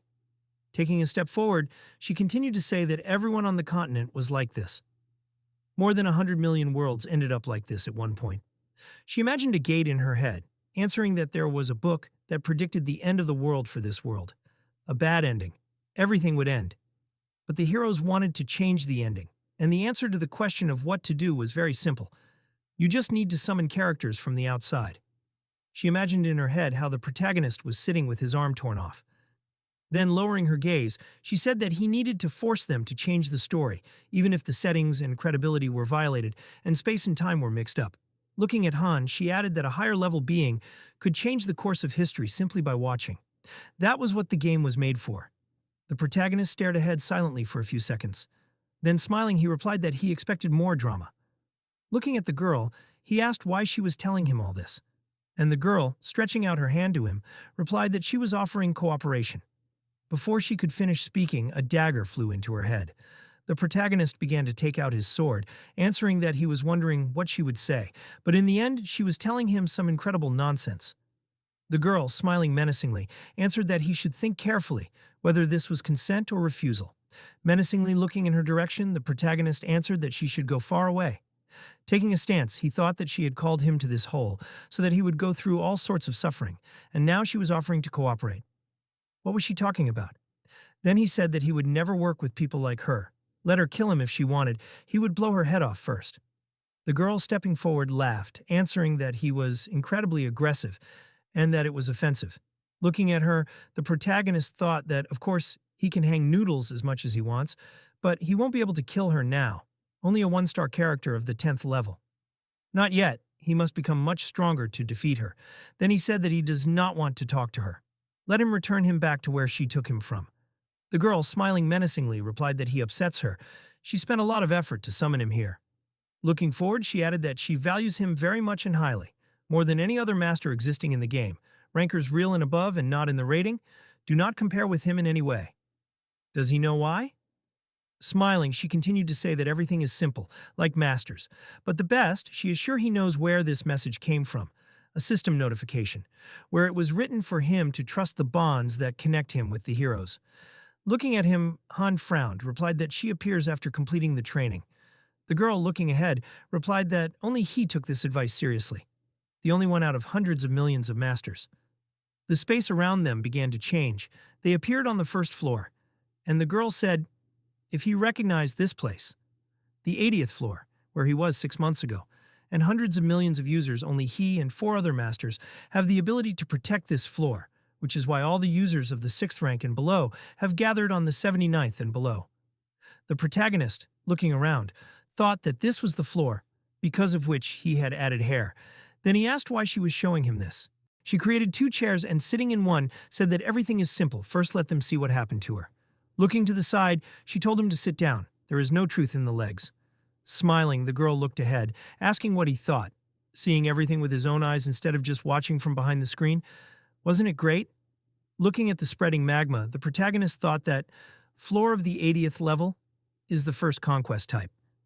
It does not even specify the main goal of the T order of levels, whose difficulty periodically depends on luck. But all the rankers who reached the 80th floor lost miserably. The players nicknamed it the Executioner's Wall. Frowning, he said that he already knew how to clear the 80th floor. Why was she showing him the recording? Smiling, the girl replied that it was not about that. Let him just watch and understand everything. Taking a cocktail in his hands, frowning, he thought that after clearing the 59th, he boldly entered the 80th. And most of his heroes, including the main group, died. Looking at the large number of monsters, he thought that this was hell. This is the only word he can use to describe a place where it is impossible to survive. This is what the 80th floor is. 2,755 appeared, and how much is in chaos at level 113. Then the shards of despair climbed out at level 108 in the amount of 3,164 pieces, and next to them were shards of hatred for level 21 in 2,348 individuals. Looking at this, Han frowned, saying that these are the shards. They are the reason for the extreme difficulty of the 80th floor. The girl replied that he was right. Smiling, she asked that he was in the game. The difficulty of the floors depends on the account itself. The chance of a successful summoning is also tied to the account. Hearing this, the protagonist looked ahead in fear, and the girl added that he thought the fact that he could not get a single 5-star hero was pure chance. It was not about the recoil. Looking at the level 322 chaos crystals that appeared, she continued to say that there were simply no heroes left in his world. Then she looked at the terrifying one-eyed monsters, saying that even with the difficulty decided by the company, his world was one of the few accounts that had S-rank heroes. Looking at the hatred crystals, she continued to say that it was the worst in every way. Han silently lowered his head, and the girl added that it was still a mystery how he was able to reach the 88th floor. A bright light appeared on the island. The protagonist looked at it in surprise. He saw several people appear on the island. Then, looking at the heroes, he wondered if they were the greatest 5. The monsters began to surround the island. They rushed forward at great speed. The girl stood silently in place. Then several system messages appeared that the tactical command effect was applied. The level of objects was at the maximum. They had a map of the tactical screen display level. They could rearrange the order of the heroes by clicking and dragging them. Then the heroes were moved. They jumped from island to island at high speed. Han set up several defense points. The girl, looking at this, smiled, saying that with this tactic he passed the 10th floor. It was interesting. Capturing support objects to raid the enemy, the process itself is complex, but the goal is simple. Let him pay attention to their actions. Looking at the island, she added that he should watch carefully. Looking at the heroes, she told him to look at who he is to them. The heroes looked at the root, and she continued to say that this is why he is the one and only master. The heroes watching the root said that his orders were perfect as always. The girl looking ahead said that she was right, he was unacceptable, replied that this was obvious to both them and him. Then she stretched out her hand, saying that they had sworn. The girl with the bow, smiling broadly, said that she was the king's arrow. Next to her stood a guy with a spear, saying that he was the king's spear. A man in frames appeared before us. He answered that he was the king's sword. The girl, smiling broadly, opened her book, answering that she was the king's eyes. The girl knight, drawing her sword, added that she was the king's flame. A second later, the mission began and the monsters came to life. The knight swung her sword. A second later, she burned a huge number of opponents. Watching this, the girl laughed and asked, "That wasn't it impressive?" They sincerely swore allegiance to him. Closing her eyes, she added that the 6 stars, called the strongest on the entire server. No one except the 7 stars can defeat them, she assures him. He has raised real monsters. Han, what does this mean? The girl, smiling, replied that in fact, the skill is not the most important thing. What is more important is how they perceive their master.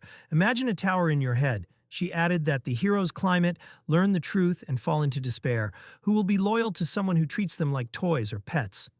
Narrowing her eyes, she said that he was different. The only one who really ruled the lobby. She said that he was the king. Then, lowering her eyes, she continued to say that even now, his heroes were desperately searching for him. They knew that he had come here too. Looking at the fairy, she told him to think about what kind of hero would search every corner of the world for months. Just because his master was missing, he thought the characters in other lobbies would do such a thing. She replied that his method of playing was unique, but at the same time pedantic. She would never have thought of such strategies in her life. Then, imagining the building in her head, she said that it was surprising, but the master did not use synthesis. Hearing this, the protagonist frowned in displeasure. Then she imagined the desperate faces of the heroes, said that this is usually how players control the amount of their forces. If useless or disobedient individuals appear, the masters mercilessly get rid of them and intimidate others with the fear of the same fate. The protagonist imagined a strong hero in his head, thinking that even if they were low-ranking heroes, but with potential, the masters preferred to turn them into a prayer for high-ranking heroes. He never had a 5-star character.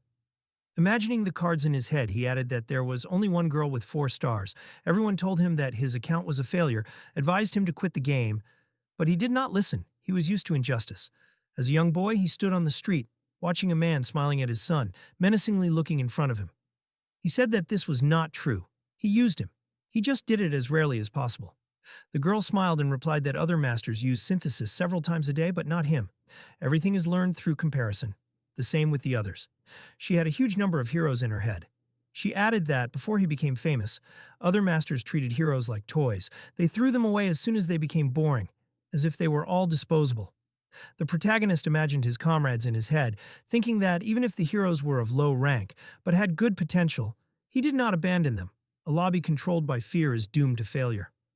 Remembering his comrades, he thought that he rewarded those who proved their effectiveness and punished the useless. The girl, looking at him, asked what he knew. Smiling, she added that all the heroes here were living people. Looking at Han, she continued to say that she had no idea how, but such methods were impossible to come to if you are not in the know. With wide eyes and not a threatening expression, she said that this was the conclusion she had made. Han stood up from his seat, and Kate called out to him, asking if he knew something. She glanced in his direction and said with a smile that all the heroes here were real people. The girl continued and explained that it was impossible to come to such methods if you were not aware of this. The guy turned around incredulously and looked at her. The interlocutor looked at him with a disdainful look and said that this was only her conclusion. Han took out an electronic device and looked closely at the heroes of this world, thinking about how it was initially difficult for him to believe that their behavior was programmed. The protagonist also remembered that each of them reacted to the same command in their own way and carried it out in a unique way. The guy admitted that this mechanic was incredible, but still did not guess that they were real people. He thought about how he was simply building an effective strategy without thinking about it. Han folded his arms across his chest and turned to the interlocutor, asking if that was why she liked him. Kate replied that she really wanted to talk to him in person, but it was quite problematic on Earth. The guy, understanding everything perfectly, smiled and said that he shared her sadness. He abruptly changed his facial expression and tone of voice, saying that in that case, he would dig her up in the nearest forest. The protagonist became angry with the interlocutor and began to walk towards her, saying that she caused him too much hostility.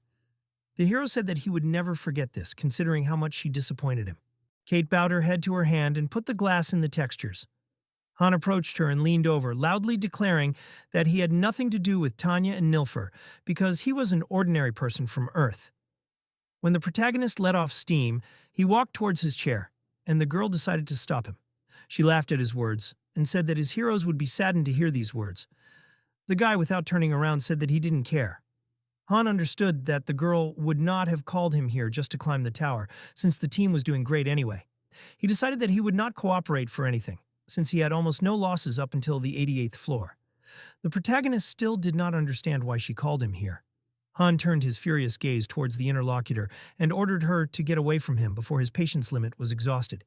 Kate spread her arms out to the sides and said that she saw something in the interlocutor that would allow him to become a hero who would save Mobius.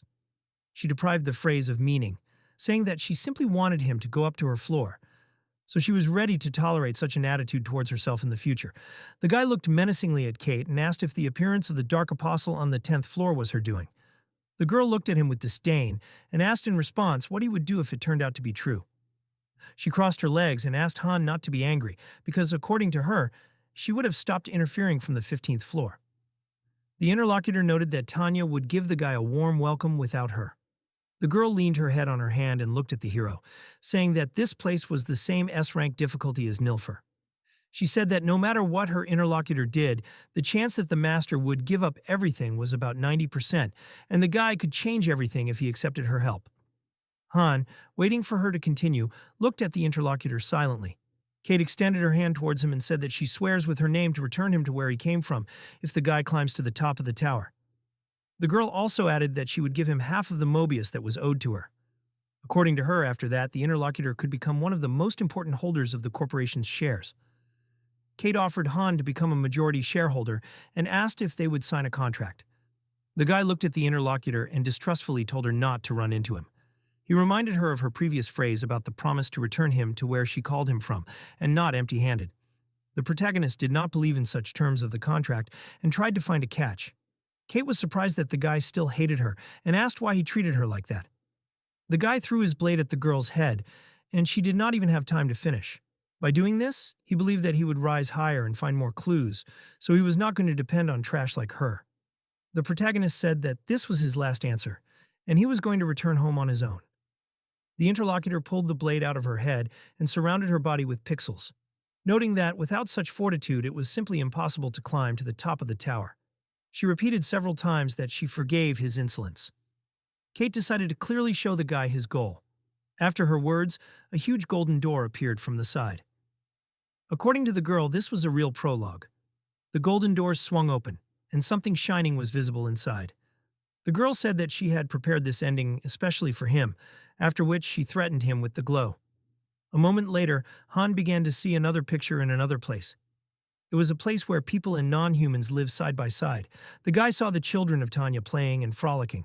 Kate said that this peaceful, prosperous continent was invaded by unprecedented enemies, and the country was torn to pieces by dark forces. She asked Han if he knew why this ending was so difficult. The girl explained that in this case, it would be necessary to change the course of an already lost war and challenge fate itself. According to her, there was still hope. The interlocutor showed the master and said that if he was ready to save the world, he must conquer the tower. The protagonist had heard that many heroes would be on his side, and he must believe in the bonds that bound them to him. Kate said that the future of this world lay in his hands and in his undoubted power. The girl again showed many heroes whose lives depended only on Han. She showed the guy how many enemies he would meet if he followed this path, and asked if he would be able to reach the top. According to her, powerful opponents were waiting ahead, lurking in these unexplored lands. Han reacted to these words with indignation and distrust. Kate again urged the guy to reach the top of the tower and showed the path that awaited him. She said that she would help him do this, and together they would reach their goal. The interlocutor promised that she would wait for him. The protagonist turned to the girl and asked her to leave him alone. Suddenly he saw a message that he had awakened his forgotten hero memories. A black notification showed that his card had changed and his level had been raised to 2 stars. Han tilted his head and looked at the pedestal in the center of the pattern, glad that it was finally over. The system notification once again congratulated the guy on increasing his level and skills. Edward looked away and was glad that his traveler had finally returned. He asked the hero what was there and what he had seen. The protagonist briefly answered that this was one of the stages of development that his interlocutor would soon go through. Han asked the guy what news he had, to which the interlocutor replied that everything was as usual for him. The protagonist knew that Edward had a younger sister and he wanted to return to her. His own goal remained unchanged, to climb the tower and get to Earth. The protagonist went to bed tired, thinking that in fact nothing had changed for him except his mood. Han promised that whoever sent him here would pay for it, even without knowing his name. The next day, the protagonist woke up with a system error in front of his eyes. He read an apology for the inconvenience caused by a terrible error on the server a few days ago.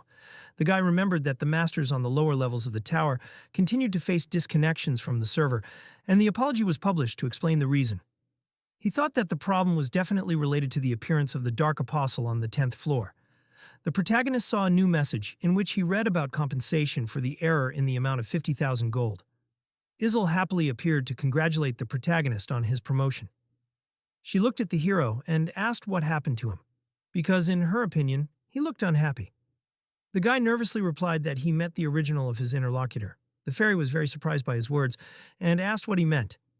Han thought about it and assumed that it was the CEO of Mobius, which he asked the girl about. Izel was furious and confused, not realizing how much her original could tell him. The protagonist said that this fact would not change anything, and he was just complaining. He said that he was going to climb the tower, and the fairy should just help him. The interlocutor agreed with his words and decided to support him. She handed Han a gold coupon that he did not know about. Izel was very surprised that the interlocutor did not know about the existence of a gift card that he can use to buy anything. The protagonist looked at the coupon and asked who gave it to him.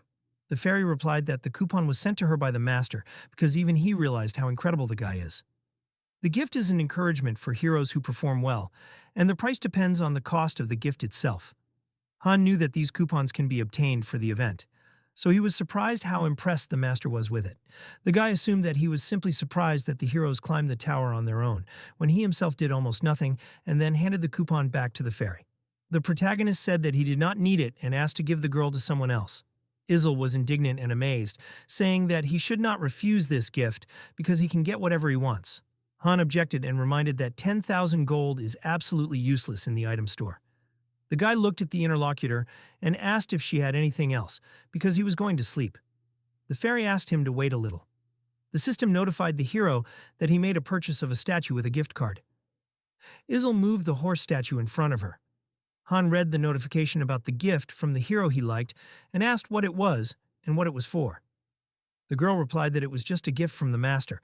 The protagonist threw the trinket to the ground with disdain and walked on, thinking that these gifts should be adequate. The guy thought that the other heroes would be very upset if the master decided to give a gift to only one, so it was worth rewarding everyone who showed themselves well. He looked at the broken wooden statue of a horse and decided that not everyone would be happy if they were given gifts indiscriminately. Han believed that if he could not use the gift, then he did not need it. After some time, the protagonist was already lying in his bed, thinking about the fact that even he knew the best gifts that would please all the heroes.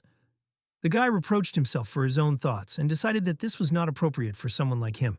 He stood in front of a large portal and wondered why he was not surprised. Someone from those present called for a rift in time and space to open.